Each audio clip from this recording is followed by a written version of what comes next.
Grandpa. Who's watching Issa first? You are. Is it me? Yeah. Okay. Is that okay?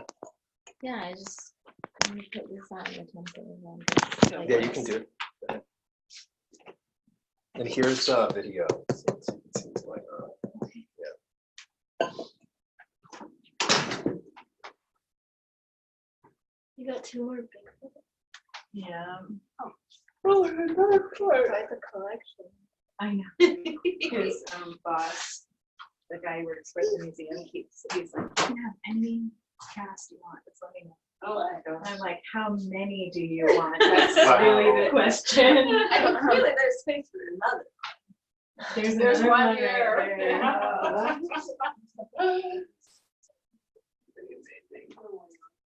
Let's go up.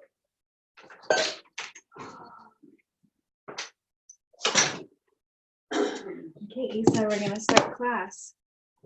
Oh. Yeah, class. It's okay. Other people can come in and start the ritual before you.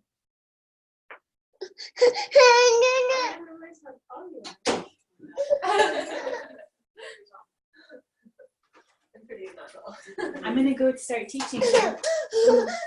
Give me a kiss, Anna. Give me a kiss. I'm gonna go out.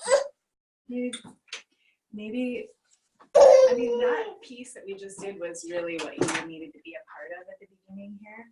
Maybe it would be better to start with you with him. I don't know. He wants me right now. Yeah, well, let's just see. Because I want to Yeah. I'm gonna give him some. You guys can go line up in the temple in the front row.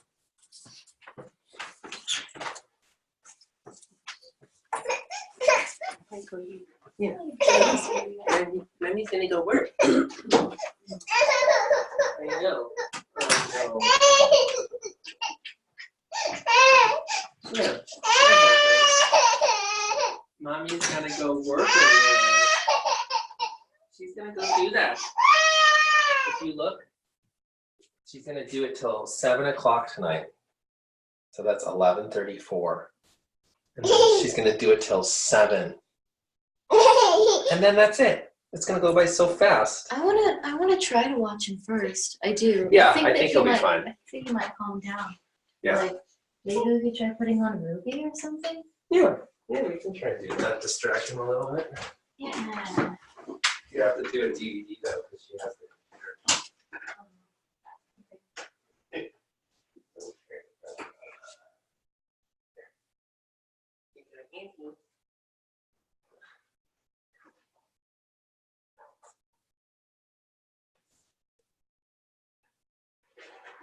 Here's the controller. And here's the movies.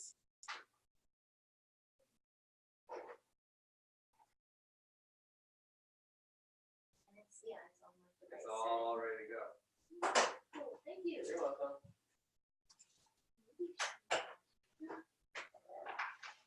He has smoothie out here and stuff.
Mm. Like everything gets so pointed and still in that moment, and then Maka, will you bring in my and then phone if and you then can it hear kind of, me? like transitions back into the like the dum, the dum, the dum, the dum, and it slows down to like the dum, the dum, the dum when it's happening. So I'm really like present, Mm-hmm. super present. Mhm. It's really beautiful interchange. All right, great. Thank you. Okay, so if you're not in your circle yet, please get into your circle. Great. And go ahead and do your affirmation to healing and Kabbalistic cross rituals on your own. And if you don't have them memorized yet, this is your call to do them more often so that they are memorized. Meaning every day. Every day. Twice a day. I find that when I do them at night too, honestly, like for a long time I was just doing a circle around my bed at night, but doing all the rituals changes my dreaming so much. Mm. Affirmation and healing is And Kabbalistic cross. And calling upon. Oh.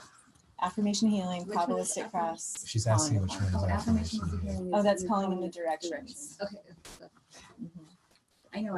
I just call them different things in my head. Yeah, the name doesn't really. Still Yeah, trying it's to like fine. get that Yeah. verbalization locked in. Still, girl, I'm with you. And which way is north exactly? This North is corner. that corner. Thank you.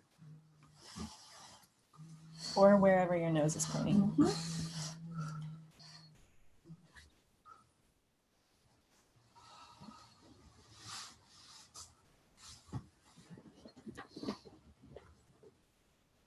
Oops.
Okay. Any questions about the rituals? Oh, sorry.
Any questions about the rituals that you remembered while you were just doing them?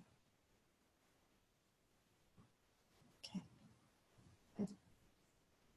I noticed that I had been forgetting bowing to each direction, which is kind of ironic. Considering the conversation this morning. Yeah. So it's like, Right. Awesome. I was just going to mention, like on the calling upon, or even the Kabbalistic cross, your fingertips are down to the earth as much as possible. The Kabbalistic cross, yes. The calling upon, not so much because you're just flowing the energy into the room, but Kabbalistic cross, yes. Because it's like as though you're pushing your hands against a wall. Give you a little forearm yoga, stretching your arms down like that. Yeah. So we've talked about what makes the rituals real and what makes them work is partially your imagination and partially you being able to feel them. And I want to talk about the feeling part a little bit. I just received something to share with you, which is the feeling part can be because you're doing the ritual, energies are coming in that you can feel and they're moving you. Or it can be that you're conjuring the energies up through you because you are a creator and you get to do that. So if it might not be that you're doing the ritual and something profound happens to you, so don't wait for that. Call the energy in, invoke it into your being, and conjure up the feeling within yourself, which will amplify you being met from the energies coming in outside of you. Does that make sense? That's part of what makes it really real. If you're in a crappy mood and you do it, you'll notice that shift just by going through the action, even if you can't conjure it. Overnight. Yeah, some days and moments you'll feel a lot more than other days, and that's normal. Yeah. I'm curious what the significance is of announcing our names in the prayer or in the calling upon. Let's ask. So the words are, I call upon the light in the name of the Master of Light, the Christ consciousness. I am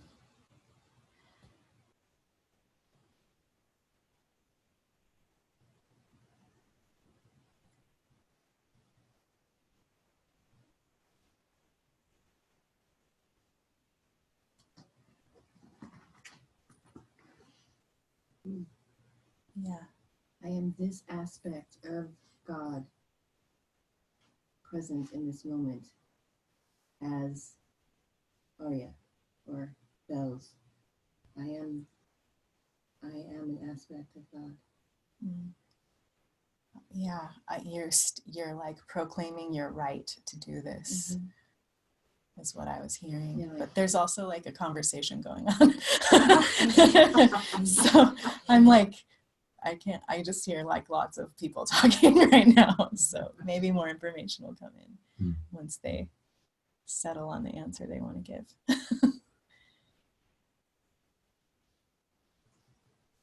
There's so much to every ritual. Like there was an entire full day teaching on the prayer of protection and the words that are said. I didn't go to it, but I knew it existed. It was like a full day of teaching with tons of information about just that one ritual. And I think getting in our heads about it can actually get in the way. It's more beneficial to just feel the energy that's coming in. Like there's a ritual that I do that is about this much reading, and I have to do it 3 times. And all the words are like, it's like Old English. I don't even know what like half the words mean, but I just do it and I feel the energy that's coming in. And that's what I'm focused on, because I don't understand what I'm fully saying even. Ritualistically, I think it's a stating our name. So in ways we're spelling ourselves into this ritual, and so we're more fully showing up by using our name.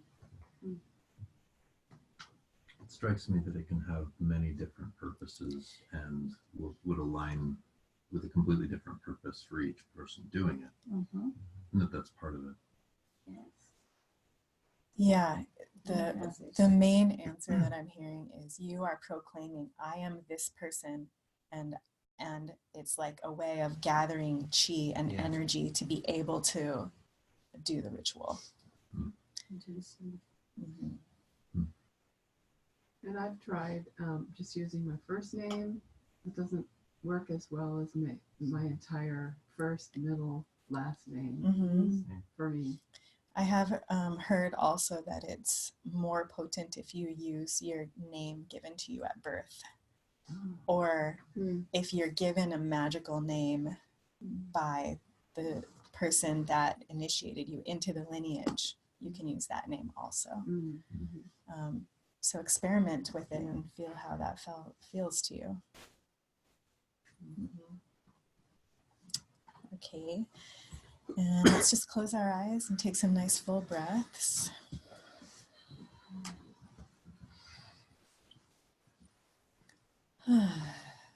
Bringing your breath all the way down to your lower belly, allowing your belly to naturally and gently expand and contract with your breath.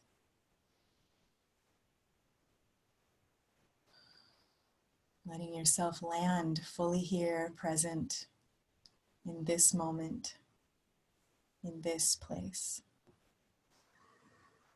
Allowing everything that happened this month to dissolve to some degree.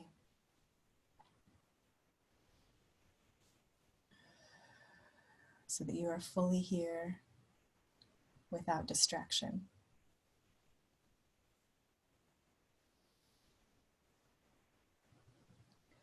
Nice full inhale into your center and exhale into your roots beneath you, enlivening them all the way to their tips.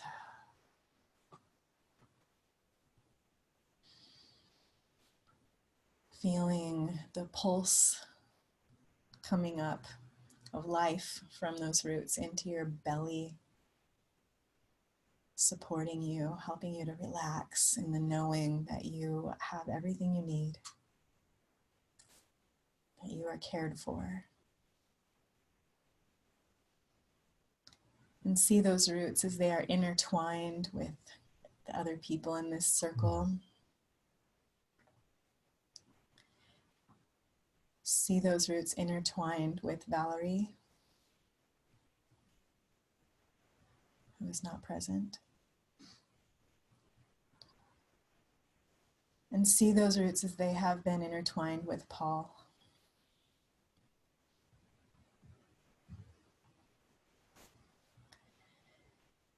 And focusing our attention on Paul for just a moment, thanking him for the time that he has been with us in this circle, knowing and trusting that he is continuing on his own healing journey that is right for him at this time, according to what has come up in his life. And see him gently untangling his roots and taking steps backwards as those roots untangle.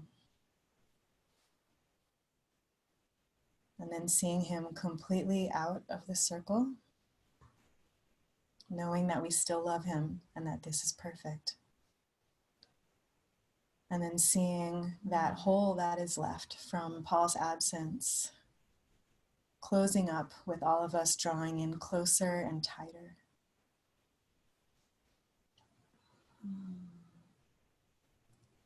Sending Paul on his way with love and gratitude and appreciation to do his work. Thank you, Paul.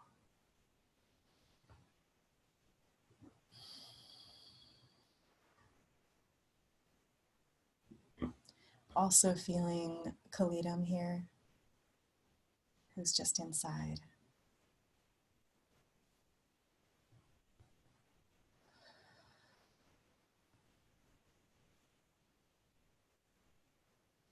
Letting your belly relax in the support that is in this group, this circle.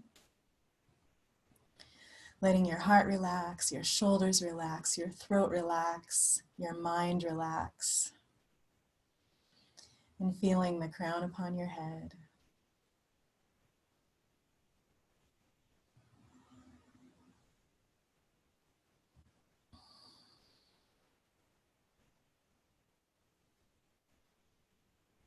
Allowing divine wisdom and truth to come in easily with your discernment intact. Yourself, your being open to receive. And those crowns as big and expansive as tree branches. And those branches, the trees and leaves are all intertwined with each other. Our crowns and our roots connected. As we continue to learn and grow and support each other.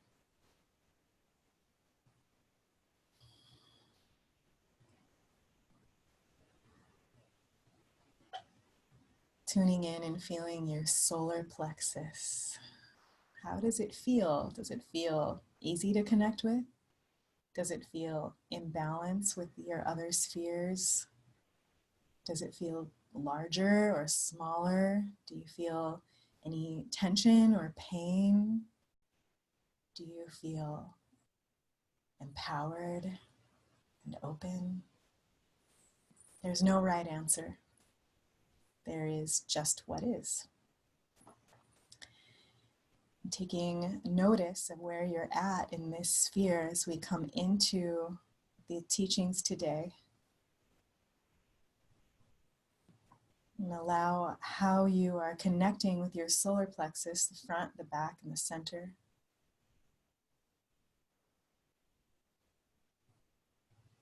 To inform how you will be receiving the teachings today. And what you will be giving to the teachings today.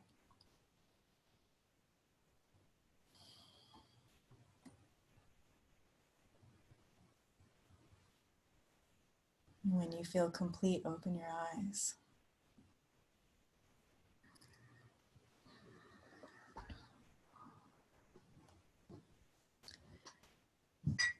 So let's check in. Oh, people have their eyes closed. Sorry. We have a lot to cover today, actually, because we're doing 3 spheres instead of the normal 2. We usually have a chakra and a sephira that we're going over together. But today we have two Sephira that work together, that have to be in balance of the masculine and feminine energies, and a chakra that we're discussing. So there's a lot of material. So you might feel me like cracking the whip a little bit on us. If the conversation is sort of meandering, I'm going to bring it back in. And it's not personal. It's just we want to get this material to work with for everybody for this month. And let's do check-ins. And we'll start with Christy.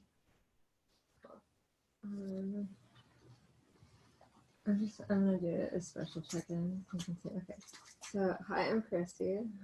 Hi, Christy. Hi. Okay. So this is an EpiPen. yeah. Okay. All in my pocket. Cool. So it's happened a couple times in this group. But I would like to request just like, if you know I'm coming, like just can we not have mango around? Because mango can be like really easily contaminated with other things. Like, And what are we eating right now? Oh no, dried mango is cool. Oh, it is? Dried mango is totally cool. Yeah, just not wet. Oh. I know. It's weird. I used to eat dry mango before. It's in the skin. It's in the skins of the mangoes. Yeah. So so you twist off the orange part and you pull off the blue part. Is this something that we might need to administer to you if you were exposed to mango? Yes. So, well, I'm doing it, one, to show you that, and then two, also because I think this makes it more clear. Just don't bring mango.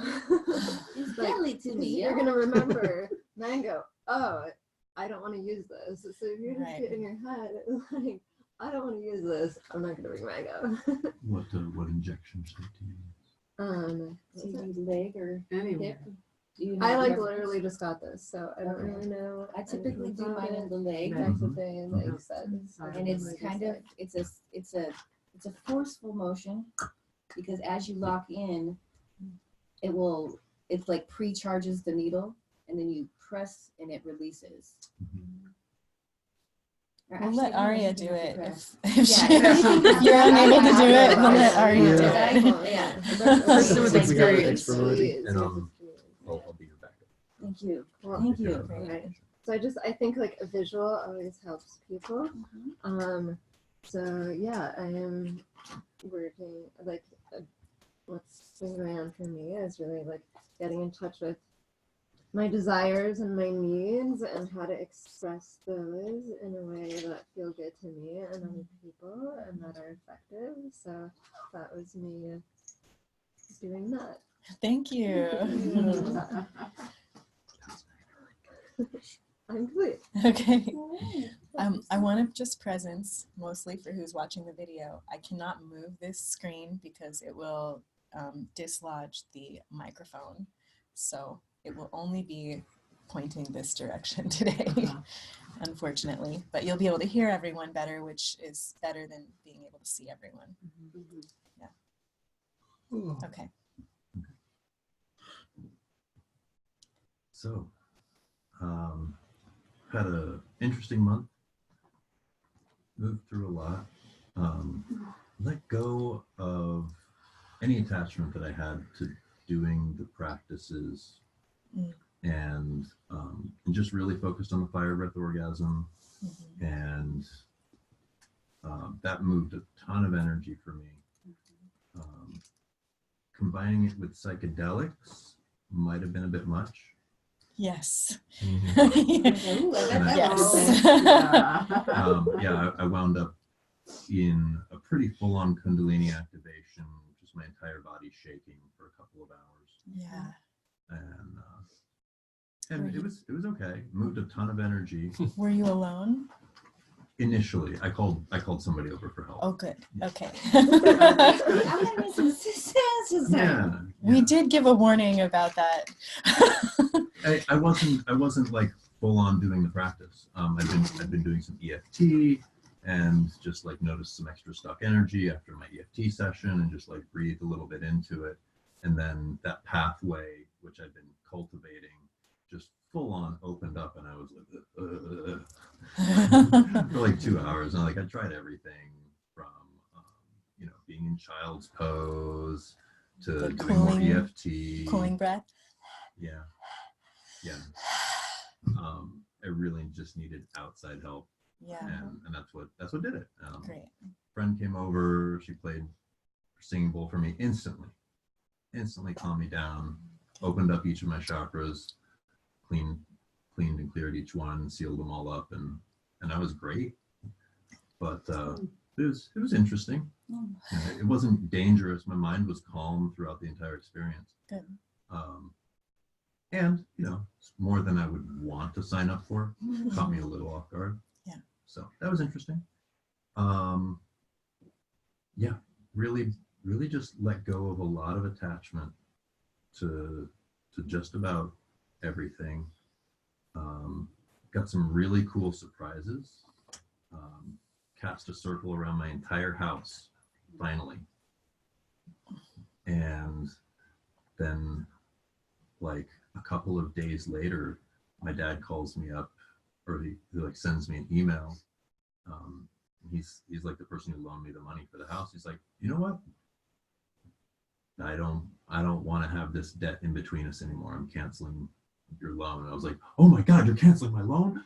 Like, no, I'm forgiving the rest of the debt. It's like, oh. So now I own a house free and clear, and I don't even know what to think of that. That's amazing. Yeah, it's really amazing. So as I'm gearing up to move into more creative projects, that's a big weight off of my shoulders. Yeah. And to some extent, it's an affirmation of my father's faith in me, just like as a human being. I'm not going to do anything stupid. It's also an affirmation from the universe that I am headed in the right direction, and that nobody needs to be worried about me. Nobody needs to be like poking me like, hey, are you okay? Are you going to be okay? Because I'm worried about you. Like, yeah, I'm going to be okay. I'm okay. And it was just like amazing to me how powerfully it affirmed, like I was just saying, like, this is my space. This is my space. I'm going to fully exist here. I'm going to fully like ground this in. The universe was like, go for it. I was like, yeah, okay. Neat. I think if I had started with that kind of intention, it wouldn't have worked. Like to do something, but because I was just saying, yeah, I'm making a stand here. I am going to exist and like fully inhabit the space that I live in. Yeah, I feel really supported in that. There's so much more, but that's really the major points for me in relation to all of this. Really feeling wonderful about the capacities I'm developing for presence, and feeling a lot healthier and clearer in my boundaries around sexuality and relationships. So, yeah, lots of progress. Awesome. Thank you. Yeah. Thank you. I've been feeling a lot of grace this past month. Yeah. And that's our word for the month. After, the intensity of the previous month, I'm just I don't know how much to say about it. I'm just not stressing about the move. It's happening in a couple of weeks, and I'm not even really planning anything.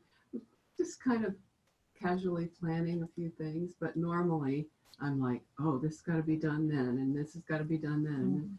And it's not like that at all this time. It's just more organic. And feelings, lots of feelings coming and going. It's not that I'm flat at all. There's lots of feelings, but it just feels like graceful. you know, just kind of like water flowing through me. So that's nice. I have a really strong intention in the next year to, I'm a pretty honest person. I'm pretty, you know, I'm pretty straightforward, but to get even deeper with my honesty with people and with myself, and really wanting my eyes to be wide open and myself to be open to the truth about everything, about my relationships with people, about my relationship with myself, about how I communicate, everything. And I'm off to a good start, and so that feels good.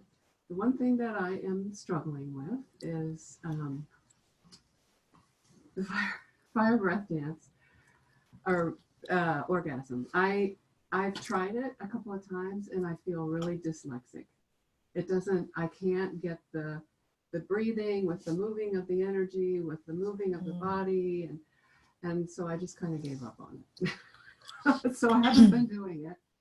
And I expressed that to Aria, and she's going to help me try to get it together. And I believe that part of what's going on is a certain kind of like intense resistance to it. So, and I acknowledge that. And so my intention for this next month is to really dive into that with Aria's help and to overcome my resistance. So accept that I'm resisting and just do it anyway. Well, that's no surprise, Rose. Yes, I know. It's no surprise. So I have an exciting month to look forward to. One thing that might help too is don't think about what you're supposed to be doing or what the steps are so much and trying to follow the direction. Just let it be more organic and just work with the energy and the idea. The concept is to fill your chakras up with light, all of them. Well, that's interesting because I've been working with my energies, and when I'm standing and doing like certain movements, I feel like I can feel it rising up, and I feel like my whole body's tingling and goosebumps and everything. And but then when I try to do this, you know, rigid exercise, it just turns me off. Well, and it could be because you're building the light from the sacral, which is the hardest one for you to connect with, and making it then the most important thing for you to do. And one more thing too is about a week ago in the middle of the night, I had the most intense cramps to the point of fainting and throwing up and having diarrhea and for hours. You know, it was just awful. I felt like I was giving birth. Sounds like some movements happening. So anyway, that was but then when it was over, and I went to work the next day. That kind of thing can happen when there is so much resistance. Like whatever the history is around that, and or the fear around connecting with that energy and opening up can bring such like a physical response that the release of some of that can look very, very intense, like what you described. So I feel complete. Thank you. Let's skip you actually for the time being.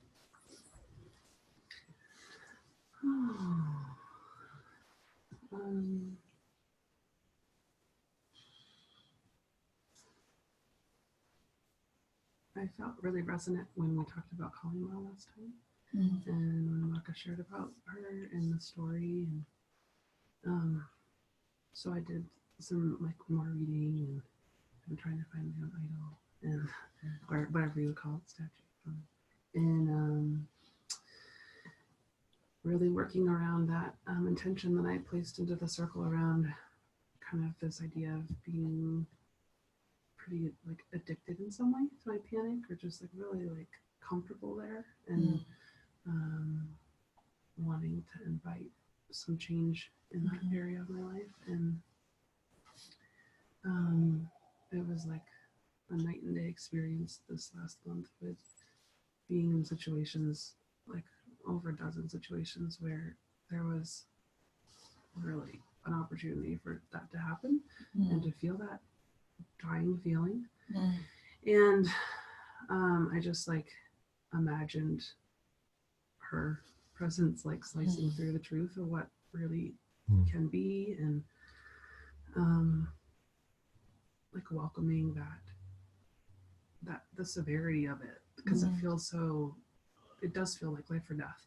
And I just remember in those moments like choosing life and yeah, I just don't want to feel like I'm gonna die right now. And so I feel like I had a lot of really nurturing experiences when things were really hard, and I felt a lot of peace and like just some deep rest in my system that I have not experienced before. And it's staying with me, and it feels really different and awesome. And calming, and yeah, like I just don't have to live that way.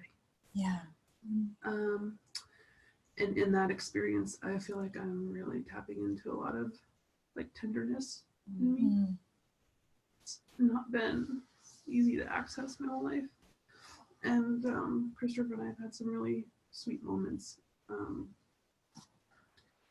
really like magical moments of just like feeling so soft and available and open and like really, really present.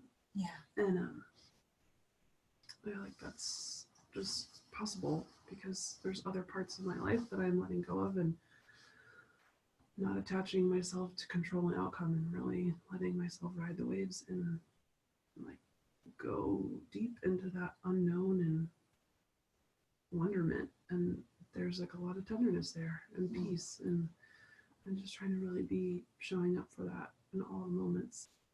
And it's definitely hard work, but it also feels like easeful too. And I feel like I feel all possibilities that I hadn't felt for my life before, that I've been really hungry for. So I'm feeling a lot of gratitude. There's a little teaching that came in this week with another student, client, that might be helpful around anxiety, just for you or for anyone here. We discovered together that the anxiety she was experiencing was because there was an alarm going off that something was off, and she had been internalizing that like something's off and needs to shift to like something's wrong with me.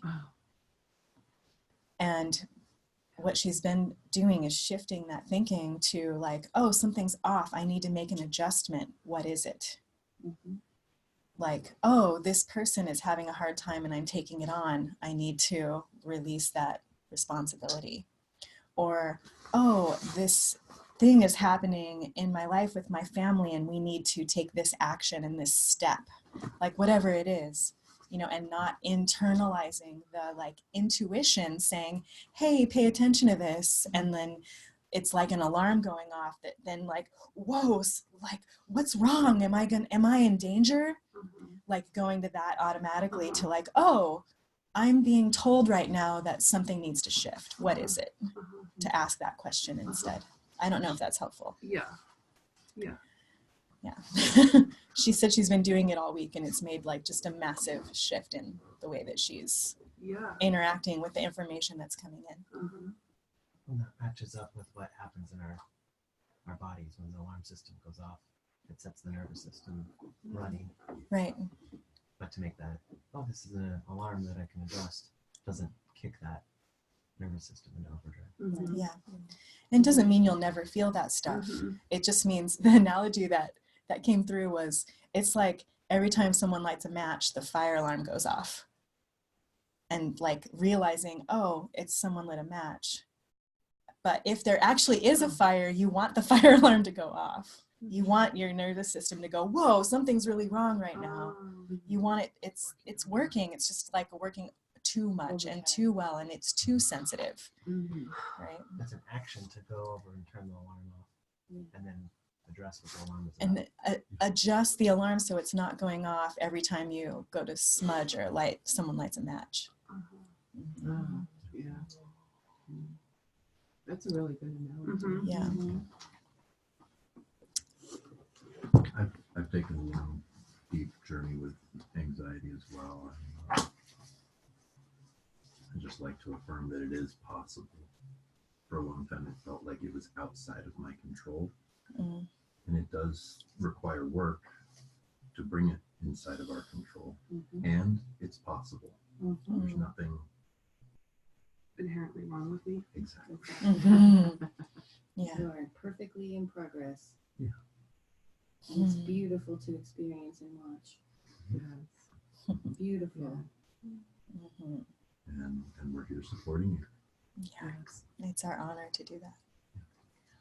I will affirm that it's been incredibly different this month than last month. Interacting with you. Very different person. She's more like herself than ever before. Thank you. Next. I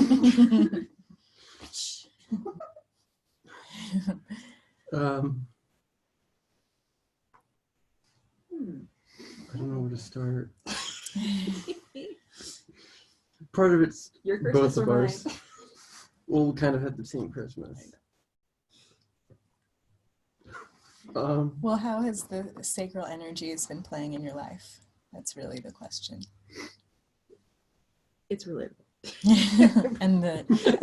and have you been doing the fire breath orgasm energy work? No, I was kind of bad in keeping on that. Did you say you were bad? I was bad in like keeping up with doing that, so I didn't. Like I haven't been. You were very bad. Yeah. You must sit in the corner. You were so bad.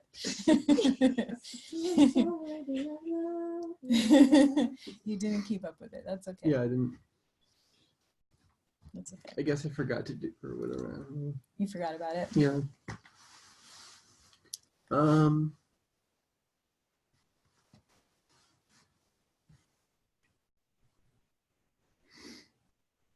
Yeah.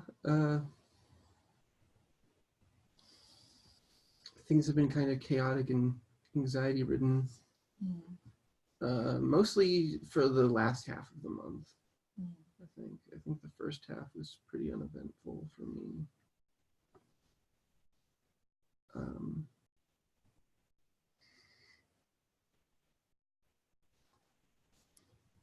think, yeah.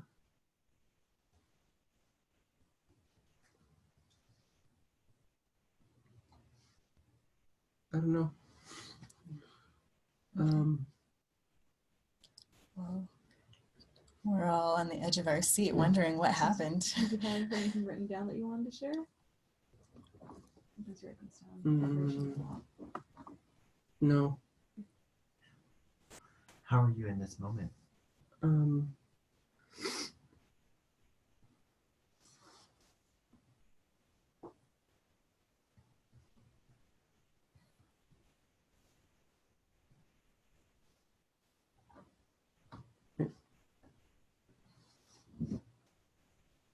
Anxious.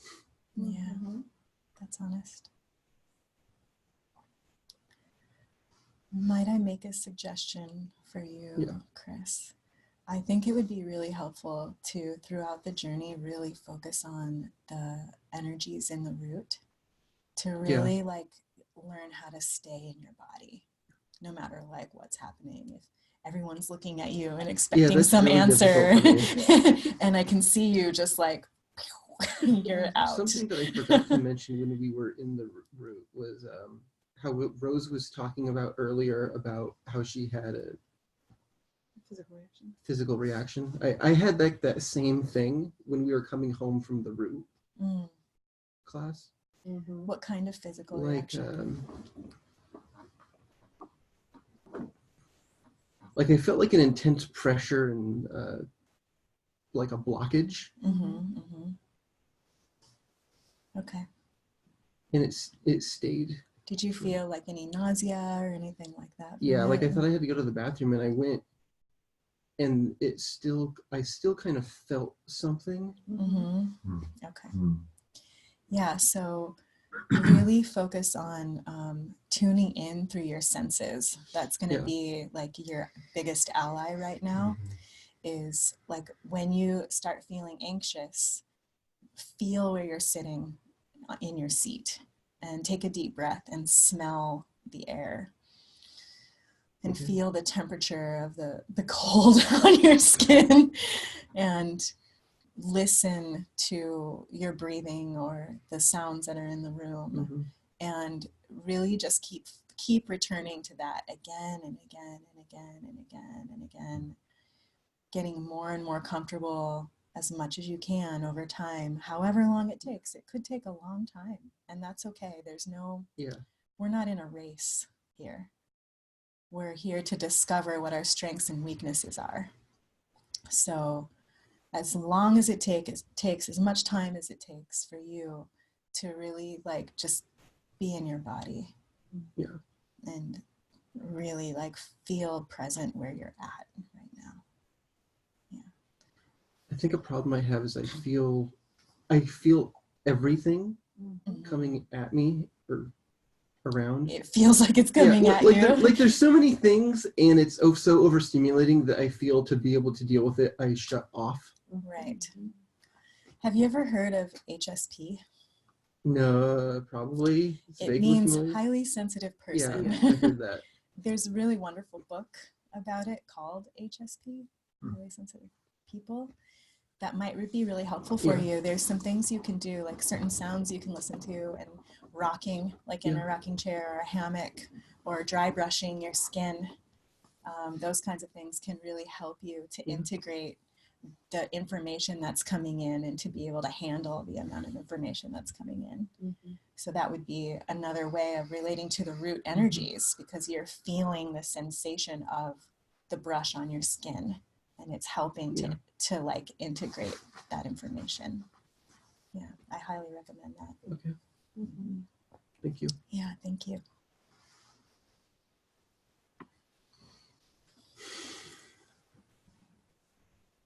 Hi. You can tell them. You can jump in anytime. It's your family. I was working really hard on boundaries when we last met with my family, and it was, God, I was so fucked up. When I got here, I just started crying when we talked about the bowing, because it was so nice to just be with people who really compassionate. And responsible, and just really nice human beings.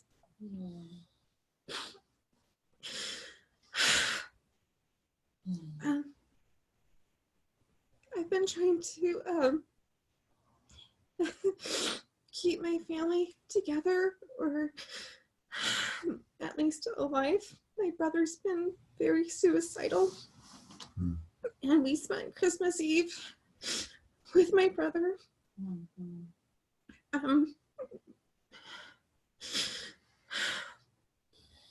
Trying to get him to not take a whole bottle of volume or use his shotgun.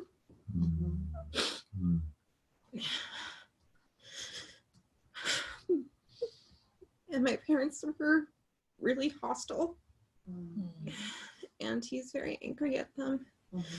And when he's not suicidal or as suicidal, he's very seriously considering killing them. So I'm trying to keep everybody talking, and it's really hard to have boundaries when the stakes are so high.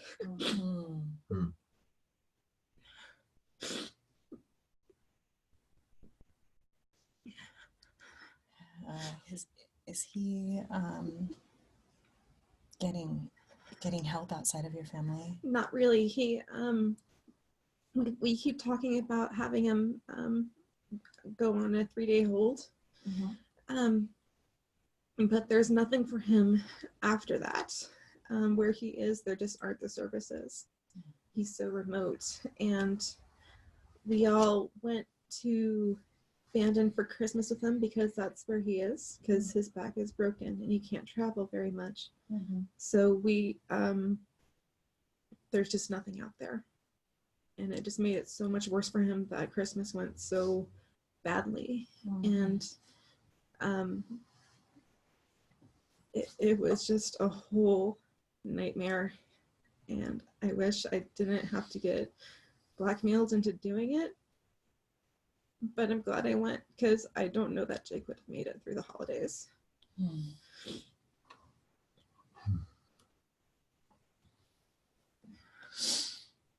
And I've been working really hard on doing my ritual practices.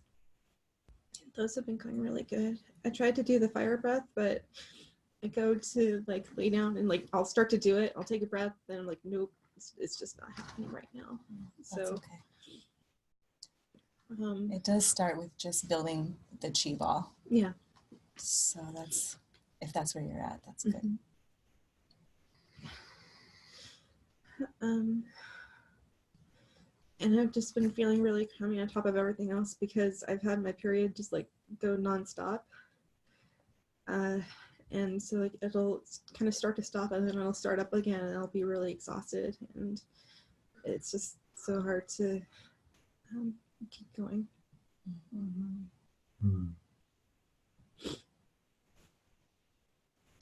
Would it feel good to you for us to just send out a little prayer and love bomb to your brother? That'd be great, thank you. And so we just want to,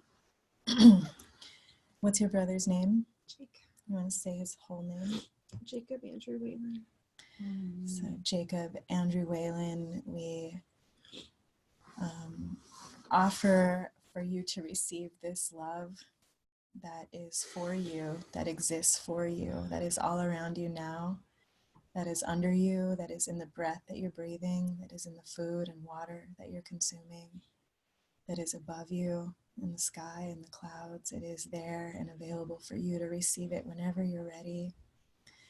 You are loved so much. You are so worthy of this love, and there is a way for you to feel better. There are tools available for you. And we just ask Holy Divine Mother, Holy Divine Father, to support Jake and be with him and help guide him in a direction towards healing so that he can enjoy his life and feel good in his body. You want to add anything, anyone?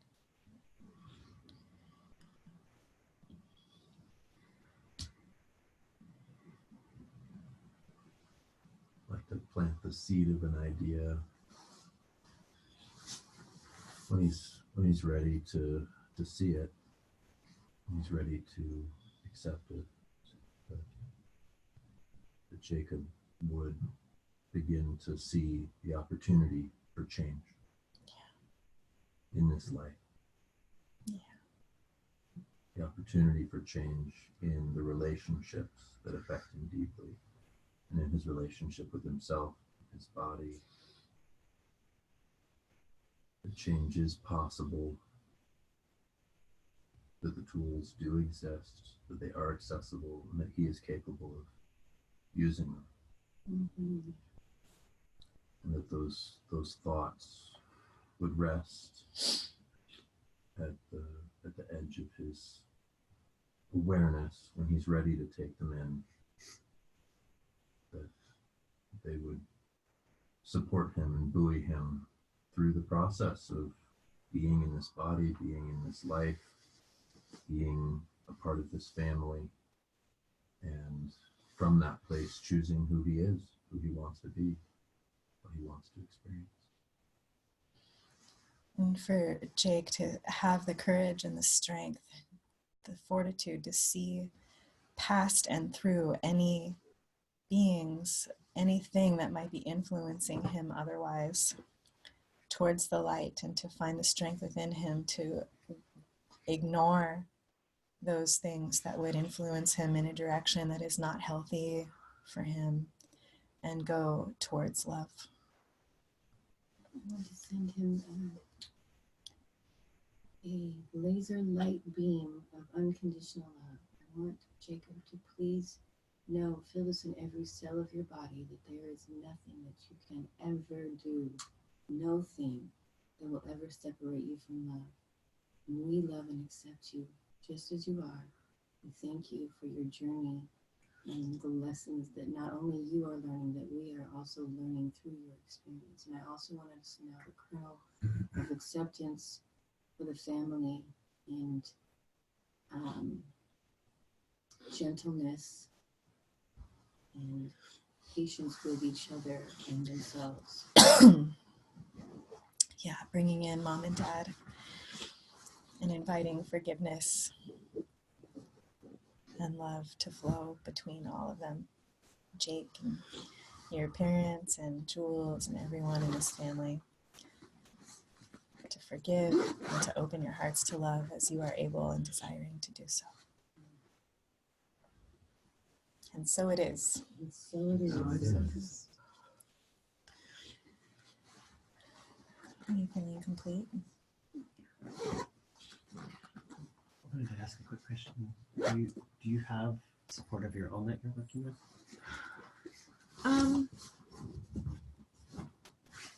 I'm working on my heart. And Chris has been really great. He went with me, and it was so great to have somebody else there, especially somebody who's more objective too. Yeah. And you have Christopher.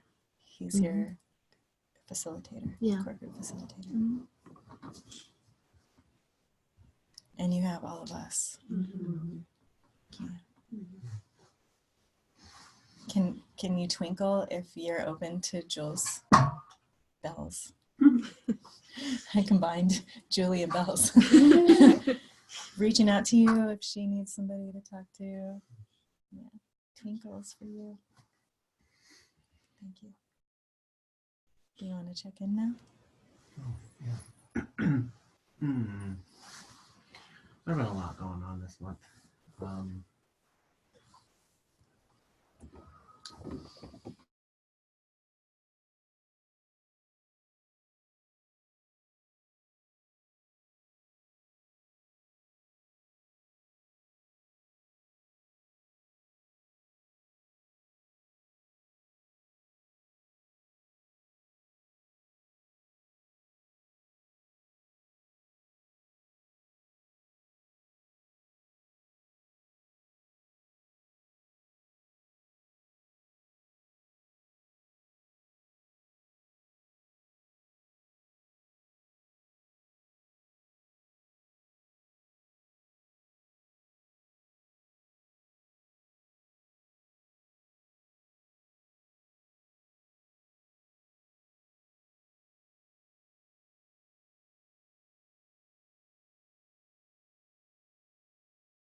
which I just got done yesterday. Mm. So I'm changing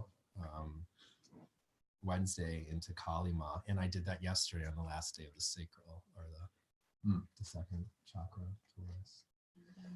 So really embracing her and yeah. Complete. Thank you. Hi. 4 o'clock. Mm-hmm. I think somebody didn't take these in out. Oh, yeah. I'll take it. Thank you. Thank you. And I know that, you know, in general, populace in society, like, there aren't a lot of people who be like, oh yeah, I totally get it. Awesome. But I'm one of those people. Yeah. Mm. Cool. Which part? Oh, like the dark, the Oh, yeah. intensity, like going for the horror, really diving into it. Yeah. Yeah. Thanks. Yeah. Did you show the tattoo? Yeah, I can Yeah. show people later. Okay. It's not done. halfway It's done. halfway done. Got If the anyone, bones if on. anyone knows anyone who wants to partner in designing a very unique haunted house, let me know. Yeah. With a Yeah, I spiritual With outcome. a spiritual Like a twist. fear Awesome. experience. Whoa. I was Uh-huh. kind of getting that vibe that it would be. Yeah. No. I know, like, When is it? When is it? When Yeah. is it? Yeah. Wanna go? Wanna go? Okay, cool. Let's talk. Right? Yeah. An Thank you. experience of fear. In contrast to house. So this month I've been amplifying my ritual practice, and I've been re-engaging with practices that I haven't done in a long time that I learned through the mystery school. And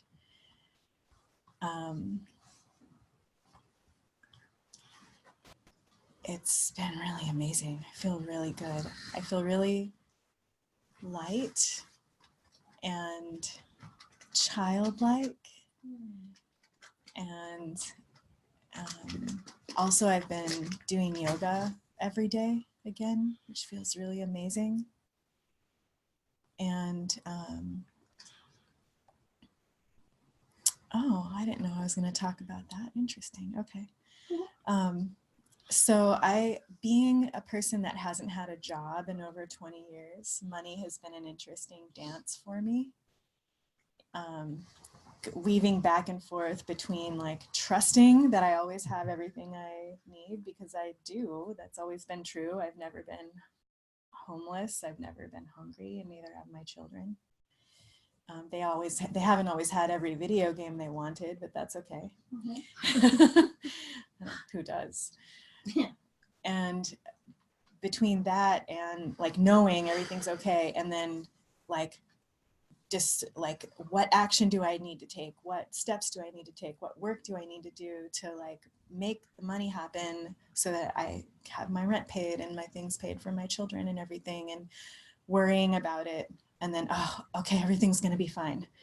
And then worrying about it, and then everything's going to be fine. Mm-hmm. And in the past year, I've really like surrendered so deeply into trust and knowing that everything's really fine. And in doing that, everything is more fine than it's ever been, because I'm not creating these obstacles for myself to overcome anymore. And the blessings have been just really profound and astounding that have been coming in this year. And just like we'll lose a client who, it's significant to lose a client because it's a big chunk of money. It's like $350 a month, which is a significant amount of money. Lose a client and like, oh, okay. And then get another client, like immediately. Oh, okay. And there was no like, oh my gosh, we lost a client. How are we going to make up that money? I have to hustle, because I'm like a hustler. I have hustled my whole life. I will hustle like no hustler has ever hustled. And I don't mean like scheming people. I mean just working hard and having like multiple irons in the fire, so that just in case one drops, the other one has got me, right? Like I'll just like, I work really hard. I make stuff happen. But I'm allowing now for things to come to me more easily, and for me to like relax and be in that receptive mode where I'm asking, I'm saying, okay, this is what I need. And then I'm relaxing and allowing it to come in. instead of going, this is what I need. This is what I need. Hey, this is what I need. And I never dropping into being able to receive it. I don't know if you guys saw my post yesterday about that, but I really got that this year. And it feels really amazing to get that piece. And hi.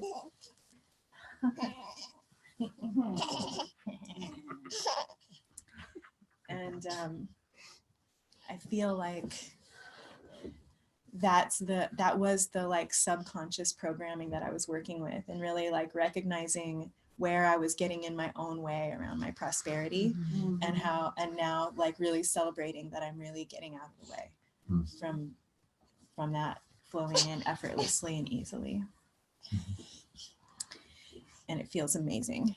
And I feel amazing, and I'm doing amazing. And it's been a really, really intense month for a lot of people. And we've been holding just like beautiful, impeccable space, because I feel like so fed and so nourished. And like my cup is so overflowing that I can really show up where it's not for other people, and Arya and other people, lots of other people this month.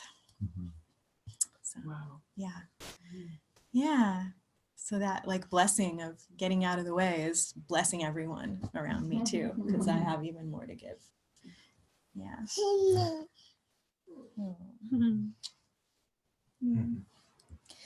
And I just I want to do honor Val in the circle, that who isn't here physically.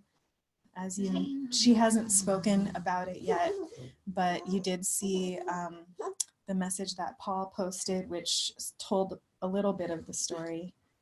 I just want to honor that she's processing so much right now, and was deeply betrayed by someone that she trusted wholeheartedly, and it has rocked her to her core.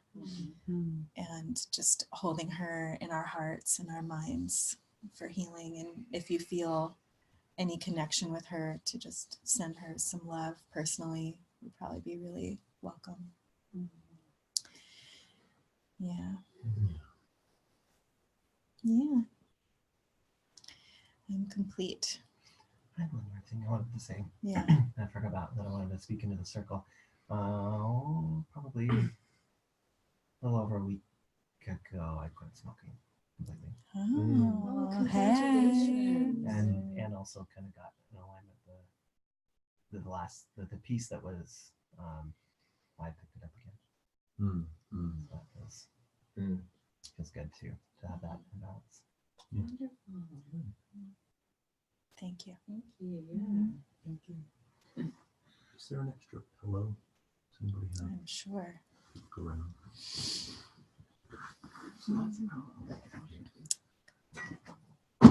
Yay. Yeah, me too. Let's take a break. Thank you, guys. Yeah. Woohoo! Love you all, my bladder call. While everybody's walking in, there was one thing that I wanted to drop into the circle that I forgot to mention, that things are being right away. But I love stuff that we installed in being right away. And I got it before her. the entire sacral chakra, because I was down to one pill a day for the antidepressant, I skipped Wednesday. So no pill on Wednesday. For that whole month. Just don't eat the And shells. this coming week, no pill on Tuesday or Thursday for this whole. That's why I brought them. Wow. So that's good. feeling like massive accomplishment. Wow. Yeah. That's really good. Ooh, I missed it. You were down the med. On the med. Yes, yeah, I was down to one a day, and when we were in the roots, and then when we were through the sacral, one a day, except on Wednesdays, no pill at all. And then after we drop in this coming week, it'll be no pill on Tuesday or Thursday for the solar plexus. Tuesday. Wow. Tuesday, Wednesday, Thursday, or just Tuesday and Thursday. So like Just spread it skipping out. one day a week the last month, now And this that's coming good month, too. skipping 2 days a week, and then the following month I'll not take one on Monday, Wednesday, and Thursday. Oh wow. And I'm Amen. hoping to be down to nothing Awesome. by the time we're done with this Amen. particular. Thanks for going slow. Yeah. Yeah. So it's a really good time. in this sphere, it is said that if you master the lower 3 chakras, everything else comes easily after that. A lot of us are open in these upper chakras and have issues with being in a body and being on earth and all the things that come with that. So I think that's maybe why it's so important for us to focus on those lower chakras in the time that we're in. And I just want to remind everyone that if you start feeling like the energy is too much, because it's really going to start amplifying now as we come into the heart and then the throat, it's just like exponentially more, because it's kind of like a volcano building up for eruption, right? So the importance of being grounded and returning to the root energies again and again and again for everyone is great. Being present, being connected to your physical senses, doing any ancestral healing that is needed, doing the meditations of grounding and feeling the roots beneath you and knowing that you are supported because you're alive, that you have access directly from the earth to everything that is needed. There doesn't have to be a middleman or something that you have to do to deserve it or to earn it or to get it. You have direct access to the things that the earth is providing. And anything that says otherwise is a weird illusion that we're all living in. And it can be really real because, for example, you know, housing is expensive and shelter is needed in the climate that we're in. But if it came down to it and you lost your housing, you would be okay. You really would be okay. And you would find ways of making your life work. And you could even thrive without a house. You could go, we watched, Maka and I watched, we'll like binge watch a show like once a year. And it'll just happen like randomly. We binge watched this show called Alone. I don't know if you guys saw it. It's a reality show about these 10 outdoor survival specialists and how long can they stand out there in a climate that they're unfamiliar with, in a land that is different than the place that they know, and the last man standing gets 500 grand. I've seen 3 episodes of that show. It's awesome. Like 5 people dropped off in the first 5 days, and then there were like 4 guys, like for the whole rest up to 56 days. It was amazing. All men? The first one was all men, and I said the same thing. But the second one has women in it. Nice. And it was pretty awesome to watch and to see like what they did for shelter and what were like your first priorities are fire and water. And then shelter, right? It's really interesting. And it's a way to like kind of tune into like, what do I really need? And I am really going to be okay no matter what happens, right? And we have a beautiful community of people that will take care of each other too. How do you get access to that show? I think it was on Amazon. Yeah, I think it's on Amazon. Okay. Alone. Yeah. Oh, did you start the recording? Yep, I did. Thank you. Okay. So let's build a little energy here. Maybe later. Let's stand up.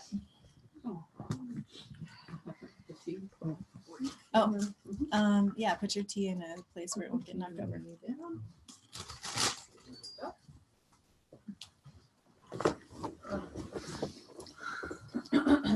So we've been working on activating the toroidal field by laying down. Now we're going to do it standing up. Warm up your hands. Send some chi from your lower belly into your hands. Let's see if I can turn this a little bit without knocking the mic out.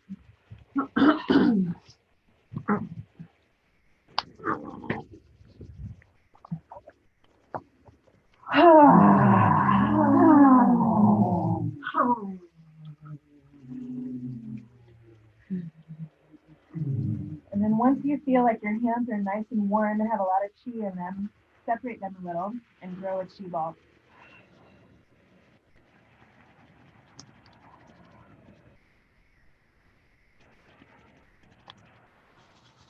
Form it and shape it. Move it.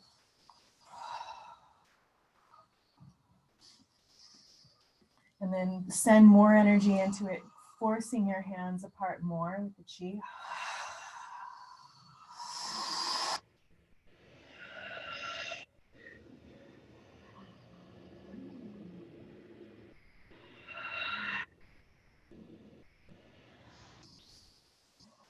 Make it nice and big, like a big beach ball.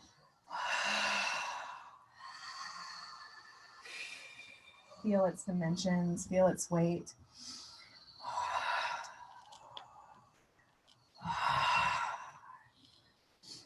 Toss it in the air and catch it.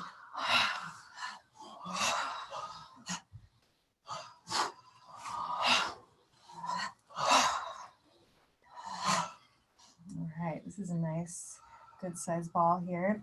And then raise it up over your head.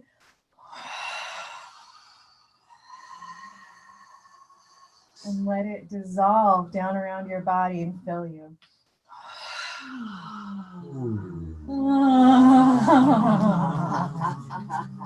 Saying with cheese. And then pulling the energy up from the earth, up through your center.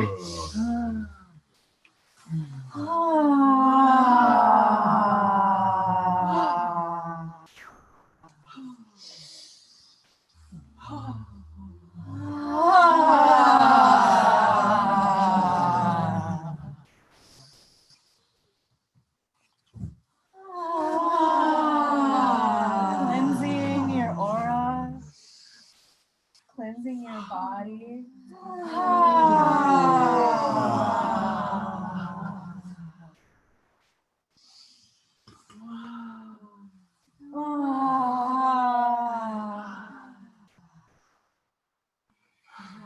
And now just let that energy continue to flow up from below and then all the way up and out your crown and all around you.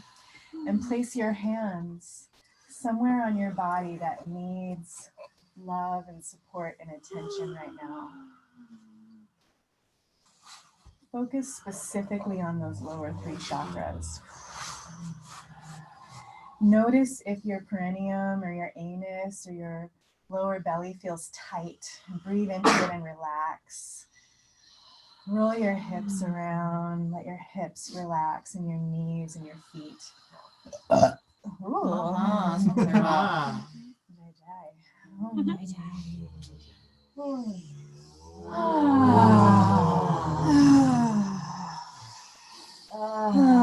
Really letting that support come in from down below.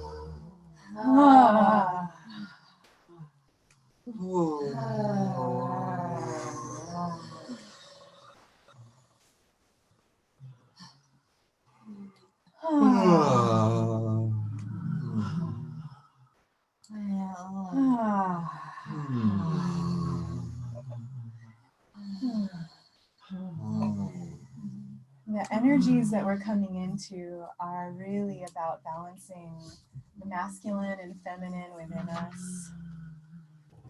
The energies of taking action and surrendering and allowing. The energies of inspiration and emotion with intellect and forming and shaping that inspiration into something physical. Just feel like that ebb and flow within your body, the watery energies flowing back and forth, receding and flowing in again, and letting yourself be comfortable with that, with things coming and going, taking action and then opening and allowing.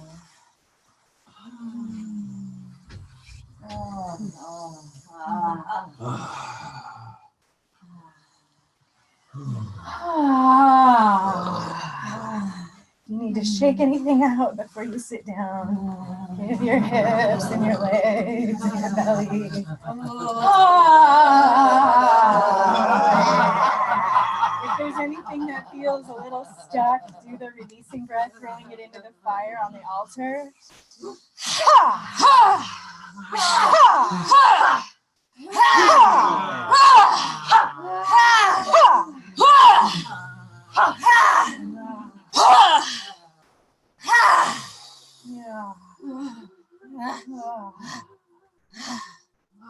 When you're ready, take a seat.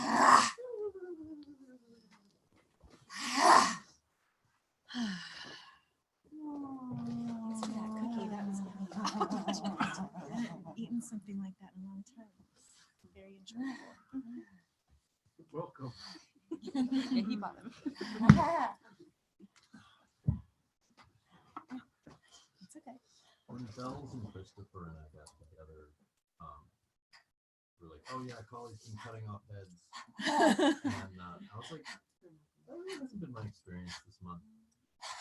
Like, I came into the whole TQ thing, like having a few good whacks at the beginning. And before, and going back years. Like, You get them when you need them. sure. That side is surprisingly pillow wax. And now it is not. And yeah, so part of my struggle has actually been like getting my head actually back on in some ways, and getting into my intellect and getting into the balance point between the feminine and the masculine, the intellect and the feeling. Yeah. Yeah, as those who have done this journey before know, it'll come in waves. You'll receive what it is needed, but not too much. It can feel like too much if you're running away from it and fighting it. Then it makes it a lot harder, which we're going to talk about today also. So close your eyes and take some nice full breaths.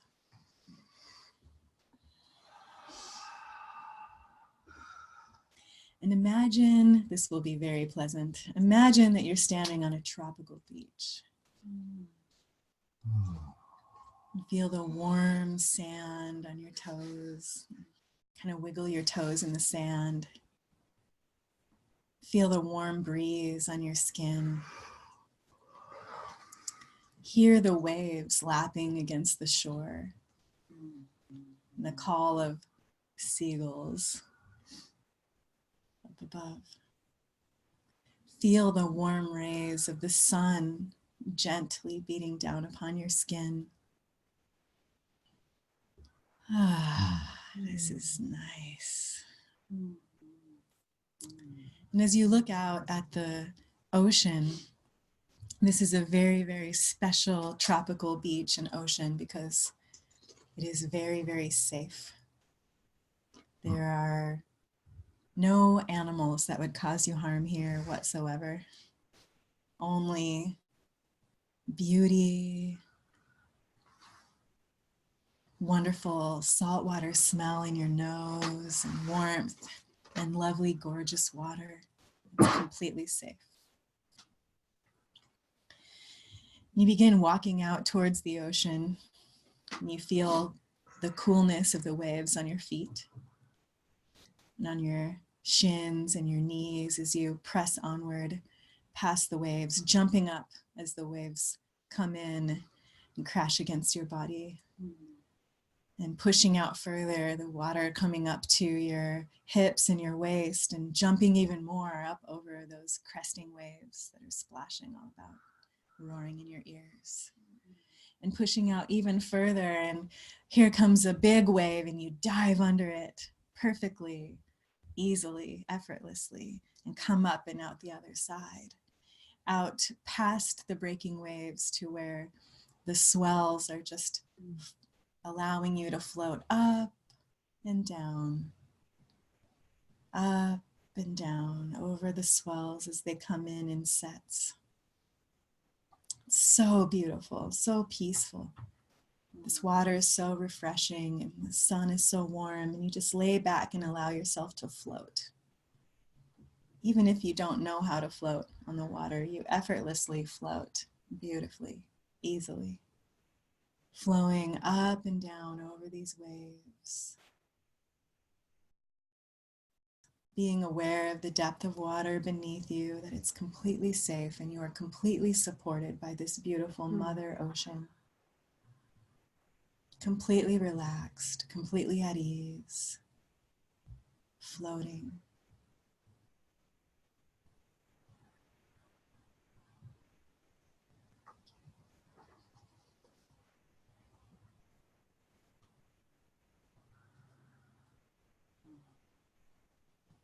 Any fear that flows through you about not being safe, just release it with your breath.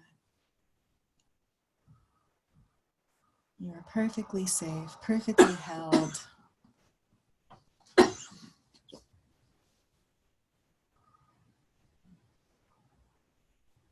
The sun sparkling like diamonds on the water.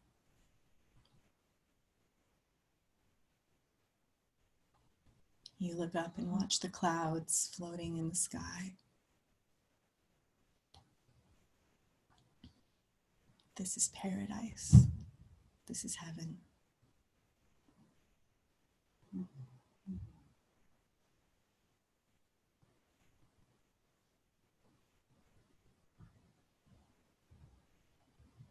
And any time that you desire or need the feeling of surrender, you can return here to this place.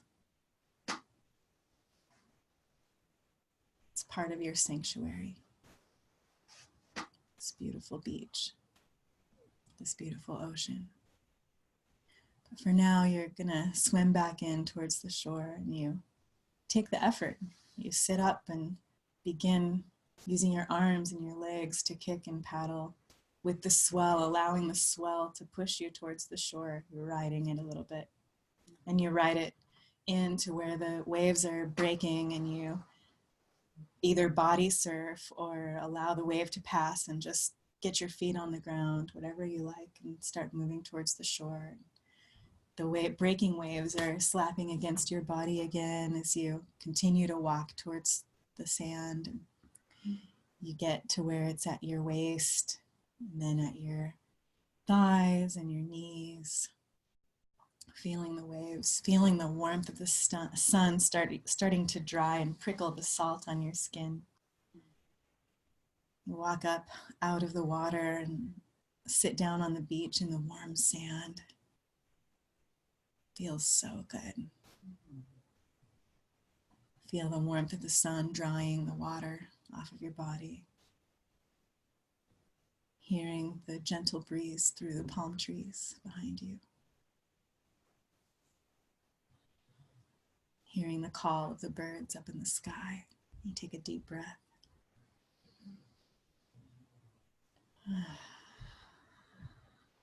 This has been an experience of using your will. You used your will to feel the elements. You used your will to decide to go out past the breaking waves to float on the ocean and be able to surrender. Once you got out there, you used your will to surrender.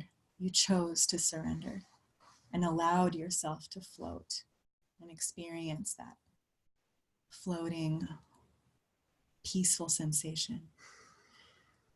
And then when you were complete, you used your will and allowed the natural breaking waves to combine together and bring you back towards the shore. And then you allowed yourself, using your will, to feel the water drying on your skin. This is what the will is all about. This is what the sacral torus is all about, is taking action and surrendering. It's choosing to do something and doing it.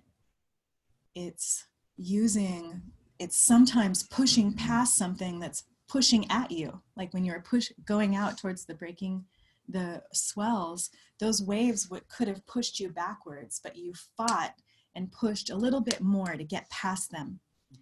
But then when you were coming back in, you allowed them to push you towards the shore. And that's what life is like sometimes. It might be pushing you backwards, but you know you want to get out to that deeper place where you can surrender. And you're going to fight a little bit and use your muscles and your stamina to move through whatever is pushing against you. And sometimes life moves with you in the same direction that you're going, and you can ride it to propel you forward. These are all different phases of life and all different ways the will is applied to these different situations, these different environments. Go ahead and open your eyes. If you want to write anything down about what you just, the meditation you just did, feel free to do that.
Let's talk about the will, the solar plexus, Hod and Netzach.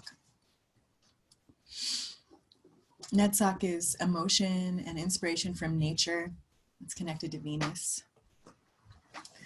And Hod is the intellect and taking that inspiration from nature and forming it into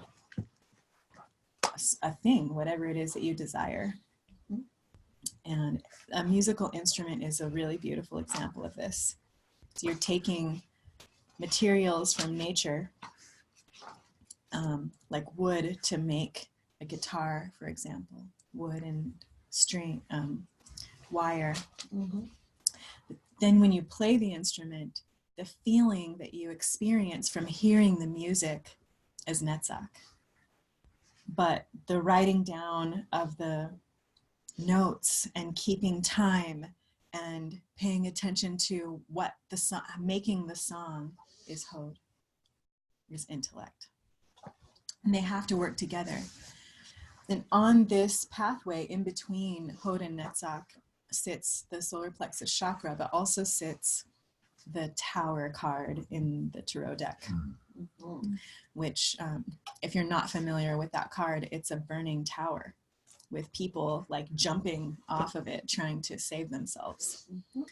And one of the main messages of this sphere, these spheres that we're working in now are, this is like super important for us to focus on this month, because people get very attached to their creations, identifying ourselves with what we have created.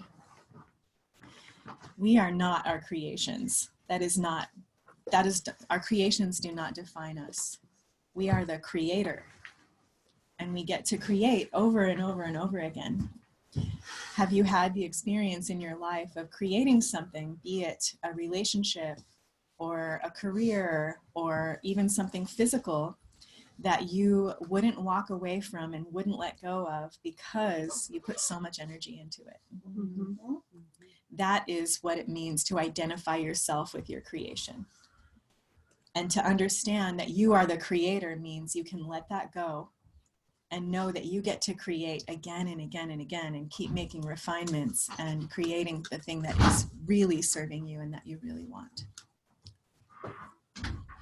So that tower is, maybe you made something like a relationship and it's like on fire and it's being destroyed.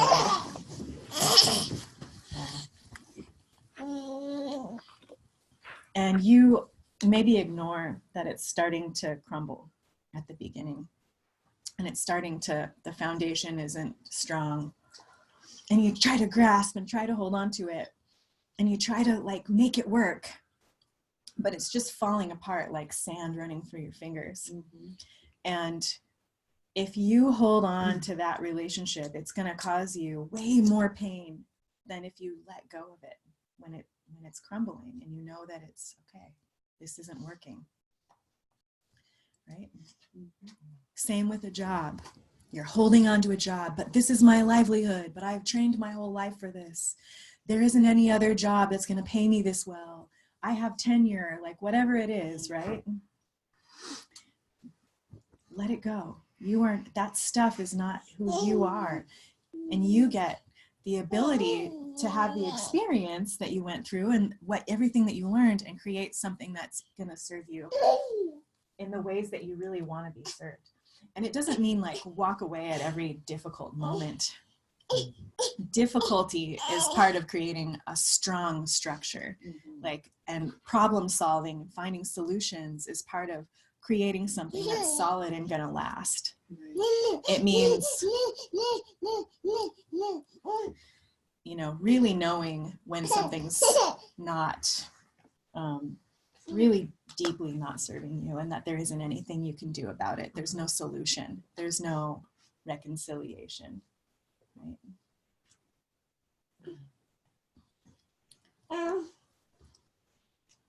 I know somebody that stayed in a relationship for 10 years that was horrible, that was extremely toxic, and they knew it, and the other person knew it because they just kept thinking maybe it would work out one day. For 10 years. Yeah, you know, there's a lot of people do that. The other piece is knowing that you have the ability to recreate and that you have access to infinite energy that's flowing through you from source, and that there can be a blockage around like walking away from something and then not wanting to make something else after that because of what you lost. And that's another form of attachment to what was, right? Yeah.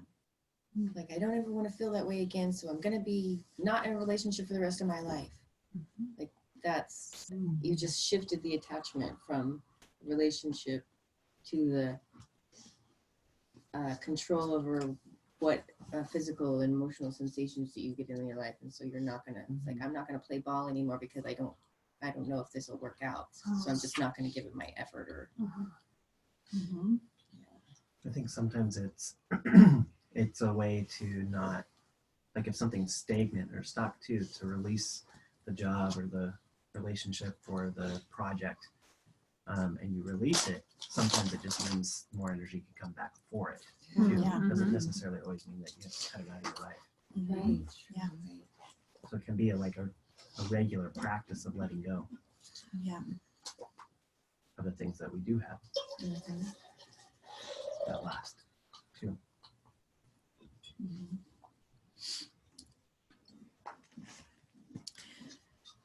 Anything else that stood out from the reading that interplays with this topic or is a different topic?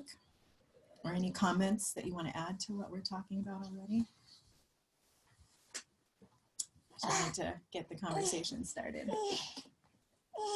I'd always thought of intellect as being like a head thing and not a solar plexus thing. And so I'm just sitting with that, Yeah. contemplating it. There's so many science today is discovering that we have 3 minds. We have the brain mind, the heart mind, and the gut mind. And there are so many neurotransmitters in every single one of those places. Like, you get a gut feeling. We say these things in our regular vernacular. I get a gut feeling, and that's that neurons in that space in your body informing you through the intellect of the neurological system in your actual guts or in your heart or in your mind. Okay. I think if you're piggybacking off of what you said, I kind of think of it too sometimes as it's like the intellect of structure and knowledge and books and science and that kind of stuff in the code side. And then in NetSoft you have the intellect of emotional intelligence and sensory intelligence and experiential intelligence and beauty intelligence and art intelligence. Yeah. Kind of highlights that.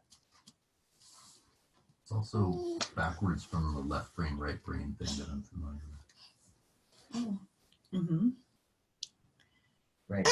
Well, it is the intellect. It does sit on the right side, but I think the right hand correlates to the left brain, and yeah, it is. They That's just old school, and it's not like actually that like this part is the intellect, Right, this right. part is the feeling part of the brain, but it's just like the paradigm that I was steeped in as a kid. Yeah. I wonder if it's a manifestation of like the truth that is in that.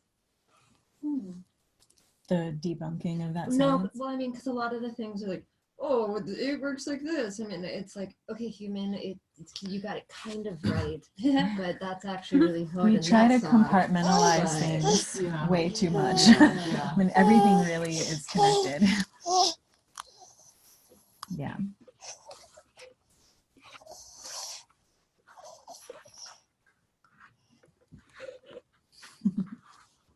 I like the last couple sentences of the second paragraph. Patience and perseverance.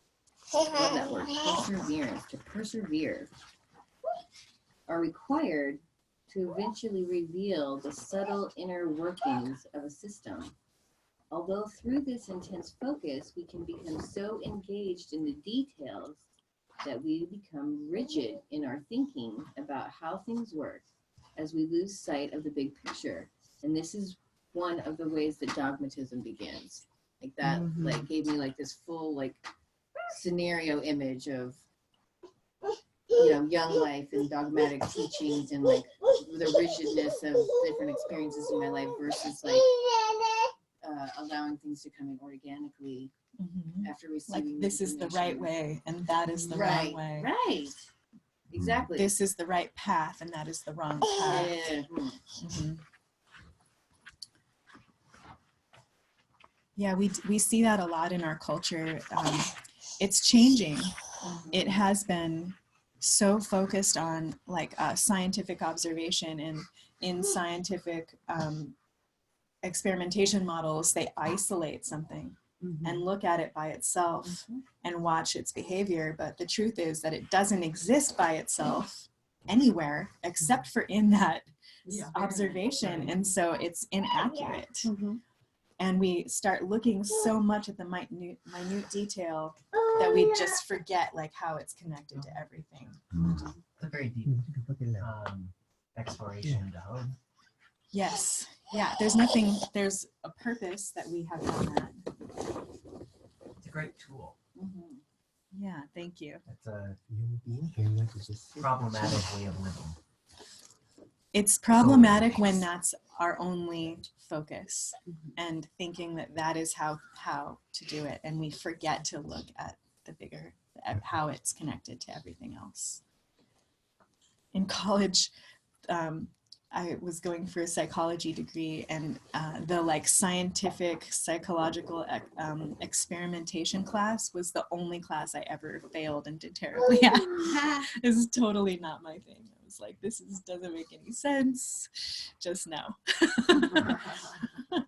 It's not coming in right now.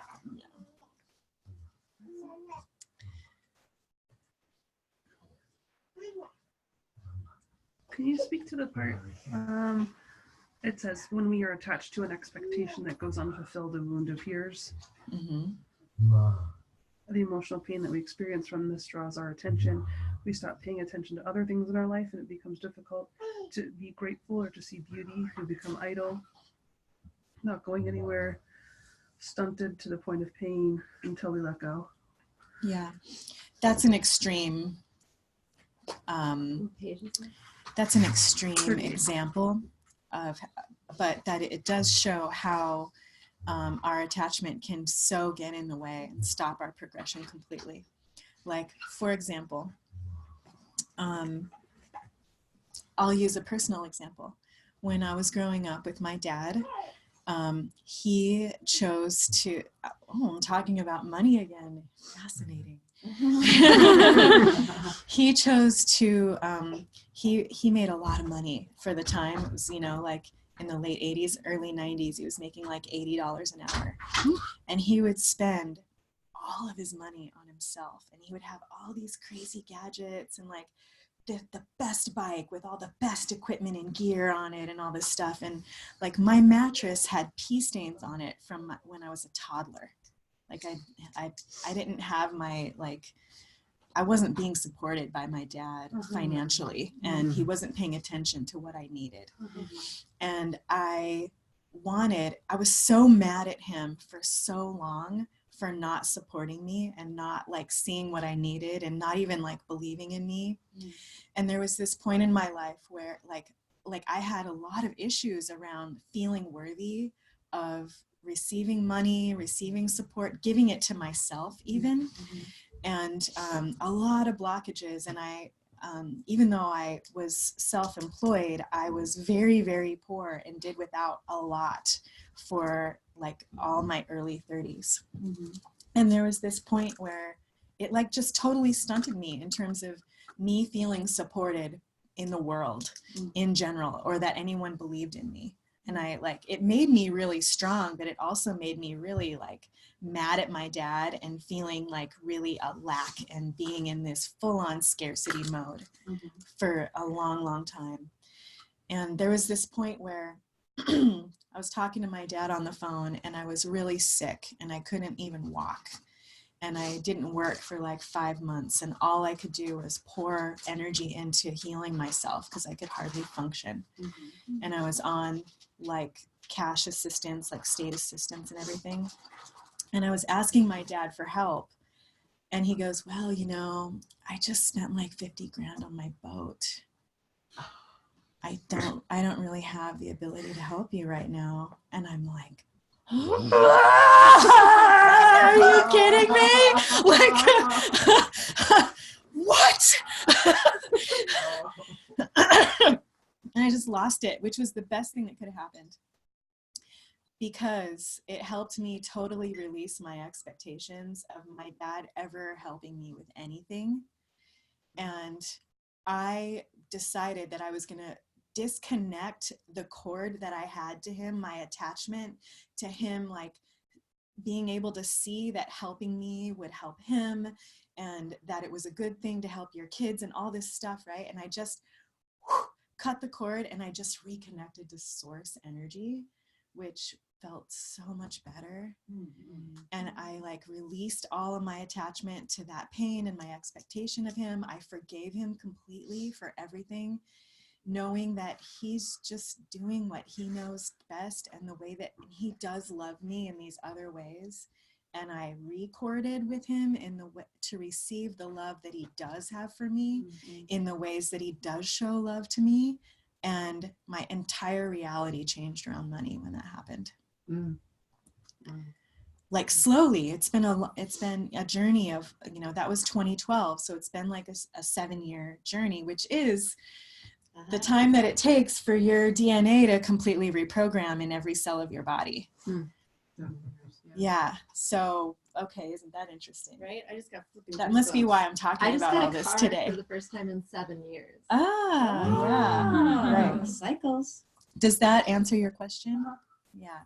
So there's all these little ways that can be happening in our lives where we have attachment to wanting something to be a certain way. And like I would have these deep conversations with my dad and have him be like, oh yeah, you're right. I would like to support you more. I can see how that would be like really great for you and my grandkids, and I would feel really good. And the next day it was like the conversation never even happened. Mm-hmm. Unable to hold it in his field. Yeah, he's just programmed a certain way, and I'm not going to be able to change that in him, but I can change myself. Right? And so I did. Yes.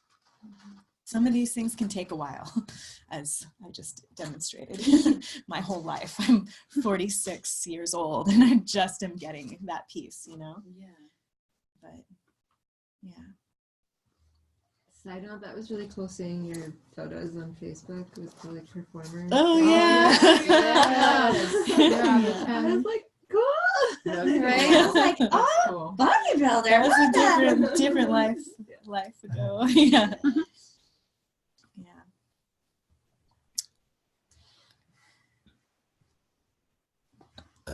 Apparently I'm moving some energy around all that today. That's good. I love how this one talks too about like, this is where the first place on the tree where we come to, where we have the masculine and feminine energies separated. Yeah. Yeah. And then, and the work here is to bring them into balance with one another. Mhm. Yeah. Like there's something so poetic and beautiful about that. Really, that really speaks to me. Yeah. And the intellect, which is generally considered to be a masculine trait, is sitting in the feminine pillar.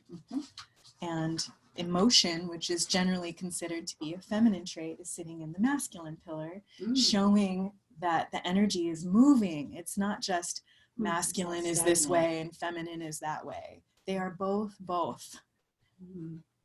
Like an electron in an atom. Yeah. Moving around it. Yeah.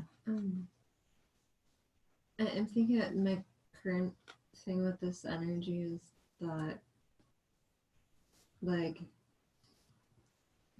my dad is heavy in intellect, and which is like manifested into many men in my life, right? And then I'm really heavy in like emotion, but then if you look at like, but then I'm also really like, I feel like the male Vertical. Yeah, vertical, like the pillar, there you go, is the masculine pillar. It's really like strong there, but then with my dad, I'm like, oh yeah, you're like feminine pillar is really like, that's where this, it's like being overused and sometimes being overused to try to balance with other people instead of like internally balancing. I've thought of that too, where I feel like in general I'm more naturally probably Netzah, but my family system was very Hod. And so I perfected my Hod and didn't really use Netzah over the course of my life in a lot of ways. Which could be a reason that you chose that family, is to find that balance. That's been coming into my field a lot lately, that the eternity of my being and the agreements that it made before it incarnated into this body. So like every experience, whether it's pleasurable or painful, desirable or undesirable, I'm reminding myself, like my piece of me that feels like finite and identifies with this container, that, hey, we agreed to this. We knew we this is what we came here to do. Is experience these experiences and to, you know, to add to and to receive from, and that it's so much more expansive than like the pain of that moment. Like it, even the uncomfortable things serve me, and I totally like agreed to when we speak to like our will and free will, that I came in with free will knowing that there was a possibility of ABC and that I wanted to heal ABC. Oh, what's been coming in a lot lately is that story about the entity, the being that wanted to come to earth as forgiveness. And God was like, well, that's wonderful. And what a wonderful thing to want to bring. But you know what? There's nothing to forgive. And so this other entity who was floating around in the ethers waiting to become incarnated said, well, I'll come as the perpetrator. I'll come as the one who divides and who like destroys, and not, those are not the words I'm looking for exactly, but like who creates something to forgive. Yeah, who creates a need for forgiveness. And that both of those people made a deep sacrifice and a deep willingness to grow the entire like unity consciousness that isn't separate once you get out of the physical form. And it isn't even separate in this physical form. It's just we feel so far away from it, being in this dense experience. But that everything that I came here to do, I was like, it was asked of me. And so my free will was involved before I came into this body. You don't always know what you're signing up for. How can you? Exactly. Right. Totally. Right. Like, I know I said I'd walk through the fire, but this is really freaking hot, yo. I didn't know it was gonna burn like this. Wait, I changed my mind. For me with that one, it really hit when I like went deep into like my astrological chart and like binged on reading like, oh, this planet in this house or whatever that means, and the whatever in the first or second house, and I just like, one of them is like, oh, you will have this type of trauma with your parents, and it was like, that hadn't even happened yet. How did you know about the dysfunction in our family that was yet to come based on what time they conceived me and then what time I popped out and the planets that were there at that moment? Right. That's what I'm talking about, girl. How did you know all this? How did you know? Yes. Wait, what? Are you sure we signed And up? it was like, oh yeah, I probably did sign up. I did hear an unspoken question in the room when I said, that's probably why you chose that family. There was a little like, wait, what do you mean we chose our families? So I just want to talk about that for a moment, which we've been talking about already, but just a little foundation around that. There is a teaching that, and you know, I just invite you to hold the notion that this could be true. There is a teaching that groups of people have experiences with each other. Groups of individualized consciousnesses have experiences with each other again and again and again, over and over again, in different formations, like maybe in one lifetime, whether it's on Earth or in other dimensions. You're playing the role of a mother or a sister or a brother, and you've known each other for thousands and thousands of years because you're working it all out together, and you choose to enter into the contract of working it out with this group of people, with this group of beings. And it's called a monad. A spiritual family like that is called a monad. And you might meet them as like a best friend or a teacher or someone not part of your blood family also. And that's why when you meet people, sometimes you think, I know you, like I really know you. Have you ever had that experience before? Yeah, it is said that it is because you do know each other and you have known each other for thousands of years. And you're working out the karma and to ascend together as a group, to evolve together as a group, and you're each playing different roles at different times to experience all the facets of what it means to be God.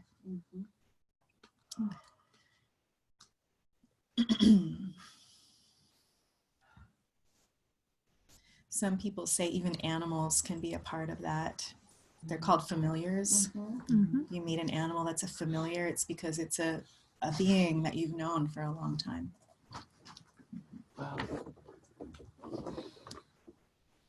And they are a dog or a cat or a bird in this lifetime.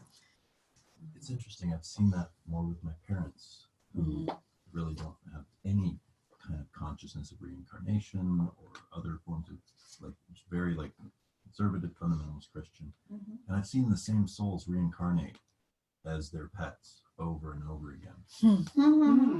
And I mean, I can't talk to them about it, but Like, Right. oh, isn't that funny? It's just like that other dog that you had. Oh, Right. yeah. Wonder Right, what right. makes that happen.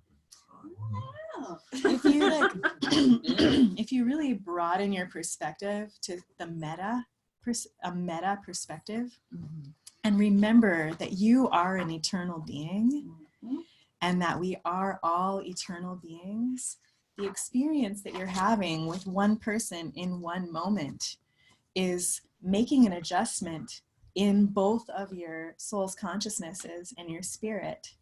And you will experience that person again in another form, because you have contracts with each other and agreements to like do bigger work together. And sometimes you have an experience with someone that's just like a bump in the night, and that's it. And that's all your contract was with each other. That's all you needed to learn. But your higher consciousness, your soul made these agreements to go through whatever it is that you're going through in your life as an individual and with the other people that you're experiencing, whatever you're experiencing with them.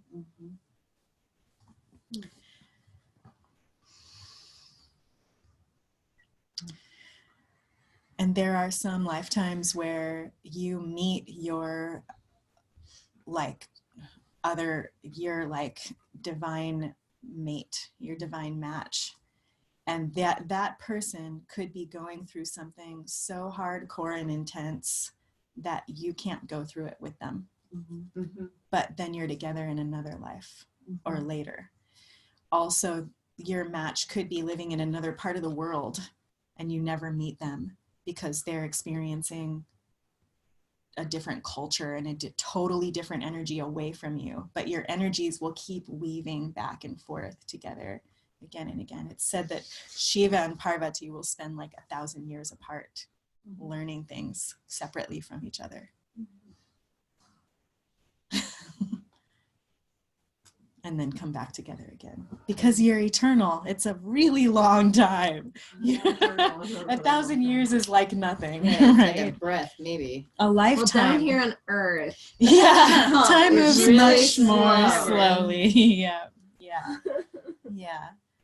And maybe that's why polyamorous can be so wonderful, because if your partner's on the other side of the world and you never meet them, and you never meet that person that you just want to be with them for a long time, then you can get fulfilled in lots of ways by lots of different people. I don't know. I'm just guessing there. But you can also wind up dating 4 of the same person at the same time. Have to look from someone who knows. I need a lot of this That's kind like of energy in my life. a big 4 real lesson people coming show in up. all at once, right? Yeah. But anyways, back to will, surrender, identity, creation, creator, the balance of emotions with intellect. If you're too on the emotional side and making decisions from an emotional place all the time and not engaging your intellect, it's going to lead you in down a certain path that has a certain type of experience that may or may not be fulfilling depending upon the time that you're in and if that's what's appropriate for you in that moment. If you're only making decisions based upon your intellect and you're not tuned into your emotions at all, it's going to lead you in a totally different direction, because you're going to be deducing and rationalizing instead of like feeling your way. And it really is beneficial to have a balance of both of them, to be using here's another personal example. Maka and I had this great idea. We were going to move to Southern California. And it was totally based on intuition and a feeling completely. We did like no research or anything, and we like bought this big RV and we moved our whole family into the RV and went on this big road trip, and we were like, oh my God, it's really expensive down here. It's like $80 to have burgers and fries for 4 people. No joke. Yeah. And we spent like $30,000 in 3 months or something. It was insane, and we came back. I forgot about Like, that. It I was could keep so. alive for 3 months. When was that? Yeah. How did you do it? Right? That's what people down there would say. Yeah, Yeah. very Yeah. carefully, That's very why they're moving carefully. here. No, there's a lot of people down there who live in vans who probably don't. Yeah. Yeah, I'm on a fixed income of like $7,000 a month, but Yeah. you know, But had we like done a little research and actually like engaged our intellect a little bit, we probably would have figured out that it wasn't a good idea. But we were just like totally going on intuition, you know, almost like 95%. But it was fine. We made it. And we had, It was a powerful lesson. We had an experience. Yeah. Maka discovered he doesn't like dry climates. That's good to know. Yeah. Anyways, we get to have lessons, which is, that's the point, right? We get to have experiences that teach us and guide us. Were you going to say something? Yeah. So I know I shared at the beginning of our time that I was pretty deeply in evangelical Christianity for a decade of my life by choosing, and have been out for like 2 years or so.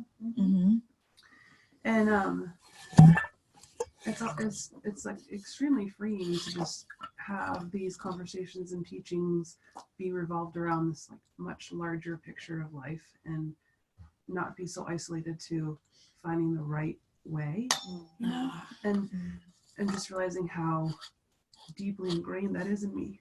Yeah. That, like everything I do or choose has to be the right thing. Yeah. And you're just like, so we have lots of lessons in our life. I'm like, oh, well, that's a lot different to think of my life like that, versus to think of my life as like trying to always figure out what God's will is and always do what's best and right and holy and righteous and all these things. It's like, what if my life is just a bunch of lessons, and then it feels so experiences. Yeah, it just feels so much more freeing and like exciting and possible, and like I want to be part of that life. Yeah. And then just like really sitting with like kind of some grief around so much striving for so long, and just really missing out on like a lot of freedom and a lot of enjoyment, and like just ebbing and flowing. And I just feel really grateful to be in this place right here, to be learning that there's another way.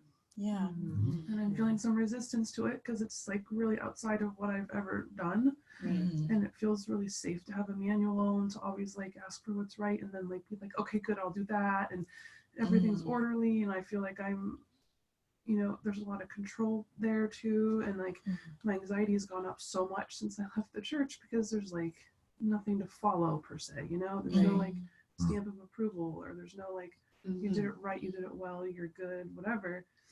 And so I just feel like I've been floundering, but I just hear like it's not necessarily bad, and it's not that I'm like floundering aimlessly. I'm like being given all these opportunities, and I can just be with what is, and not be always wondering like, is what is okay? What will be next? How do I, you know, I'm like, how do I ensure that I and even bringing it back around again, that experience that you had in the church was really important for you as part of your evolutionary process. And now you get to have the experience of unwinding from all of that. What a gift, because it's so expansive. So that like contraction expansion has been really important for your evolution. An important experience. I'm not saying it's easy. It's easy for me to say that. One time, Oma, I'm not going to get the story right, but I'm going to do my best to get the point.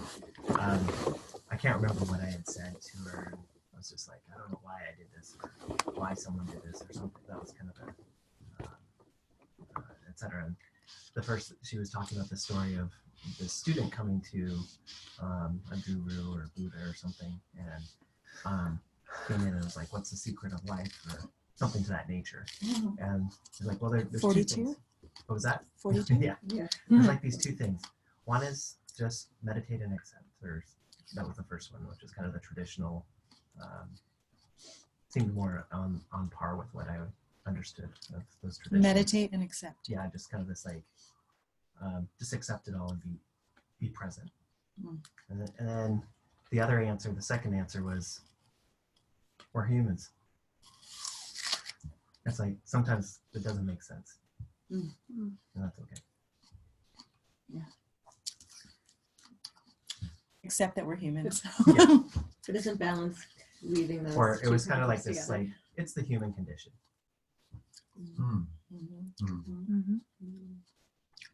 It really helps That we- me a and it lot. was this idea that sometimes there is no explanation to why we do the things that we do. Sometimes there's no need to understand it. Right. It really helps me to have the perspective that we're just like little kids playing in a giant sandbox. Hitting each other over the head, taking each other's toys, crying, throwing sand at each other, building things, having a blast, running around, screaming and clapping our arms. That's it. We're just down here playing in the big sandbox. We're like children. We're baby gods. We might look older. We might have wrinkles, but we're really baby gods, no matter how old we are. And mom and dad, they really are looking out for us.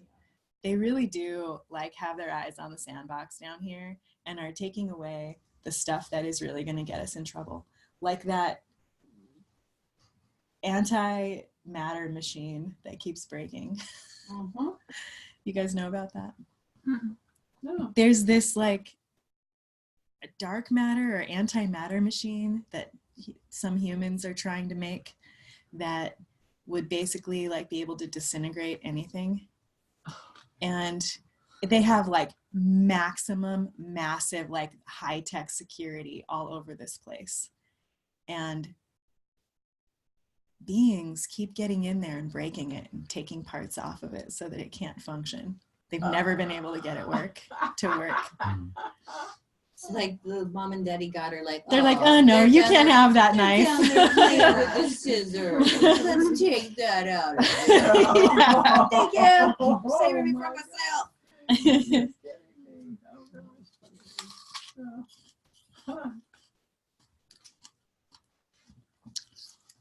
Yeah, you don't get the power to destroy everything yet. No, you're not quite ready for that You're not grown up enough. one. Yeah, a little bit longer. So taking action in surrender also is about using your will to make something happen. It reminds me of the serenity prayer again, which came up last month, right? Like knowing what you can, where you can assert yourself, where you can take action and make something happen, and where you need to just let go and let things be and be okay with what is. And become comfortable with that, with just, okay, this is what is. I'm just going to let it go. And to stay in a place of love and forgiveness no matter what is going on. Because there's something much greater at play than we can usually tap into with any given situation if we're looking at the minute details of something. This happened and then that happened and this, and we're like thinking about it and we're ruminating it, regurgitating, Over and over, and then we trying to just chew figure on it that out. for a while. If I could just understand all of this, Then then I I can could let go. control it and make it not happen again. Sometimes we just need to let it go and not understand it at all. And just, And sometimes, yeah, go ahead. and sometimes we need to understand it enough that we can unravel it and make sense of it. Yeah. But what I'm finding is that in the times where it stops making sense, that's the key to me of like, okay, now just like back off. And then it starts to like bling, bling, bling, bling, bling again. And I'm like, oh, okay, now it's like maybe that the figuring things out is more like a receptive thing. Whereas like sometimes I try to do it actively. Oh, I need to dig and figure out everything, where it's like, okay, no, like wait for these things to pop up, and then you're like, oh, now I can look at them because they're not in the mud. Whereas like if you're just like, I feel like where I've been in the past is just like digging around in the mud, and you're like looking for these jewels, and sometimes you find them, but they're like still covered in mud, and so now I'm like, oh, sometimes that's a sign for me that just like letting them rise up, and then it's like, oh, now I can see you. You're right. Or use your chi instead of your hands. Yeah. As you said that, I'm imagining like Yoda. Yeah.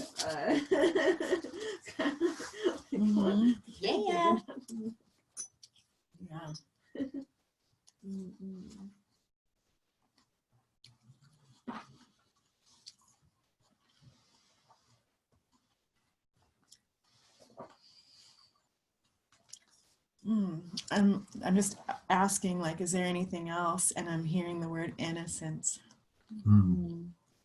If we, and that's really connected to the heart, which the heart feeds directly down into these two spheres, that having the innocence of a child and the awe of like, wow, look at that. Look at the beauty that just happened in nature. And then, wow, look what I just made. That's awesome. You know, and having this like innocence in all of that, that is just like pure and light, and not taking ourselves too seriously in all of it, you know? Thank you. Innocence speaks to me of self-trust. I've never thought of that before just now, the way you were describing it. And that's something I struggle with. Like I've made so many mistakes in my life. Things didn't turn out the way I wanted. Struggled because of that. Had difficulties, and so I have difficulty trusting myself. And when I go to create, I haven't been coming from a place of innocence.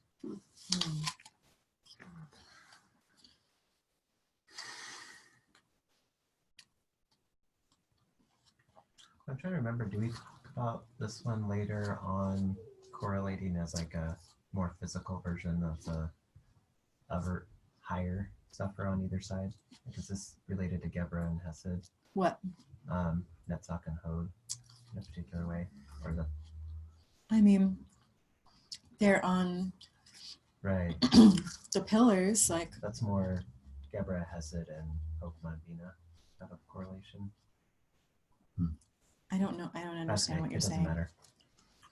Are we looking at the interrelationships between the ones that were in and just the lower ones, or the ones that were? No, you can look at, like, so for example, Netzach sits on the same pillar as Hesed, which is compassion, and the divine masculine energy, which is like the king, like that father that you would want to have, that you could go and sit in his lap and he'll just, you can tell him anything and he'll give you the support and the wise words that are needed.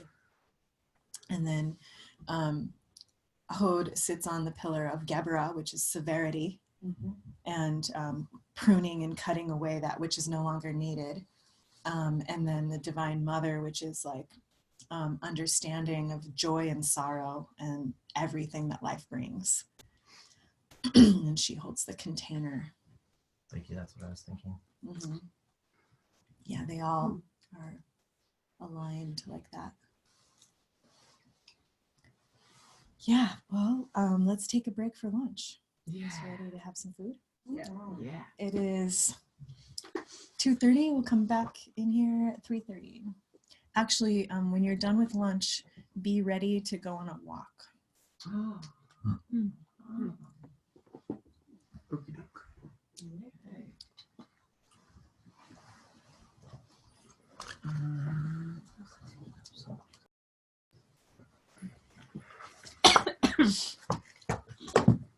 Let go of my relationship with David. And I actually felt a visceral, like, something moving in my body when she did this. Yeah. And I screamed, and I felt incredible grief. I did not feel joy. I felt a lot of grief. And then, you know, I did a lot of like moving it down into the water. And then I felt a sense of lightness. But I can feel that I didn't fully let go. Yeah. I feel like there needs Sometimes to be more. it comes in pieces. Yeah. Yeah. But it was a really visceral experience. Like I actually felt something move in my body when she did that. Yeah. Isn't it amazing that you can just walk through the forest and tie some sticks together and create an extremely deep experience? And you guys totally did that for yourselves and each other. You don't have to have a person guiding you. You can make up your own rituals and your own experiences to do whatever is needed, you know.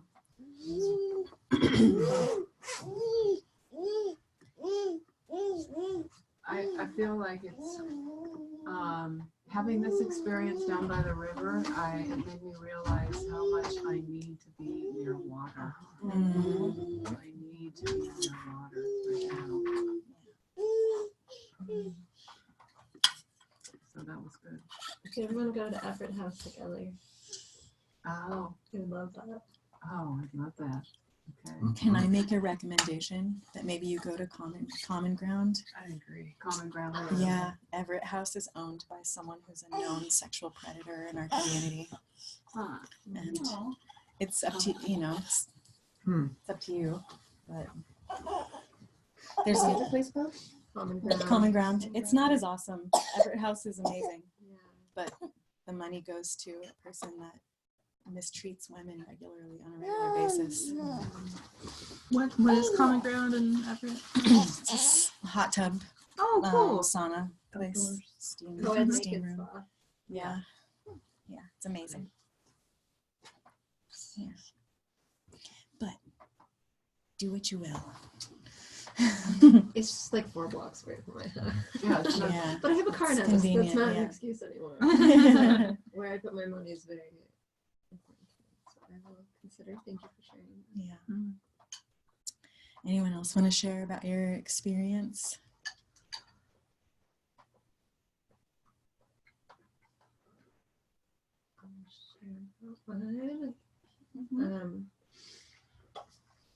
So it was interesting. So I went first.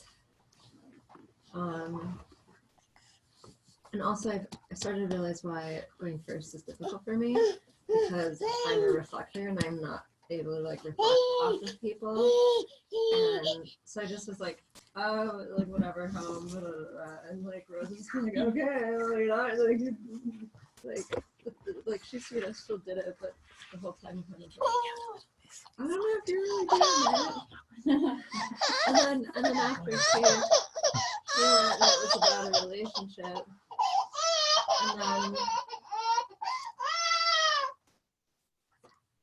like anyway, I started like thinking and getting things turning in my head, right? And then we like finished, and then she was like, you don't look completed, like do you want to go again? And I was like, yeah, you're right, I do. And then so then I like tuned in a little bit more. I was like, what's going on? And that was when like my hand went up to my crown, and I was like, oh right, like she can't energetically do work on me with my crown on. That's one thing. So I took that off, and yeah, and then just also was able to tune in and realize that like I was also letting go of a relationship and the attachment to that relationship with the meaning of home. And so I was able to tap in more deeply.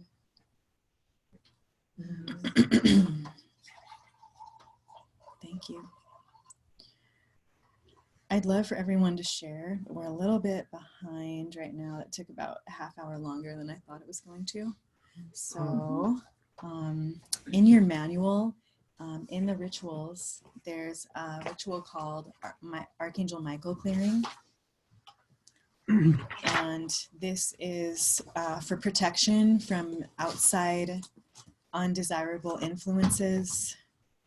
You can call upon Archangel Michael, who has a sword of light, to help you see the truth of a problem and to cut away veils of illusion and ignorance or separation so that you can tune into what is true in a situation. What page is it on? R25. Yeah, what she said. I've been doing this almost, for a while I was doing it almost every day after you suggested that I did it, and it like really helped a lot.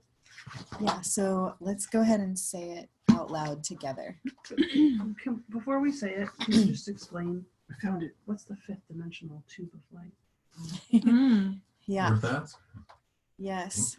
I'm not sure that I completely understand what the fifth dimensional tube of light is specifically. I know that it is a dimension where you can send undesirable energies to be transmuted into light and to be released into their next evolution. Okay. In shamanism, they call it middle world. Okay, thank you. It translates to. Okay. All right. And the tube of light, what is that like? What is that? Like a. You don't have to imagine it. You're just asking Michael to do this. I know, but I just wanted to know if you have anything you think of. No, I don't know. Maybe let's just feel while we're saying it what the energy is and what comes in around it.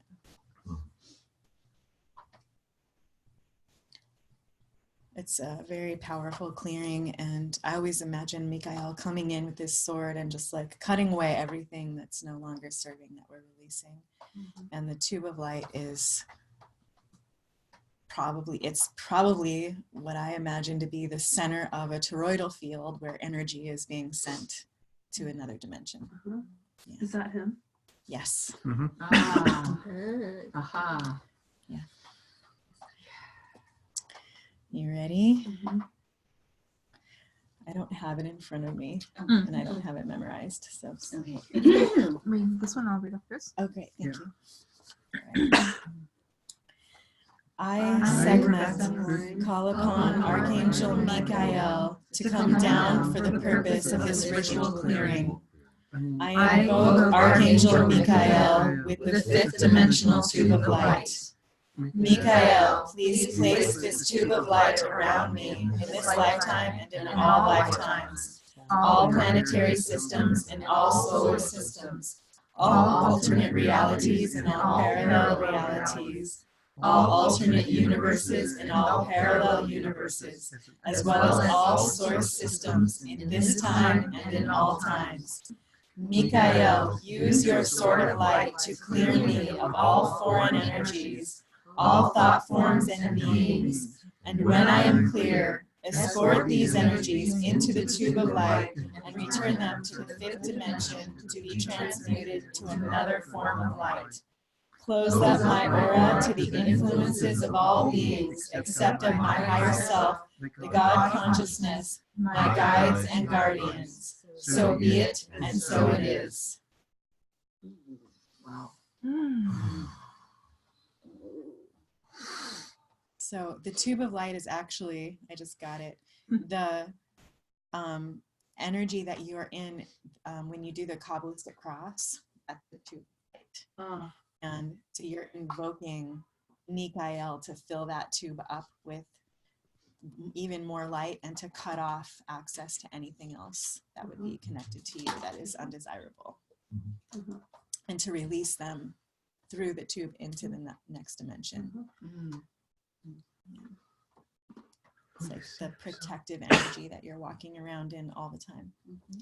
If anybody wants to talk about the geometry of higher dimensions, I'm happy to go deeper dive, but that's like. Oh, interesting. Ooh. That'd be interesting. I've never received any teachings on that. So. I'm getting the biggest deja vu right now, by the way. Awesome. Wow.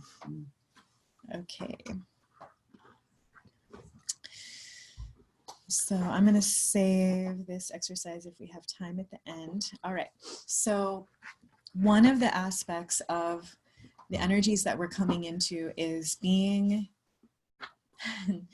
as Rose was saying earlier, like unyieldingly honest in absolute truth as much as possible. And one of the vices is falsehood, creating illusions, manipulating people or things around you in order to maintain those illusions. And one of the ways to access the healing that comes in this sphere is by being radically honest. And that means seeing through your own stories and to like what actually is. So I'm going to ask you to free write, and I'm going to give you a bunch of questions that I want you to just, whatever the first most truthful answer is. And let's just do a little calling upon. We'll do call and response so that you know what this calling upon is for. You can do it sitting down. I am Sekhmet. I call upon my higher self. I call upon my higher self to come down. For the purpose of helping me to access the truth. Helping me to access the truth. To see through the illusions that I have held. To see through the illusions that I have held. Thank you. Okay, so just free writing, tapping into what is the truth.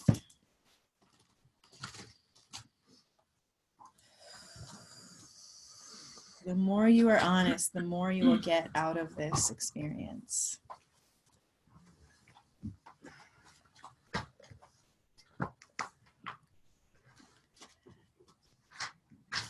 The truth about my mother is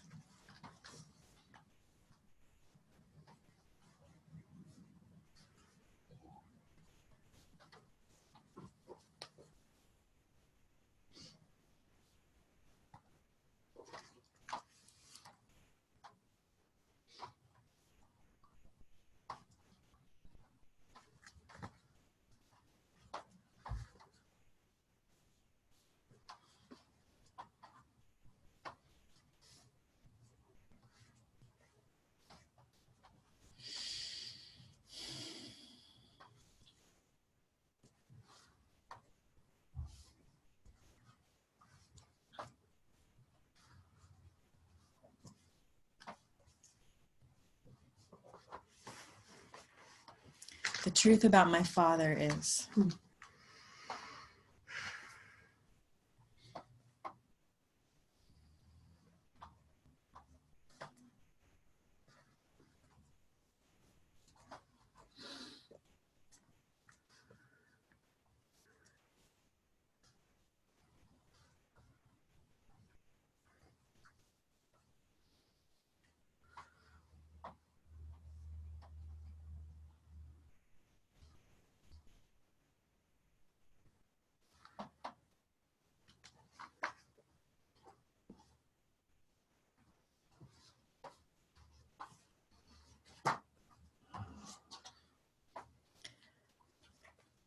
the truth about my relationship with my friends is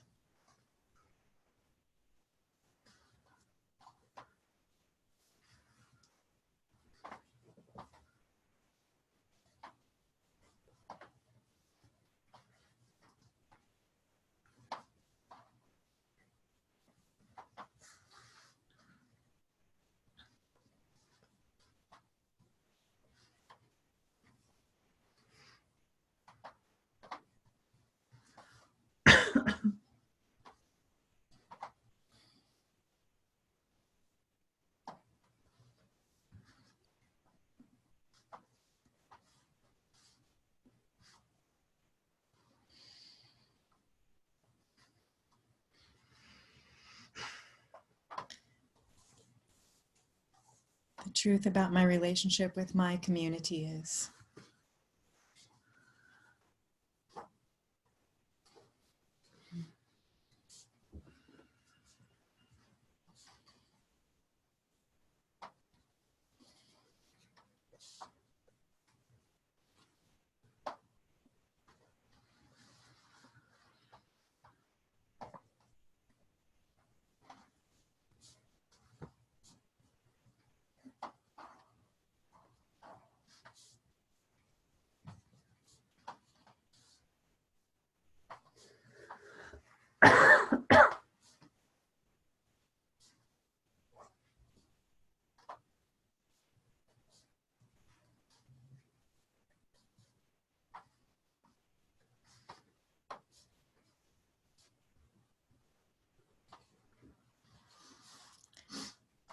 truth about my relationship with elders is.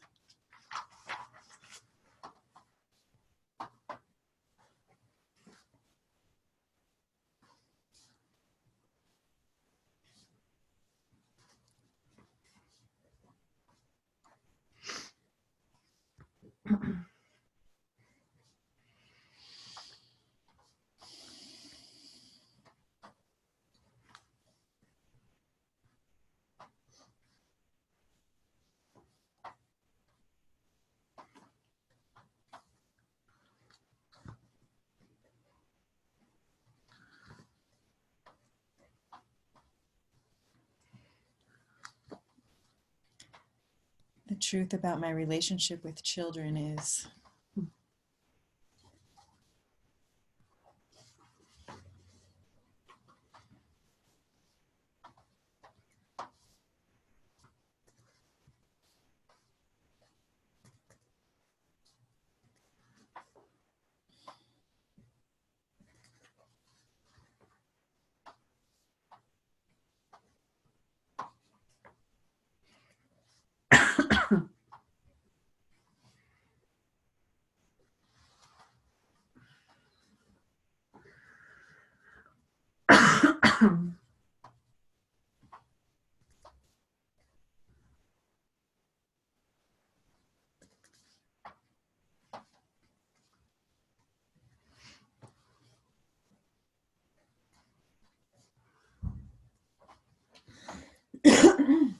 The truth about my relationship with my siblings is.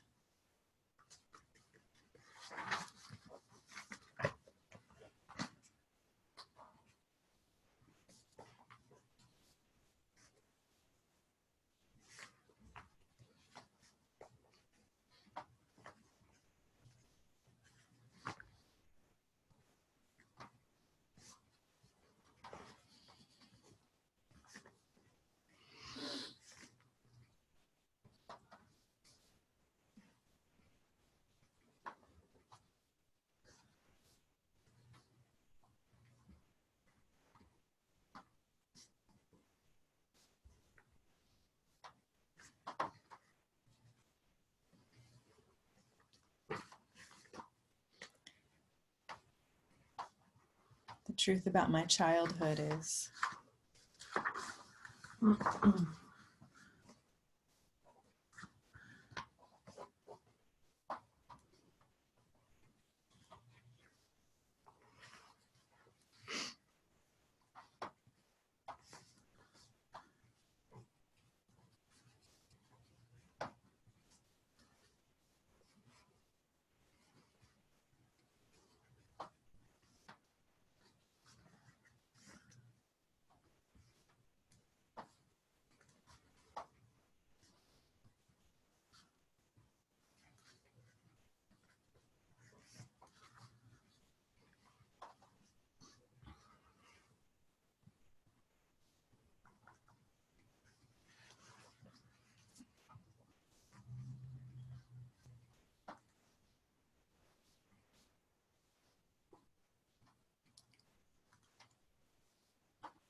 The truth about my relationship with my inner child is.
truth about my intimate relationship with a partner is.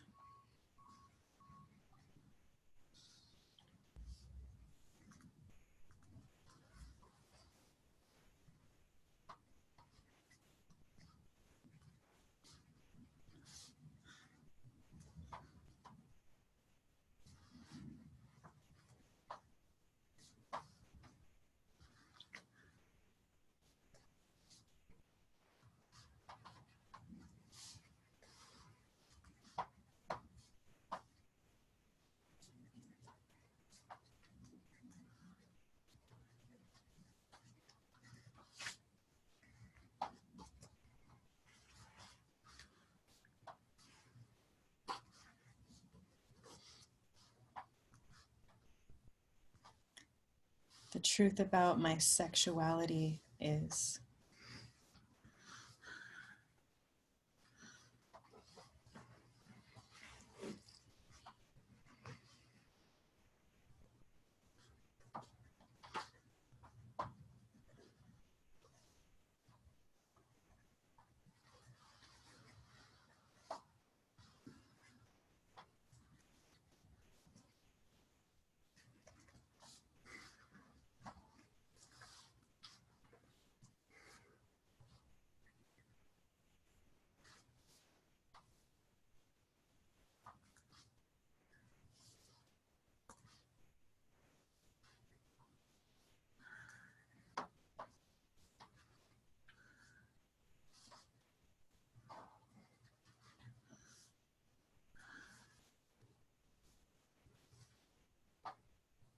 The truth about my health is.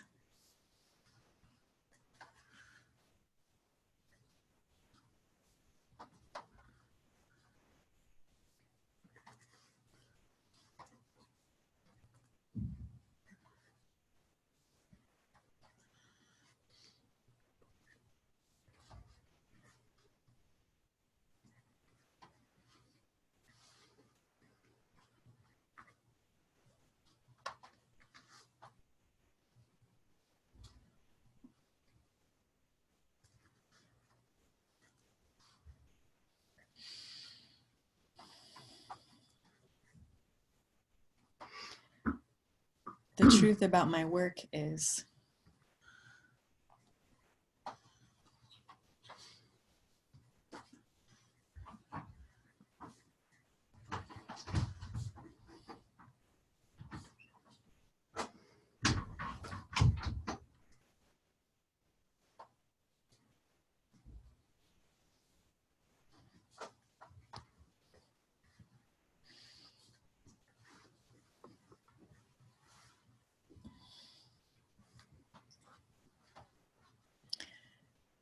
The truth about my finances is.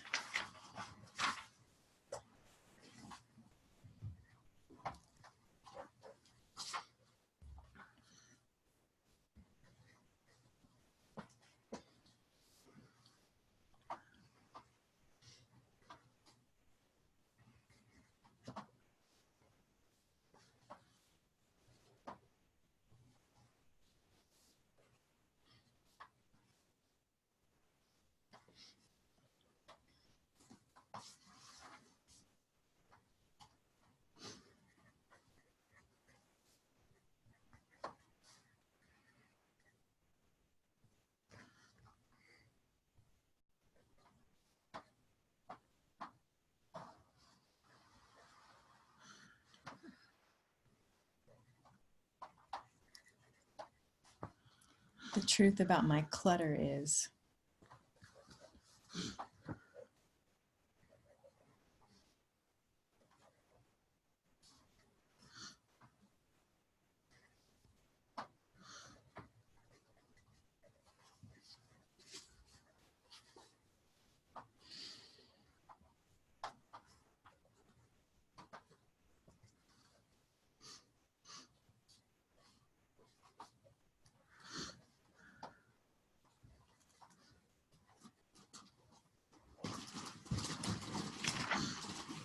The truth about the way I structure my time is.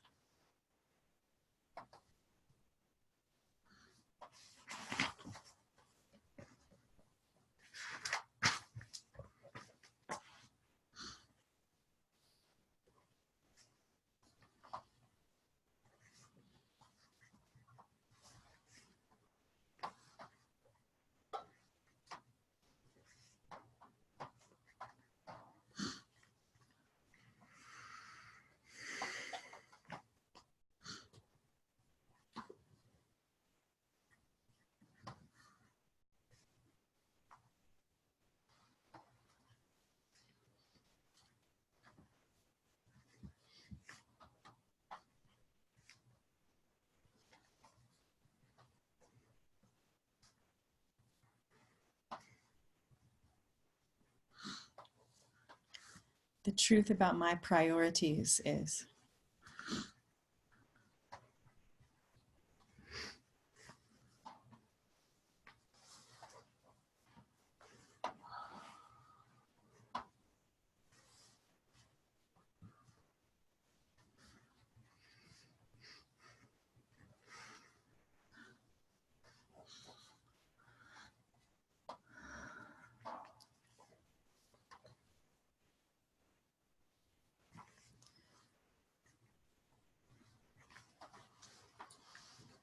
The truth about my discipline is.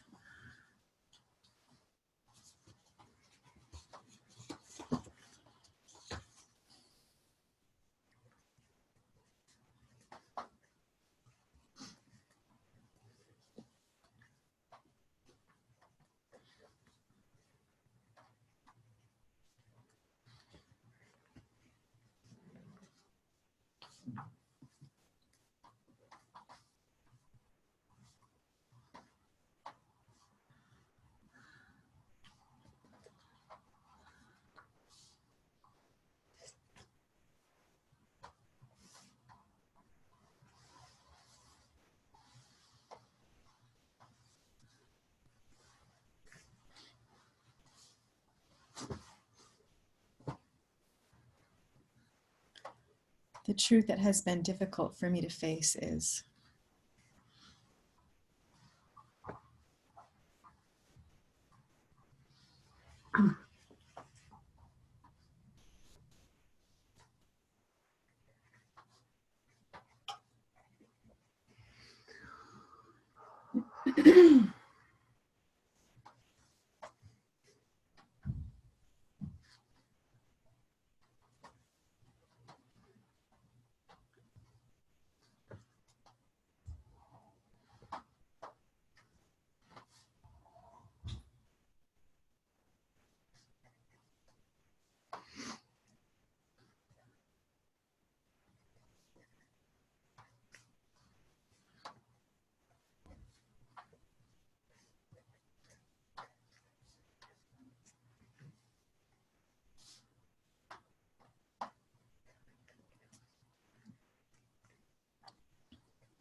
The truth is that I am dependent upon.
The truth is I am unable or unwilling to be independent because.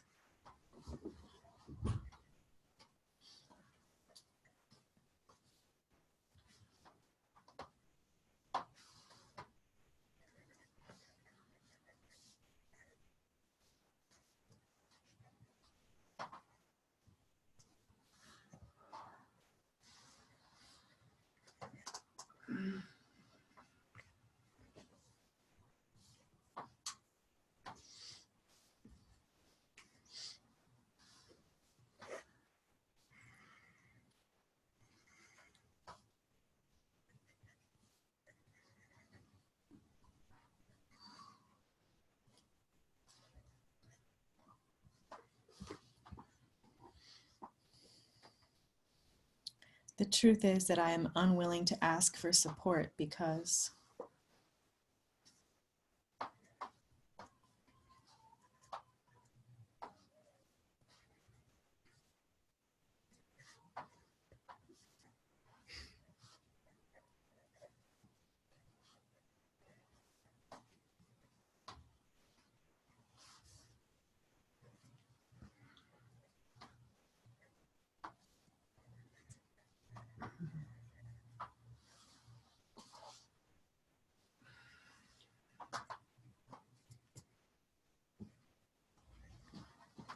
The truth is, I am afraid to let myself be truly successful because.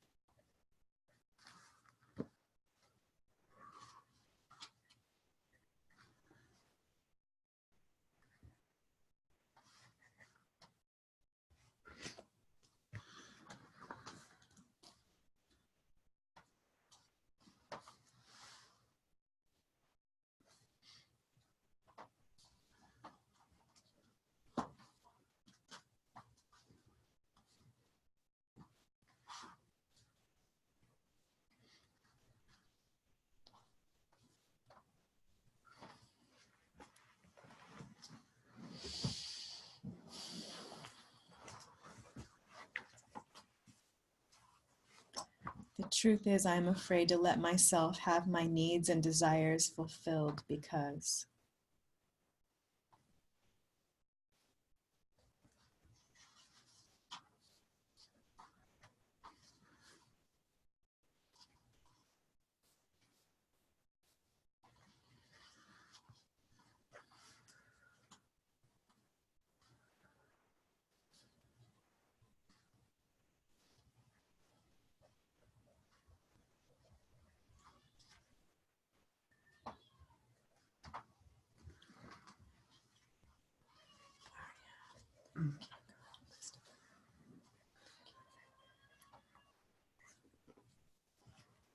The truth about my relationship with myself is.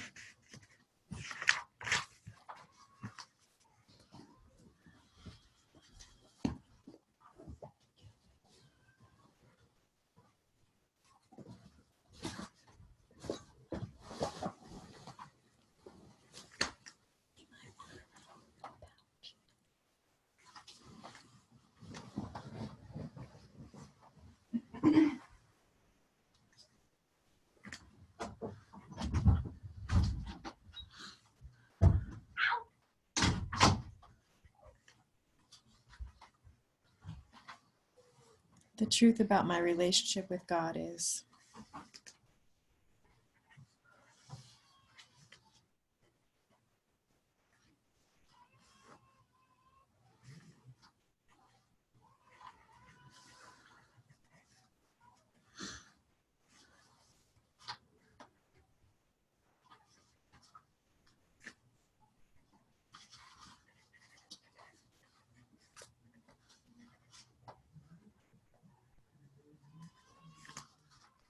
Just two more.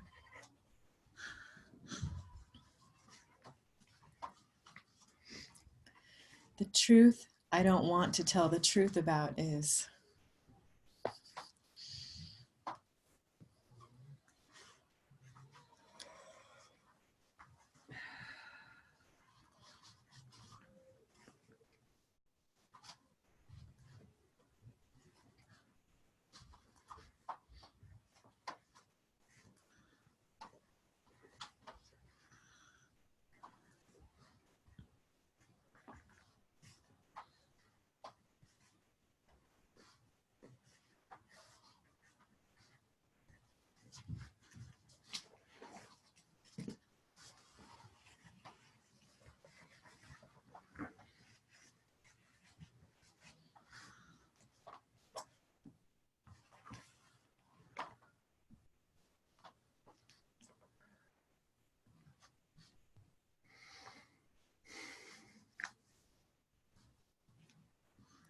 The lies that I tell myself about myself are.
done, just go ahead and put down your notebook and your pen. You uncover anything there?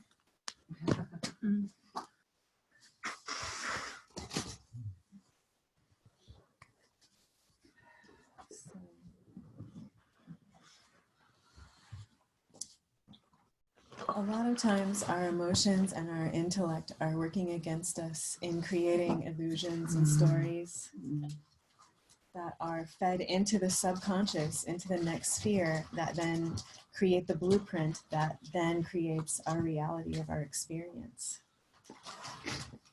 And we tend to, whatever we're projecting at other people, like, I'll give an example. Maka had an experience with an organization that he was beginning to get involved with, of this person representing the organization talking to him regularly, like weekly, and starting to build a close relationship and wanting to come over here and have dinner and like get to know us and start teaching their classes here in Portland and having Maka help with that. And they invited another person who was also going to be doing their training, who didn't like Maka. And that person, that person representing that organization just dropped Maka and went towards this other person because they have more financial resources than we do. They have a big space in Portland, big yoga studio with tons of followers, and they just completely stopped talking to Maka 100%. And it was just a business move. It wasn't personal.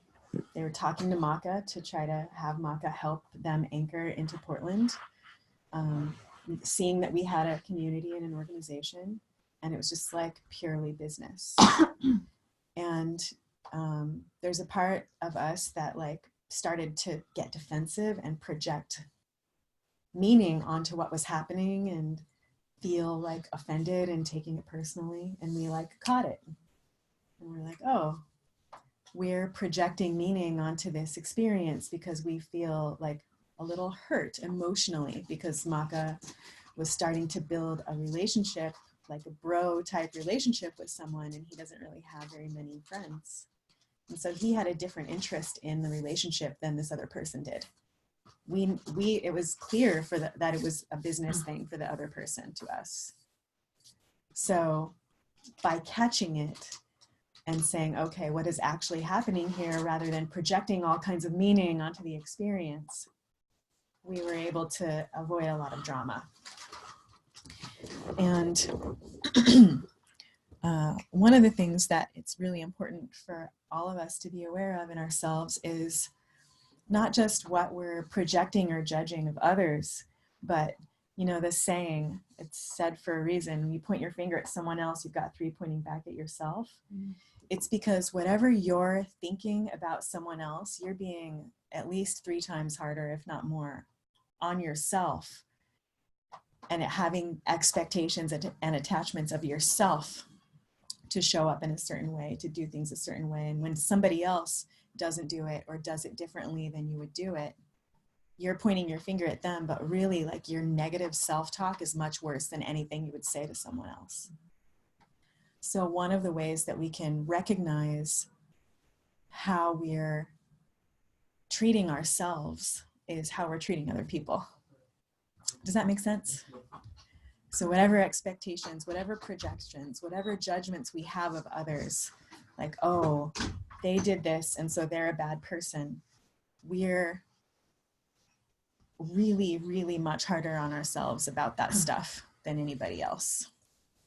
And we need to recognize our own negative self-talk and the ways that we put ourselves down all the time, every day. How many of you are aware that you have a negative way that you talk to yourself about yourself? Yeah.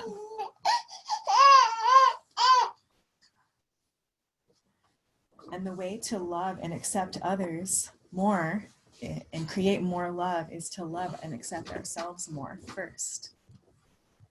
So what are some of the messages that you tell yourself You know, maybe a common one might be like, I should have known, I should have done it right, I should be better at this. What was I thinking getting into this situation, right? What was I thinking? Oh gosh, I shouldn't have said that. Mm-hmm. It can be small little things throughout the day, you know? Like, we can like beat ourselves up, and it's very likely that the person that you're interacting with isn't even thinking that about you at all. Have you ever, I went through a period of time where something like that would happen, and I would go, oh man, I shouldn't have said that thing or done that thing. And I would go to the person and I'd go, gosh, you know, remember that moment the other day when I said blah, blah, blah. And they're like, what? I don't remember that at all. And I'm like, really? That was a really big deal to me. Like, I've been thinking about it for days ever since that moment. And you don't even remember. And I thought that you thought I was so weird or stupid or whatever, you know. I was a teenager when I went through this phase, and I realized, oh, people aren't perceiving things the same way that I am. People aren't seeing me the same way that I'm seeing myself, right? So how is that connected to projecting? Because if you're thinking about yourself, like for example, I'll just use a silly example. I could never wear a black belt with brown shoes. I would just feel ridiculous wearing a black belt with brown shoes. I would never be seen in public like that. And then when I go in public, every time I see someone else wearing a black belt with brown shoes, I'm like, ugh, they did that thing that I would never do. Like, you are a bad dresser. Let me just help you learn how to dress here. Right? It's just a silly example, but other thing could be like, oh, it's inappropriate. I'll just use an example that's like alive in my life right now. It's with some people I'm working with. It's inappropriate to make loud noises in front of other people. So I'm going to stay really quiet. And if other people are making really loud noises, I'm going to let them know that it's not okay and that they should shush. That part's not alive in my life, but I'm just using it. I'm just trying to find some fuel here to explain how this works, right? When you're driving in traffic, if there's a turn lane, if there's a lane that's going to be ending soon, you should just get in line and wait. And anyone that's getting in that other lane that's shorter, that's going to be ending soon, they are absolutely, I'm going to like honk my horn. I'm going to be mad at them. I'm going to cut them off and tell them that they should not be doing that. When the truth is that it's actually more efficient to use all of the space available. It's just totally a projection that Americans have. You ever seen that video of like the zipper? If you have like 2 lanes, and they're going to zip together, it's better for everyone to fill up all the space and zip together like a zipper instead of everyone waiting in one long line, right? But what do people do when they're driving? They get mad at you if you get in that other lane. Maybe even like use their car to like try to cut you off and get you to not be able to go in that. Have you ever had that happen? Right? So whatever beliefs we have, whatever stories we hold, we're like actually using our will to try to control the energies around us, to try to control other people and what's happening. And it's all completely an illusion. And it's a waste of our chi, a waste of our time. And we really ought to be focusing our energy inward on ourselves and getting right within, and allowing other people to do whatever they're doing, trusting that they're on their path. But what if what they're doing hurts you? Right. That's asserting a boundary. That's different. Yeah. It's like, hey, this is causing me pain. Let's talk about this. Or I'm going to remove myself from you. that could also be a healthy response. Can I comment Yeah. on that? If they're causing you, like if someone else is causing me pain, what I try to do is like go inside and think about, is this like a real pain, or is it like a product of trauma? Yeah. And like if it hurts because it's a product of my own trauma, then that's like for me to look at and heal. Yeah. Thank you. I was automatically going to like not just causing pain, but actually causing, like doing something that's out of alignment and inappropriate. But those are really good questions to ask. Yeah. Or to check in, like, is this a projection of mine that you're causing me harm, or is it actually? Yeah. There's no projection here for me to look at, unless it's actually someone invasively invading my boundaries. Yeah. Yeah. There's a lot of questions to ask around that.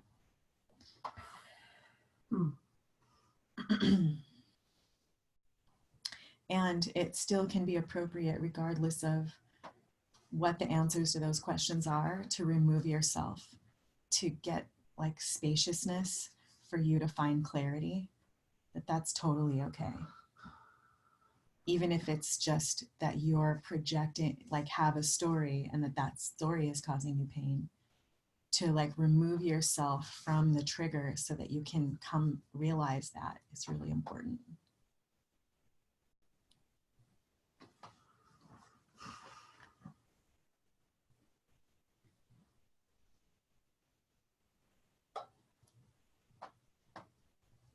The idea is to, in this sphere, is to find what the truth is, to like cut through to like, what is the truth of what's happening here? What is the truth of who I am? Who am I? And here's where the 5 questions come in again. Who am I? What am I? Where did I come from? Where am I going? And what is my purpose? Those are the 5 questions that Kabbalah helps to answer for us. So what is the truth of this situation that I'm in? Are the messages that I'm giving to myself about myself true?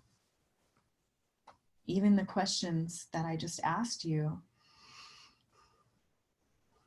there was a lot of like, the truth is that I am unable or unwilling to be independent, because that's a very leading question, and they're leading on purpose. Because by you saying I am this, you're like claiming that for yourself. So then it's really important to say, how do I want it to be? What actually am I? What is an illusion? What have I created that is an illusion? And what is like the core of this? Am I unwilling to be independent? Maybe that's not true about you at all. Maybe you are very willing to be independent. Are you willing to ask for help? One of the questions was, I am unwilling to ask for help and support. Maybe you are willing to ask for help and support, and that's not true at all.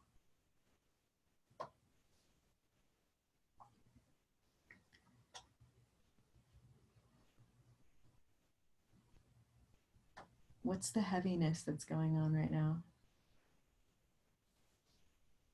I don't feel heavy, but I have something to say about the questions. Yeah.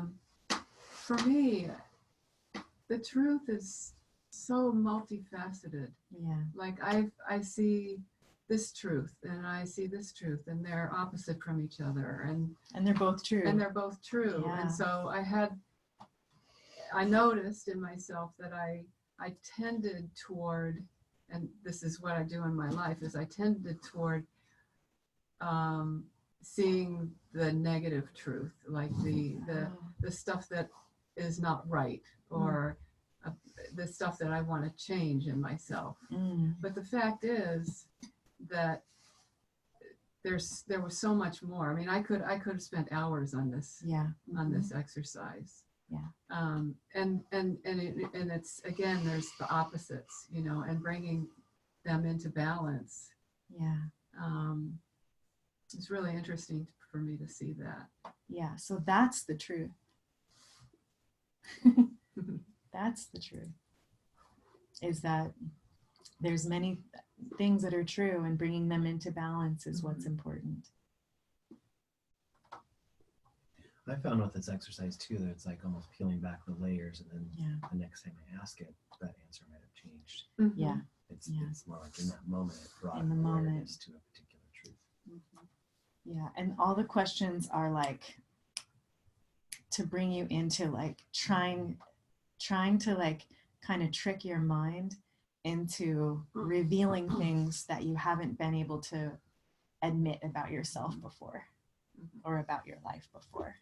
That's really what it's doing, is like some of the questions are, you know, starts off maybe a little like, whoa, my mother, whoa, my father, and then not as hard. And then at the end, it's like the truth that I don't want to be honest about is, and you've been writing things so fast, hopefully something came through that was maybe something you haven't written down before.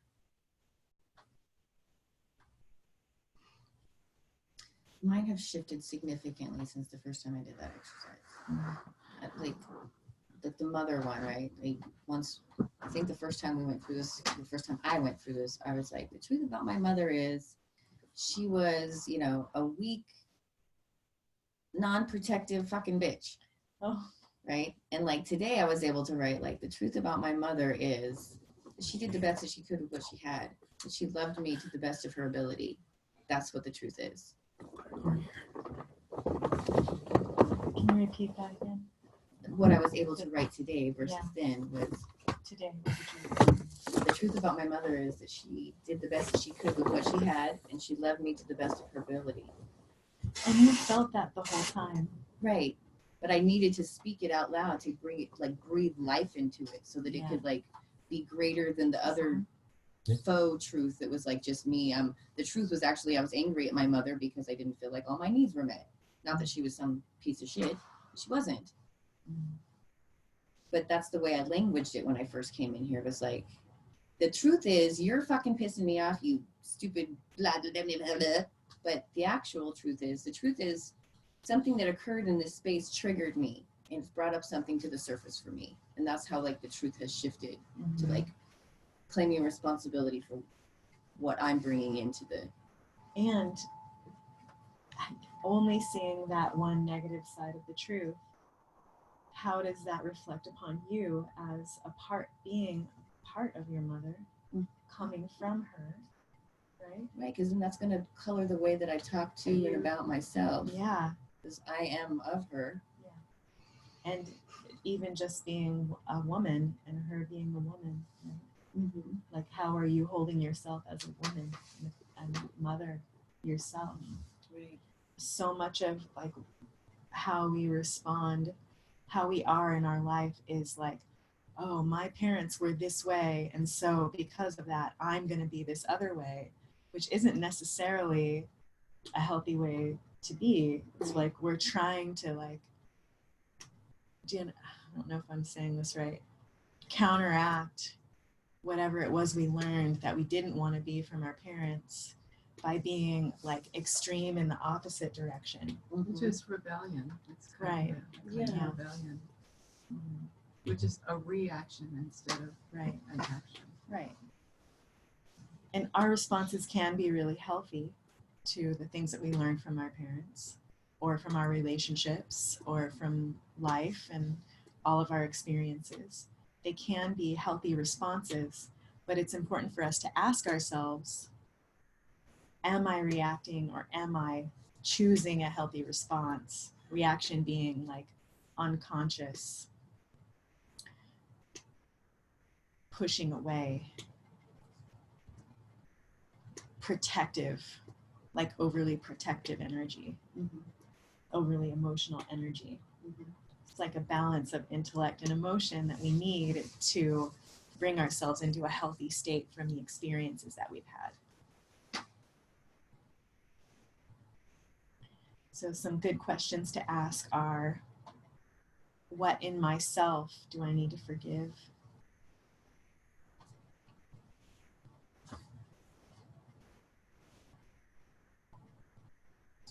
What in others, what is it in others that I need to forgive?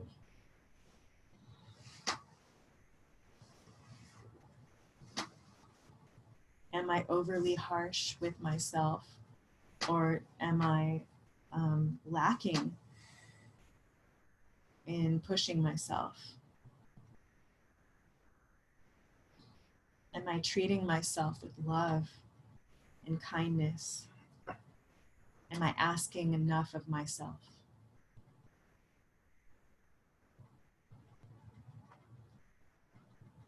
How would I like my relationship with myself to be?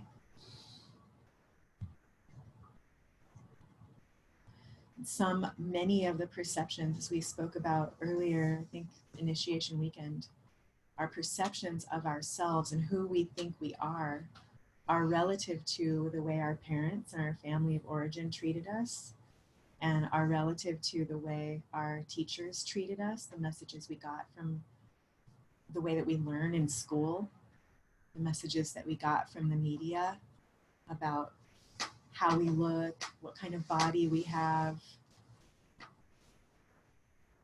you know, like our self-perception is going to be really different being like a cute little blonde, blue-haired girl. I mean, that's not necessarily true. What? What is it? Whatever you're about to say. I'm about to say your self-perception is different if everyone thinks you're fucking hot. No. I'm just like feeling this section of the class always like has some sort of weird energy around it for me, and like what felt like was about to be said was just like even more in that energy. So Well, let me finish saying what I was going to say. I was going to say, if you're a cute little blonde-haired, blue-eyed girl, your perception of yourself is going to be really different than if you're a really large, dark-haired male. The messages that you get about yourself are really different from teachers, from peers, from everyone, because one person might seem really innocent, for example, and not able to cause much harm, and the other person might seem really imposing. Being like a large, dark person might feel imposing, so you're going to be treated really differently, and your perception of yourself is going to feel really different depending upon the messages that you're getting. Mm-hmm. But the truth is that you're not your body at all. Your body is borrowed. Right.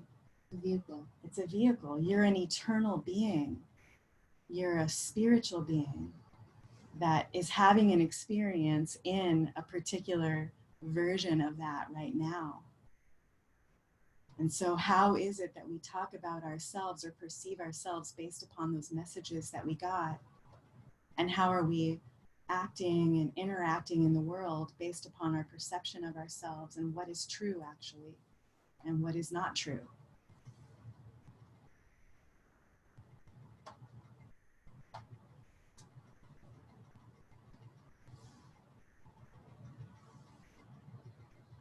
So what is true about you? Who are you really?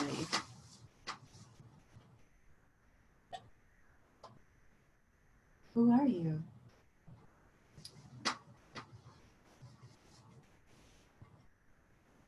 Are you female, male, bearded, gray-haired,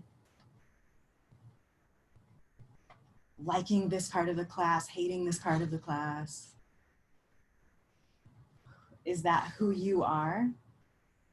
Or is it more than that? Are you much more than that? So much more than that. I mean, but the energy behind the way that you're saying it feels condescending. Does it? Yeah.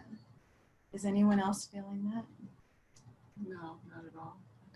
I'm also. I'm not invalidating you. I know. I Yeah. understand. I'm also sharing that I am like have entered into my PMDD time, but I'm also in like a very sensitive place when I'm in that. But I'm also usually not wrong about the energy that I'm feeling and reacting to in that.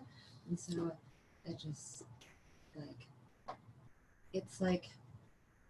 I don't feel like I'm being looked at as the God self and like with that energy, but then also I don't know. So I'm sharing my experience of the moment, but also recognizing the place where I'm at with this.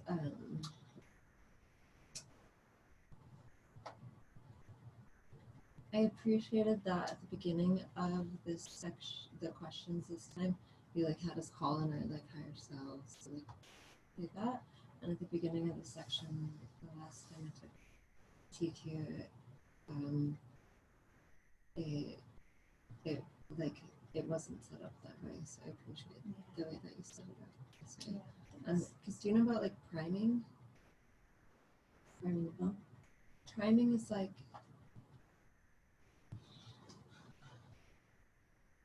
priming is so they did a psychology study where they like prime these people with like like this thing they read that was like all negative, and then they had them like, okay, now your task is to go find this person, and then they had another group that was like, okay, you're gonna read this, and the whole thing was positive, and now you're gonna go like find this person. And so when they go to find the person, which is their task, that person on purpose is busy talking to someone else.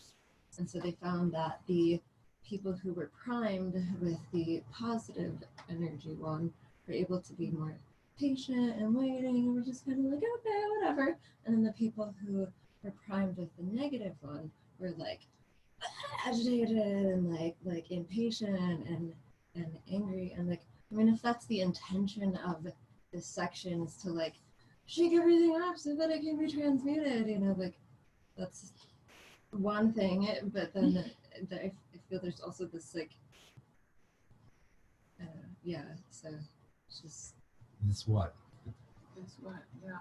this other way of focusing on the light to help you out of the dark, so like how to get there and where to go, whereas like I feel sometimes, because so for me what happened with this the last time is instead of like, hey, this is helping me out of my stories, it was like putting me into the stories. Yeah. And it was like, this isn't, I mean, not to say like isn't helpful or is help, I don't know, just uncomfortable.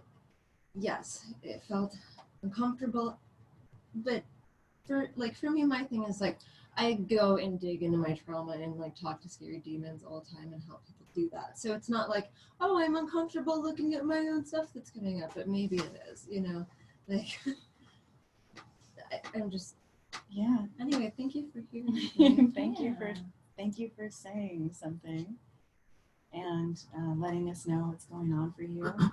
And I honor your experience. I think it's really important to share it. And yes, I am wanting you to look at, if you have negative self-talk, if you have negative ways that you're perceiving your parents or your work or your finances or anything, that's what the point of this is for that to come to the surface and to be revealed. And you have been doing this work, but many people don't do that work. And so that is why we do this section, is to bring people into that energy when most people are really like avoiding the shadow and looking away from it. So there's a part of me that wants to say, maybe you don't need that. And another part of me that wants to say, wow, you're really agitated by it. And so that is telling. Because if you didn't need it, would you be agitated by it? Yeah. I don't No, know. totally. And that's why I'm like, I don't need it, but maybe. And I'm like, well, this, but maybe. You know, Yeah, so like thanks I for would- your honesty I would around put that. in that. Yeah. So it's also difficult for me to express because I'm like, well, I'm not experiencing a very Positive thing thing. right now. Yeah. And then, so for me, then there's also this like, I don't know,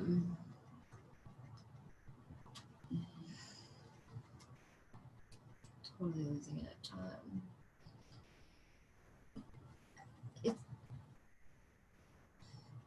like I think I know what's happening. So like this like I don't know. It's just like let's wake up all the demons and now they're all like hanging out here and then they're like this and then it's like okay, what are we doing with them? Yeah. You want the next card? Are you ready? Find a partner. Find a partner. Yeah. Find a Find a partner. Okay. Find a partner.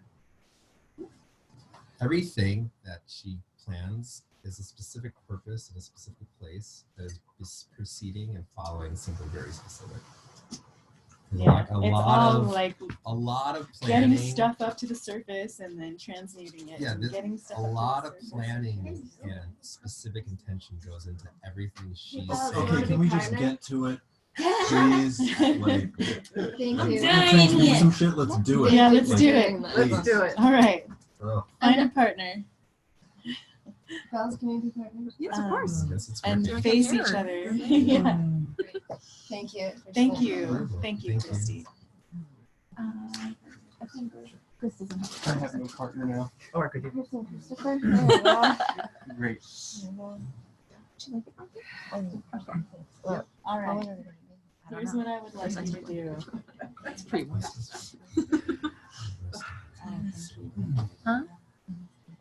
Okay, so the first person, the person who's going to go first, is going to say something that they appreciate about the other person, that they see in the other person, such as, I really appreciate the kindness that you showed to me earlier today, or your kindness.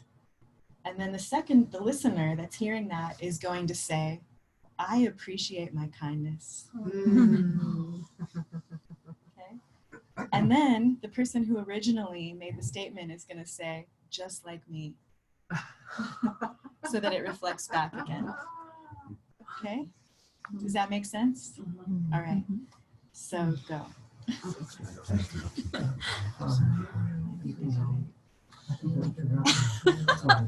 So, okay. So the first person says, I appreciate blank about you. Like I see you and I appreciate this about you. Anything. Anything at all. And it needs to be authentic. And then the person receiving that compliment, that support, is going to say, I appreciate this about myself. And then the first person then says, just like me, I'm like this too. Do you want us to do it to show you? Does anybody? I think we got it. Okay. Yeah. All right. And like the rituals, try to feel it. Yeah, make it Feel, authentic. feel what's being said. I appreciate mystical, magical self. I really appreciate my shiny mystical self. Yeah.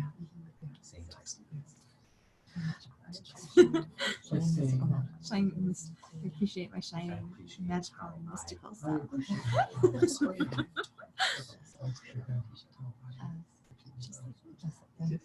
It's like, I don't know about it. I really appreciate your kick-ass amazingness, wonderful self. That is so funny. Yeah. I Right? appreciate my kick-ass. Just like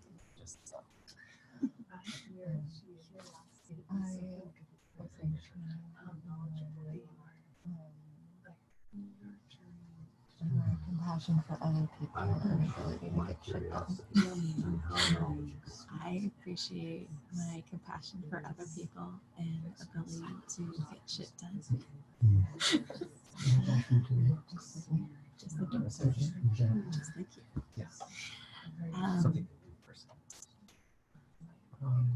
I really appreciate your ability to see into others and hold space. Yeah, I think I'll just say. Let's go and do this one more time and then switch partners. I'm cheating. Me too.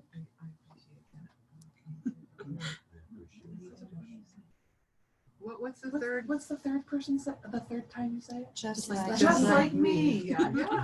Yeah. I appreciate how I felt for about It's not fun for me. It's silly, so I want to be just like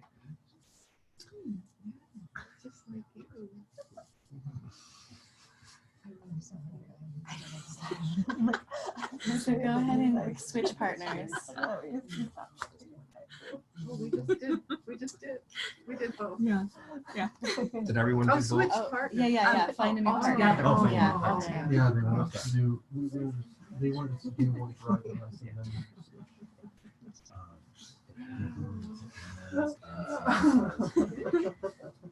Okay. Yeah, or you're moving. Yes, we were. Yeah. Sure. Chris, do you have a partner? Oh, yeah, come on over. Yeah, All right, just, take your time. Okay.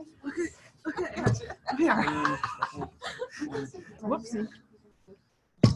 Okay. Do you want to sit on the floor? Do you want to hold hands? Sure. Yeah, that probably would work. Oh, okay. If you don't want to sit down. Yeah, you can go- it's hard because like you can there's so sit in much. chairs. No, that's okay. Oh.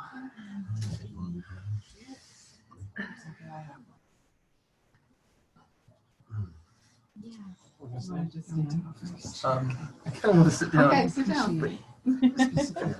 I really, just whatever would be easier for you. Oh, you need your check-in. I appreciate your emotions and your expression. And again, at the river, when you were just really throwing that in the river and getting it out and being true to yourself. I felt emotional. And you should this morning I started crying, and then when you were at the river, I started tearing because it's just so. I appreciate you. Someone who is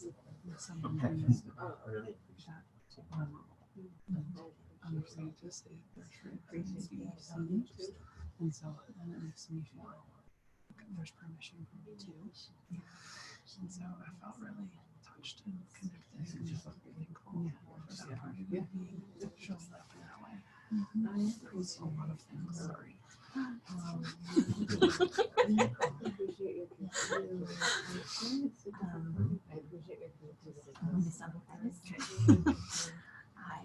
really appreciate my ability to show up unchecked, being genuine, fully expressing myself, not hiding or diminishing. I don't know if I can fully remember all of that. I appreciate your will. Just like me. And I reflect on that too.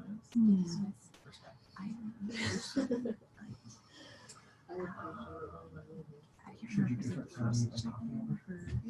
Or initiations in, but you're there's really great stuff. And I was really wanting to get to know you, and then finally you opened up. I was like, wow. If you want to.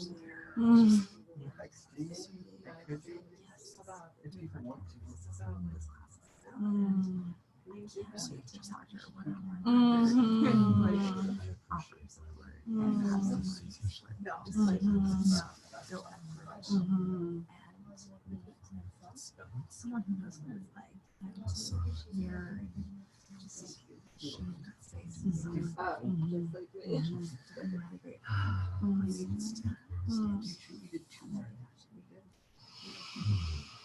Go ahead and finish up.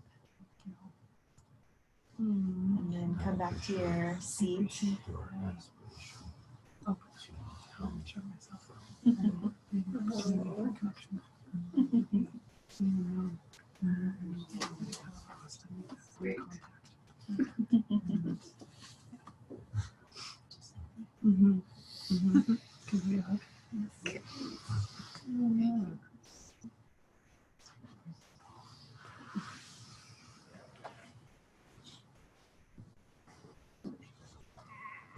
And find in your workbook, in your manual, the pattern on the trestle board.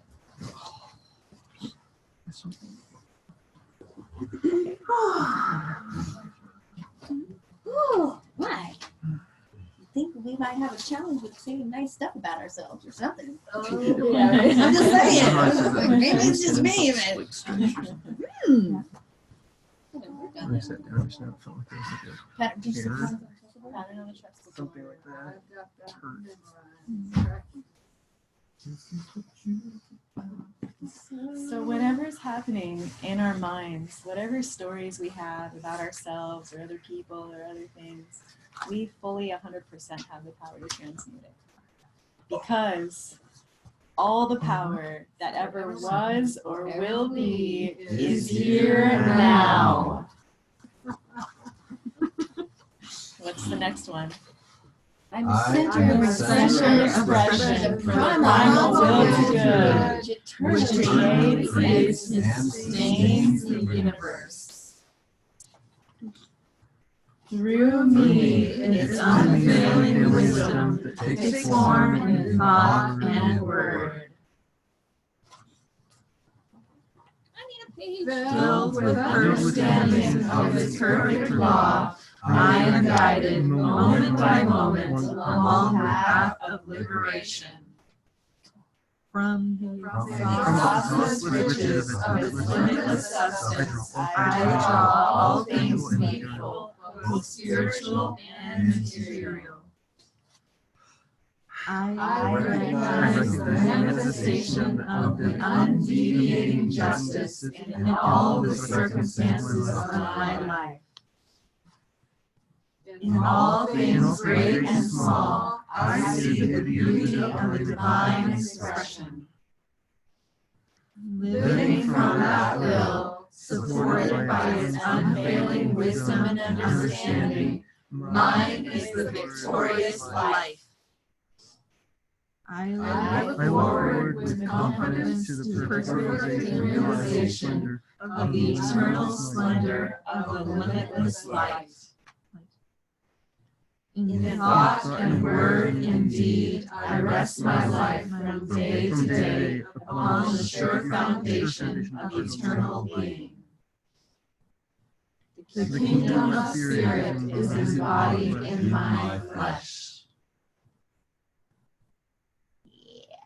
Does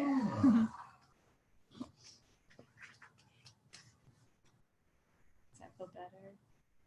I see more smiles. Yeah. I know, everyone was like, I'm shit. No, you're not. You've just been used to talking to yourself like that for a while. I know. It can be frustrating when you think like you've done the work of like processing those things that may have been true before, and like you're really like thinking differently and acting differently now, but it still bothers you to think about it. Yeah. Yeah. It's Yeah. really, it's such a process, right? Yeah. It takes time. That's part of being kind and loving to ourselves, is allowing ourselves time to do that it takes to do the work. You've been talking to yourself the way that you do for many years. It's gonna take some time to reprogram, and that's okay. And those grooves in our brain, those patterns are easy to slip back into. The compassion to know that we can more quickly get back out of them. It was a lot for me to go into some of those negative affirmations because I've worked so hard not to get caught up in them. And when they do come up, it's really, those grooves are so deep. Oh, yeah. That just like. You can spiral. Yeah. Yeah. I have a ritual for you. Go ahead and stand up. You can stay seated. Wait, we can't stay seated? No, I'm going to stay seated. Oh, you're because I'm holding this. She's holding the baby. So you're going to face north. And I want you to repeat after me. Yep. Over here? I got it.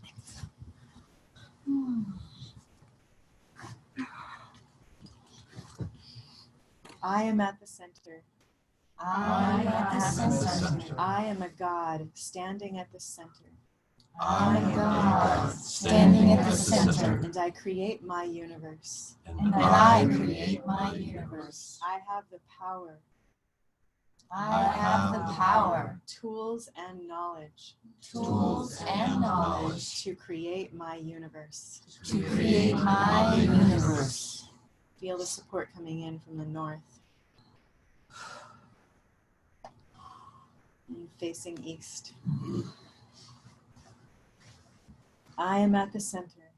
I am at the center. I am a God standing at the center. I am a God standing at the center. And I create my universe. And I create my universe. I have the power, tools, and knowledge. I have the power, tools, and knowledge to create my universe. To create my universe. Feel the support from the east coming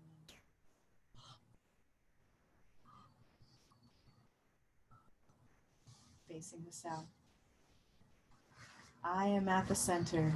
I am at the center. I am a God standing at the center. I am a God standing at the center. And I create my universe.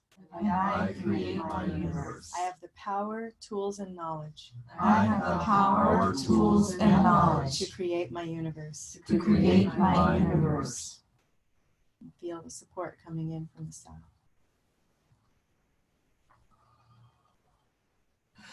Facing west. I am at the center. I am at the center. I am a God standing at the center. I am a God standing at the center. And I create my universe. And I create my universe. I have the power, tools, and knowledge. I have the power, tools, and knowledge to create my universe. To create my universe. Feeling the support coming in from the west. Facing north again, and looking up. I am at the center.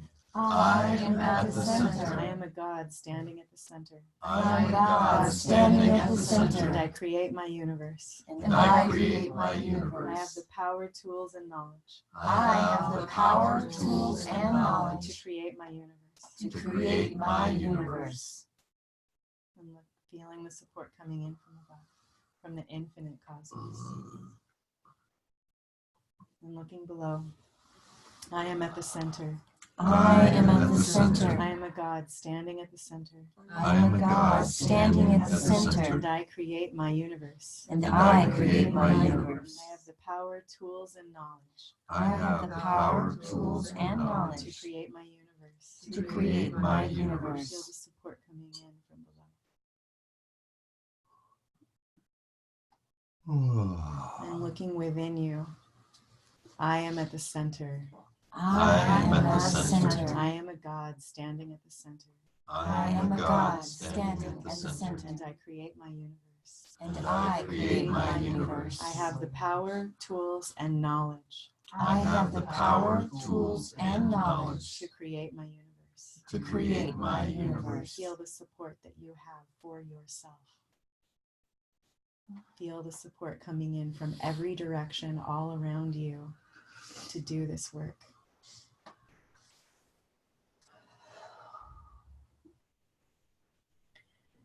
And when you're ready, sit down and rewrite your stories, the stories that you wrote down earlier about what you felt the truth was. Recreate with powerful and positive affirmations.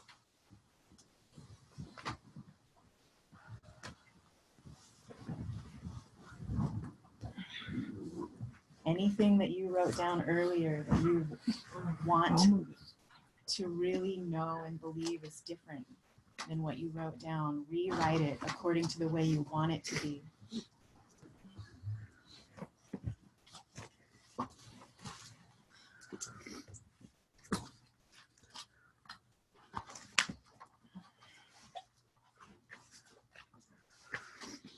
When you say rewrite it, do you mean like cross it out and then write new, or leave the No, old stuff? just rewrite this. It's a new story.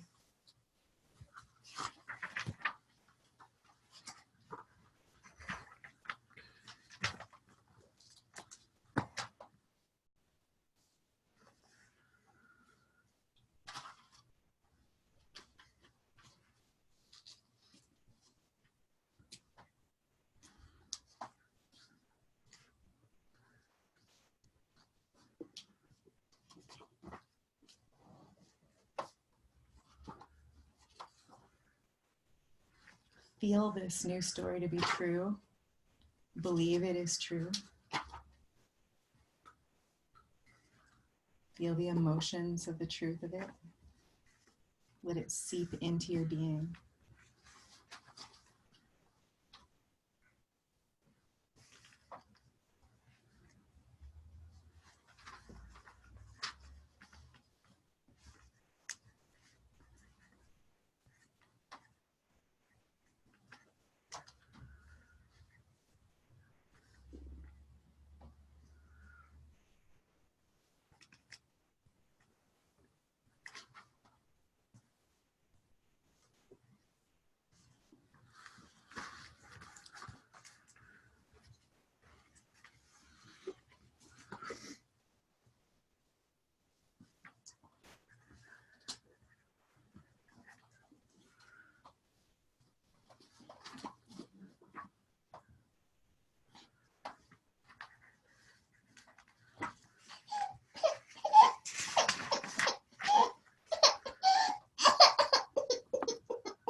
Teeth is hard. Oh, teeth.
Give him a bath, maybe? Or just in the room. No, we're almost done.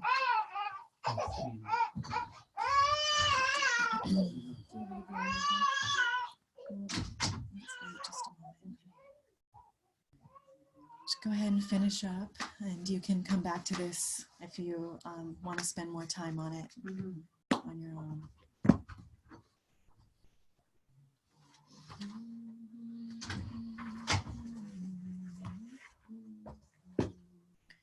So whenever you find yourself in the old stories, come back to this new story, like catch it as soon as you realize that you're in a negative thinking pattern about yourself or projecting at others.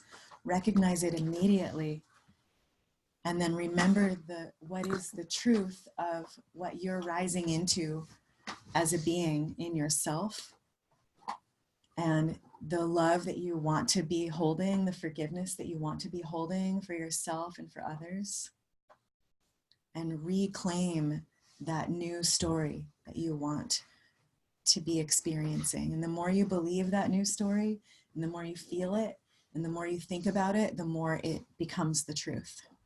Because that's how we create. We create with our thinking and our feeling.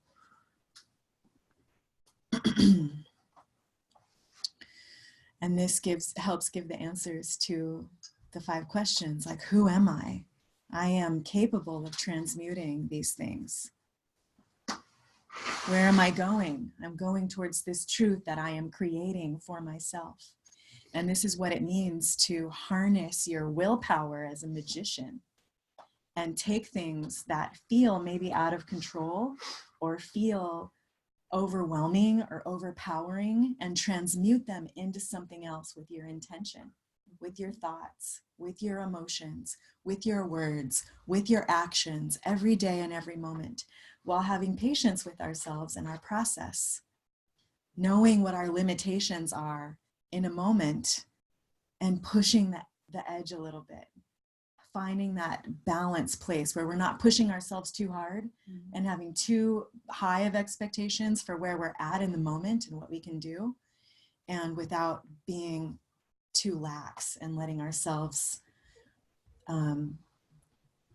be in energies that are not healthy or not serving us. Finding that edge and riding that edge.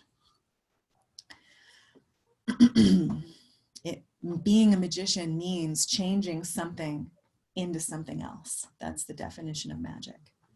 So you have what is real and what is the truth of what's going on right now, and being honest about it. And then you have the truth of what your higher self remembers about you and who you are and where you're going and what you're capable of, which is also true, as Rose was pointing out earlier. What are the, could you repeat the other three questions? Who am I? What am I? Where did I come from? Where am I going? What is my purpose? Where did I come from? I'm sorry. Mm-hmm. What is my purpose? What is my purpose? Yeah.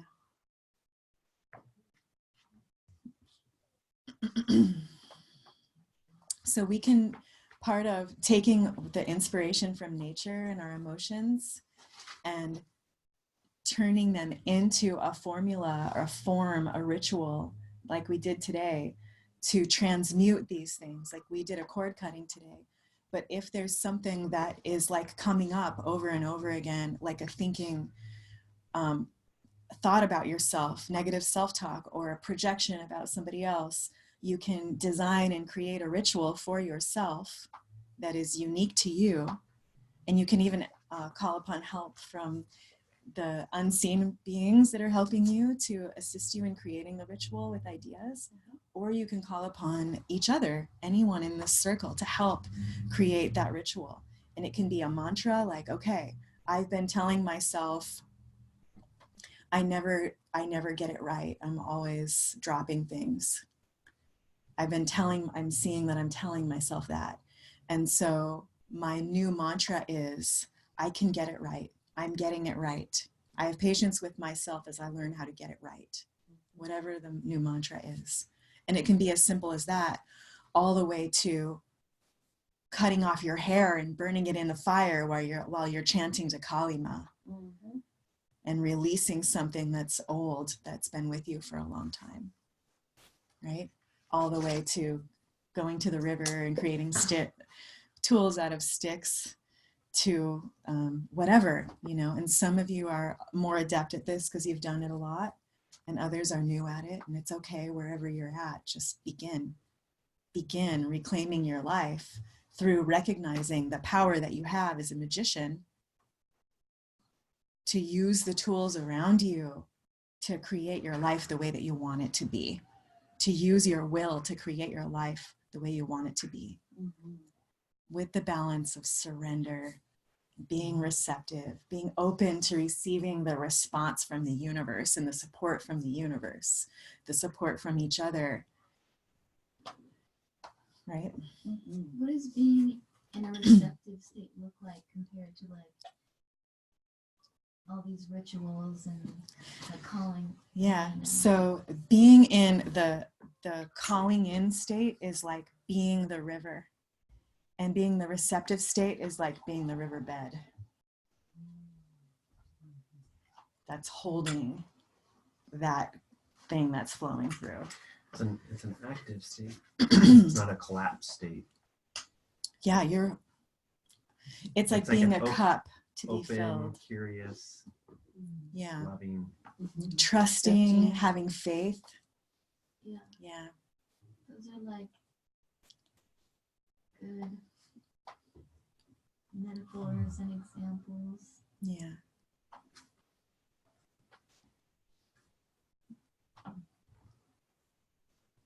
Is there anything else that you can like physically describe that you might be like doing with yourself or saying to yourself, like while you're being receptive instead of like calling things in? It's more like open. So I'm just empty. Just being like sitting quietly. Yeah. And what happens when we sit quietly, if we project out like, this is my prayer, this is my request, this is what I'm calling in and wanting, and I feel it in my being that this is true and going to be really helpful for me. And then you just release it and allow it to be so. Allow it to come in. It's like a vacuum that's like that emptiness like sucks in and calls in the stuff that you're wanting. I think another analogy would be like, it's like that person who you're talking to who totally gets it. Right. They're in a receptive state where they're taking you in fully. Yeah. Understanding. So if you can imagine what that feels like, translating that to more of a universal or cosmic opening. Yeah. Whereas when you feel like they don't understand you, you're like explaining it and then explaining it and explaining it and then explaining it. Yeah. Sometimes. For me, it's a physical experience of just I'm really relaxed. My body's relaxed. My muscles are relaxed. Like contraction is, for me personally, and now this may not be true for everybody, but for me, if I'm contracted, I'm not being receptive. Yes. Physically. And a contraction is an expelling of energy. So that makes a lot of sense. You contract and you send something out, and you expand and you open and then get filled up again. Really relaxed. Yeah. Something just came in from the mystery teachings that I've been watching is the more contracted we are, whether it's physically, mentally, or emotionally, like, oh, that's not, our actual DNA helixes spiral tight so that they have less ability to receive information. And the more receptive and relaxed state we're in, the actual DNA helix unwinds itself. Wow. So that almost all the receptors can be reached. So like down to the micro tiny itsy bitsy cosm of who your physical container is responds to the state of mind and emotional state that you're in. Your DNA responds to how receptive you are. And it's important to feel both. That's how life flows. That's how the heart beating, it has to contract and push all the blood out of the heart and through the veins, and then open to it sucks back in again and keep it pumping on the body.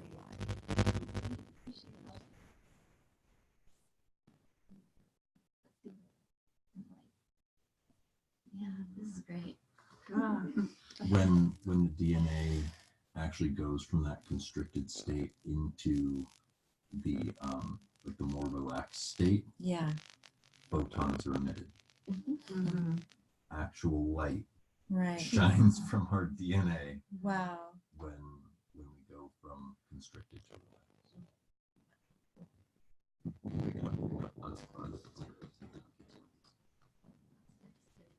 I want to really emphasize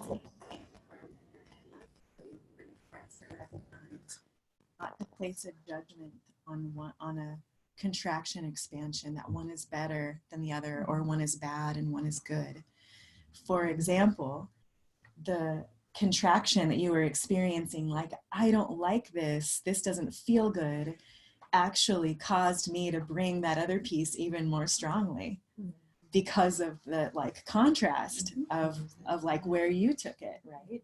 And there wasn't anything wrong or bad about what you said. It was important and needed to be said so that this second piece could have an even greater impact than it would have otherwise, right?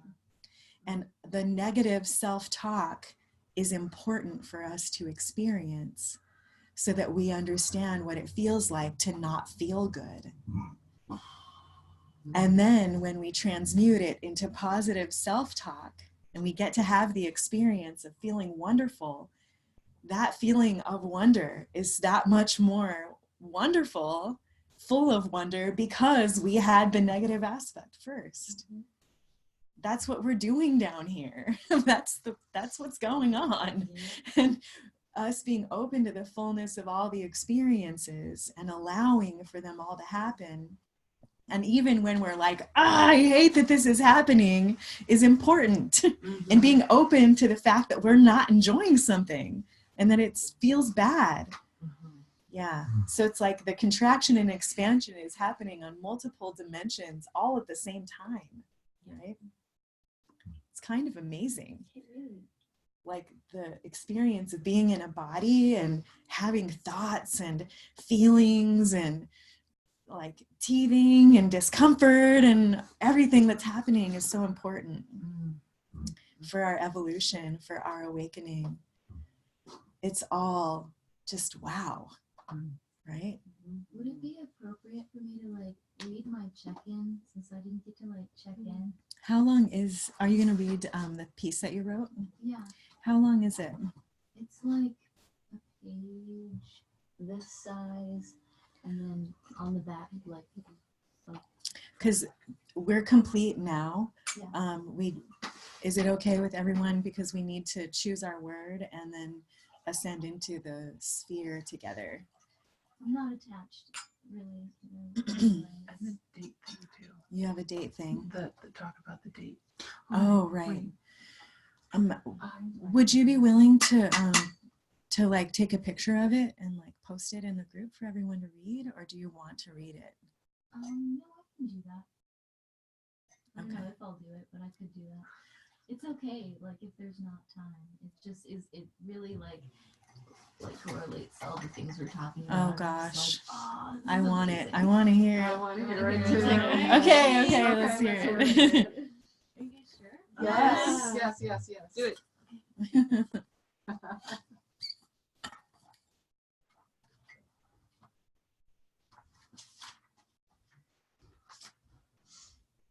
Dancing with my awareness and realizing the things I desire that I feel passionate about creating are beautiful to think about.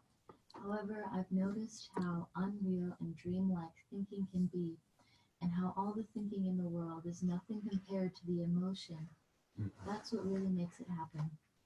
Noticing how every action I take influences the world around me, realizing how much it believes in me, and it is constantly sending me the opportunities to practice the art of grace, holding my fear and pain, accepting it, listening deeply to it and understanding it, allowing it. I don't have to act on it or be influenced by it.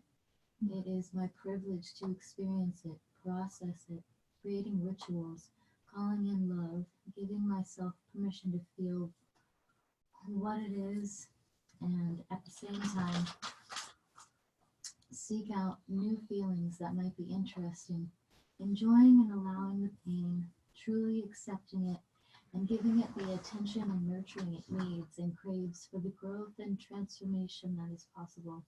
Instead of worrying about things that aren't happening or going right, holding on to the future and forgetting to allow this moment to be the most blissful ecstasy that it is. It is a wonder to be alive and have the power to create with color and intention. Even allowing the sound of my voice make vibrations that I may not be feeling yet is a choice to make them and feel the resonance they carry. It is a choice to sing the name of what makes you smile down to your toes. It is a choice to believe in what you love and to help it grow. It is empowering. Let the thing you do be what you love. Wow. Would you just take a picture of that and I'm post it like, anyways? Thank you so much for sharing that. I really, your writing is just so wonderful. I love it. Yeah. Okay. Dates. So there was a request to change the date. I'm remembering right now that there is one issue with this, and it's that Valerie's not here right now. Oh. So maybe we could post in our group chat some possibilities, like we could talk about it right now. And so there's a conflict in May. Yeah, May 2nd. May 2nd. And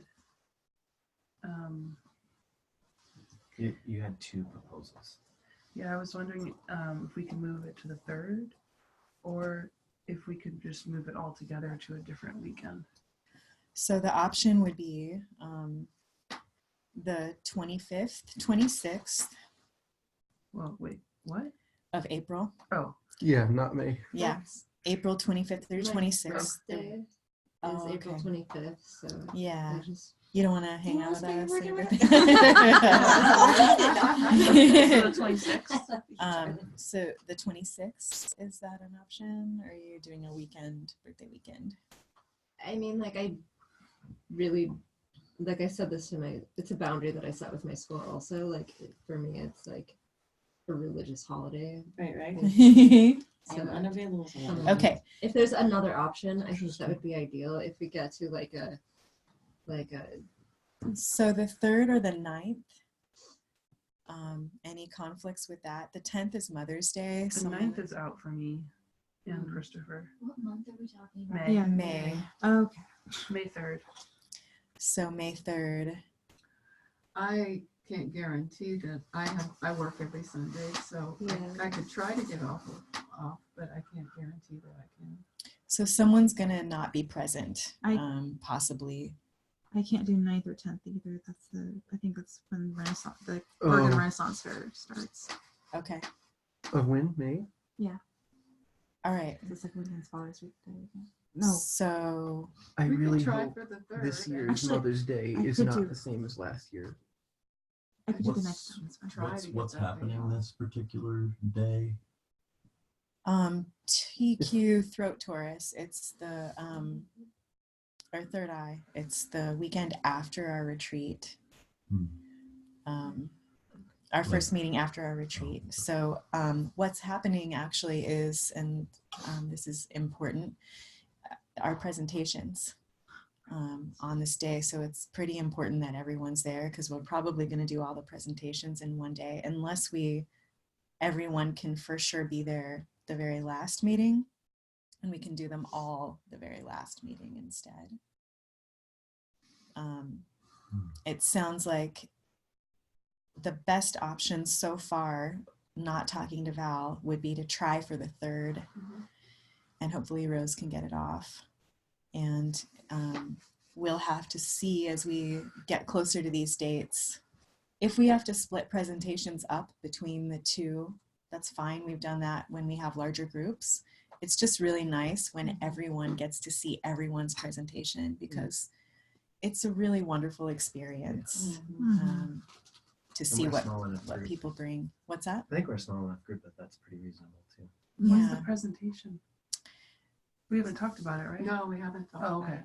Not really. Because I don't know what Briefly. you're talking about. Yeah, we've Long talked time about ago. it. Yeah. So throughout the entire Long time ago journey, was the first meeting. you are creating something that you can show the group at the end that's like a tangible thing, that this is what I did throughout the journey. This is how I spent my time, and how I shifted myself, what I grew in myself, what I grew around myself. And it can be, some people have given a business card and said, I developed my business over the last 9 months, and here's my business card. Or here's an interpretive dance of my experience. Or here's a healing session that I created as a result of what I learned on this journey. Or here's a work of art that I created, like Paul made these necklaces for everybody last year. And another student made a painting that's still not done, but is close to being done now. And, things like that. And they're all just so varied and so different and so unique. Rose gave like a theater recitation and like reclaimed her like ability to act and express. And someone else did a belly dance without being drunk, because their issue was that they would always drink, and that they wanted to do a beautiful dance without having drank beforehand. Things like that, whatever. It's so personal to each everyone. And I wanted to talk about this today anyways, that you should be thinking about what your presentation is, like what is happening for you on this journey right now. What maybe there's a thing that you could start to cultivate to be able to present by the end of the journey, and say like, here is a personal piece of me that you all get to witness, that I developed in myself while with you in this group. Yeah. So I just wanted to give you encouragement to continue thinking about that and developing it. And the more time and energy you put into it, the better you're going to feel about it. I noticed that people who just throw something together at the last minute kind of feel like, oh, my presentation sucked. Right. And it kind of does. And It's not that it sucks, it's that you can tell that it wasn't as well planned and thought out, and it's not as a profound experience for the person giving it more than anything. So if you want to really like bring it and bring something and like show up for yourself, put some time and energy into it and do something that's meaningful to you. Yeah. That reminds me of my college thesis. It was horrible. I just like totally wimped out on it. Yeah, I was too stoned last year of college to do anything meaningful. I'm thinking about my puppet song. I mean, I was That pretty was happy with amazing, it, but like, yeah. like, I wish I at least had the puppets, the sock puppets. It was wonderful though. Yeah. Yeah, it was wonderful. Maybe we can make puppets for it this time. Yeah, yeah. All right, so let's get the whiteboard out and choose our word.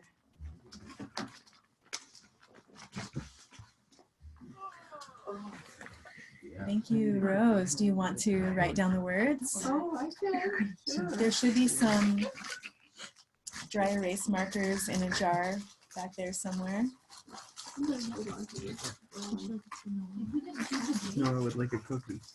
We didn't. We have to confirm with Val, but right now it looks like the 3rd is going to be the best date, where maybe only one person would miss. Any other date, it sounded like, well, Christy would miss if it was the 25th, but Well, or the 26th. or the 26th. So that's one person also.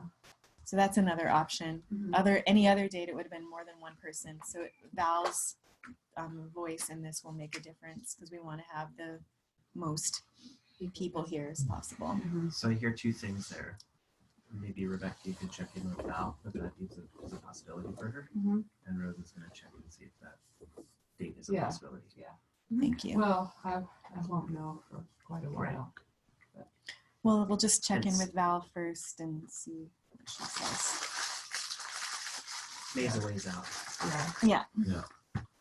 Okie doke. So qualities of things that we've been talking about today. The key of what are we bringing in for activating, invoking this sphere of the solar plexus? Authenticity. Authenticity. I should probably know this, but so we learned about the solar plexus today. So are we in that now for the next month? Or have we been in? Yeah, so we're about to ascend into the sphere. That's what we do when we get in the circle. We come into the sphere with the word and we're sitting and steeping in those energies for the whole month. And then like a week before the next one, we read the next chapter. Yeah, and the next energies, they start overlapping. And then we fully enter into the next energy. Ambition. Uh-oh, I'm gonna. Power? Yeah. We're not going to deny you, Rose. Yeah. Well. Delight. Oh, Delight. Right. I never deny you, Rose. Delight reminds me of a song. Groove is in the heart. That's the name of the band. Sing the song.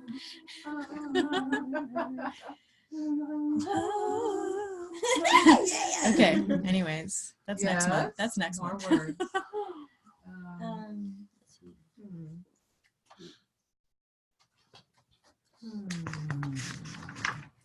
Self. Self. Mm-hmm.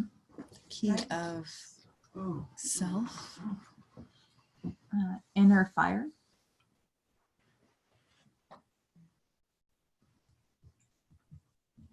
This is not all that. There's other colored pens. You want a different pen? I can get it for you. She got it. I got it. Yeah, I got the eraser. Balance. Oh, blue. Blue's a good color. Balance. Balance? Ooh. Okay. Receptivity.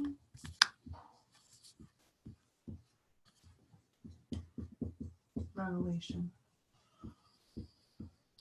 Courage.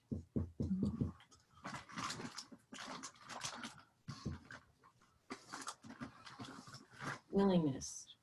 What was that? Willingness. Willingness? Yeah, I know it's kind of a play on the word that, you know, we're in the willpower, but Success.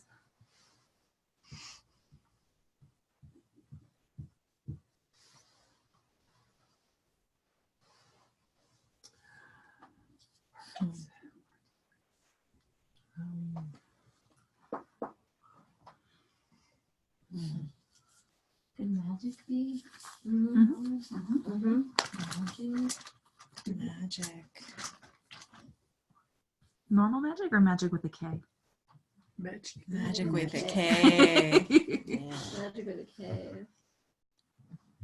We're not talking about Pulling rabbits from hats. Yeah. Although it's a good symbol.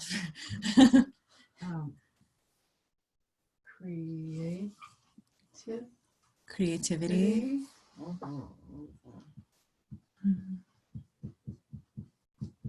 Earlier, innocence. Came up.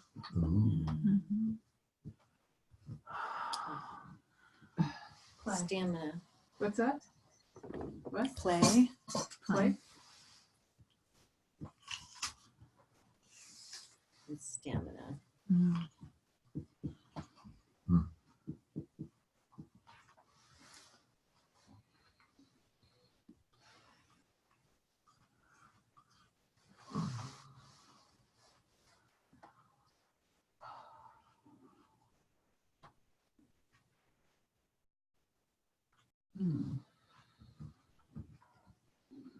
This is a good number of words. Any more burning sensations coming through for wanting to get What was into the word word? associated with the tower? We were talking about the The word not Burning. creation. is it acceptance? Burning through fire. Yeah, I don't know. Letting go. Yeah, acceptance.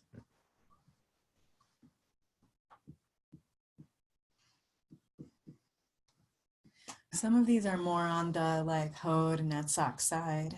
So it'd be, I think it would be good to be mindful of that when you're choosing your word.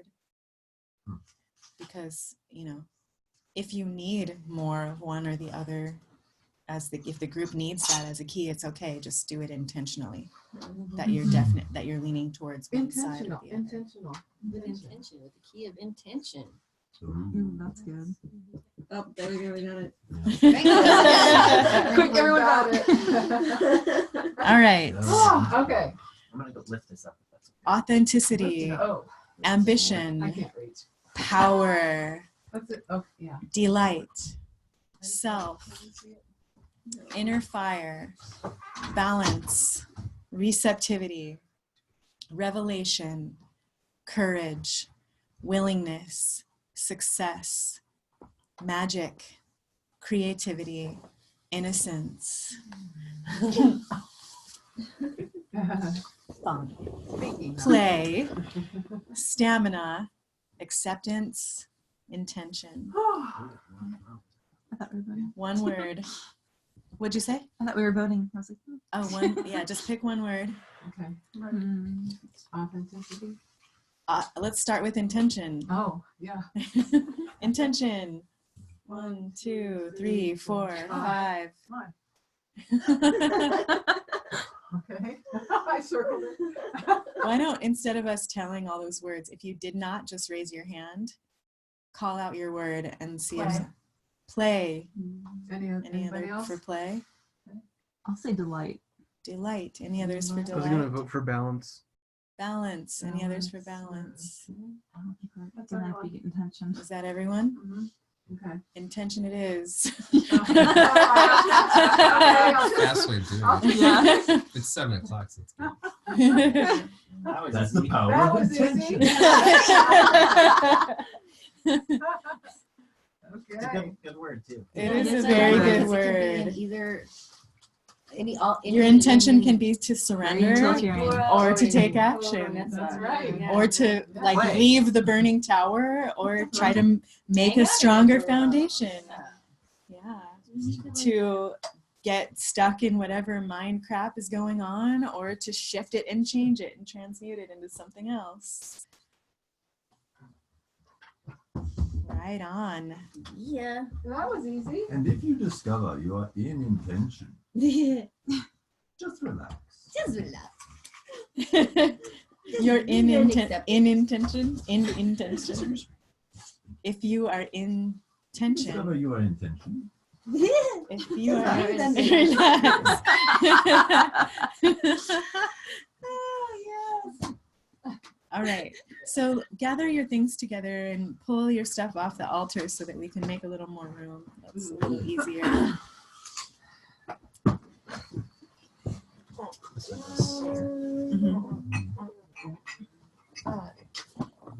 I want to share. This is the stick that I got from the river during Red Farm. Oh. Yeah. Oh, And cool. then, Very cool. Like, Mighty stick. done stuff to it. Yeah, yeah. Where did somebody took my You just dagger? picked up. That's He my keeps dagger. thinking it's mine. Oh. It's Almost okay. identical. Still dagger similar. We've been They're through this exactly before. the same. Besides, Well, darker. Yours is yeah. darker. Sorry. That's okay. They're good daggers. Oh, thank you. Dagger maker No, should be you don't fun. have to have that.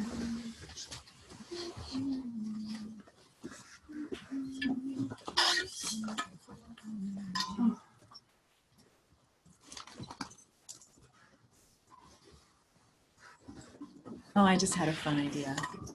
I was hoping there might be a moment when we could make some music today with all of these percussion instruments.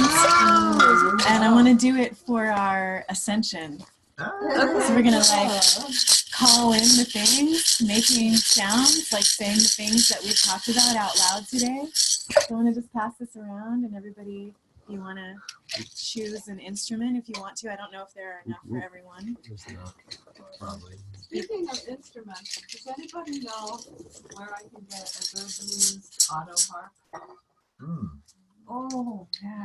Craigslist? Yeah, I was gonna say Craigslist, Music Trader, or like there's like No, it's a lap. Yeah, Put it on your lap. touches me. One of my friends is an auto harp guy. Really? Oh, cool. Yeah, I will. yeah. Just standing in a circle, shoulder to shoulder. Everyone smells so damp today. Damp. What's some of these candles? Because I'm gonna need to walk back here. Oh, can you pass it around? Turn it blown out. Yeah, I think we're gonna do it after this. Oh, yeah. thing. Do what? No, No, you no, want no, pass them around. We're gonna do it during.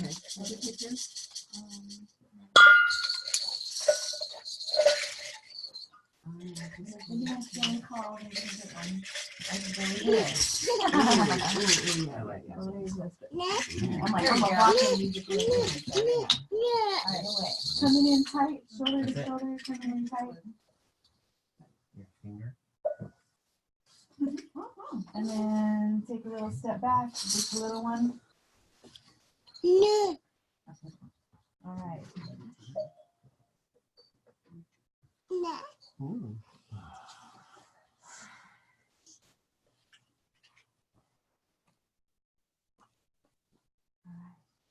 And starting your rhythm.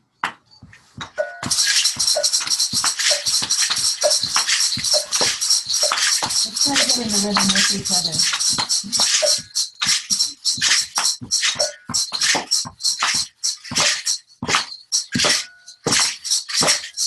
And so speaking out loud, the aspects of today that are things that you want to remember about the sphere.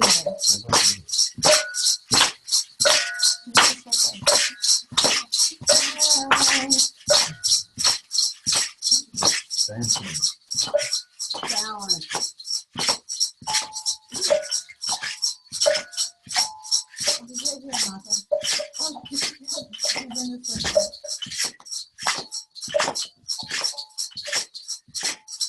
Archangel Michael.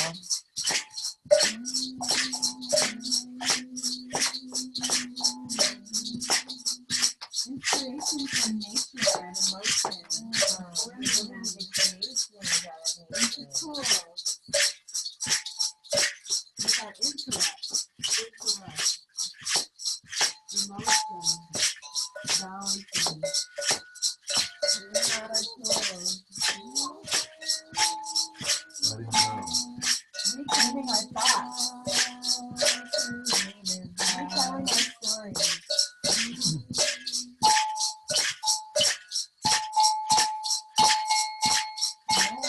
Innocence and wonder. Action and surrender. Walking away from this ship that's burning down. Letting go of our attachment. We are not the creation. We are the creator.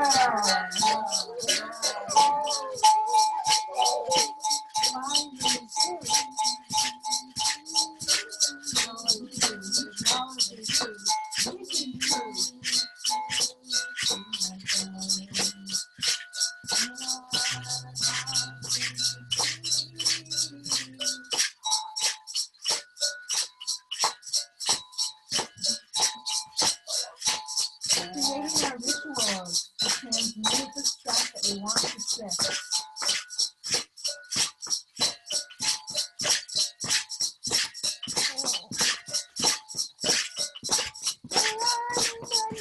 I'm holding the key of intention.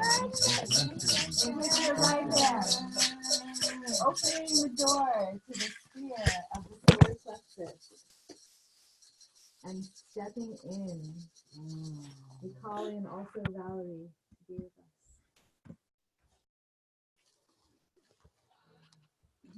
Welcome to the solar plexus Taurus. Taking your peace and bringing it with you. Solar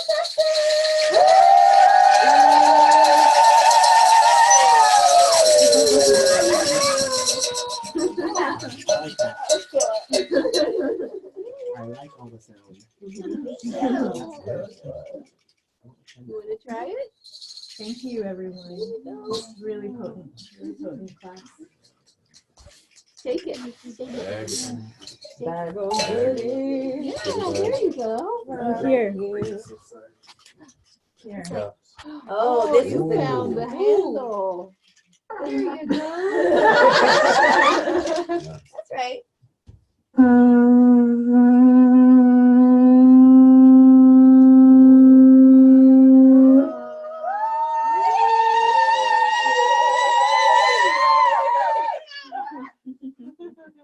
Love that. Yeah, and if you need help making a ritual to transmute something, I love doing stuff like that. Yeah. I would love to help you. I'm really good at it. I do it all the time. I think Chrissy's probably pretty good at it too, yeah? Oh, yeah.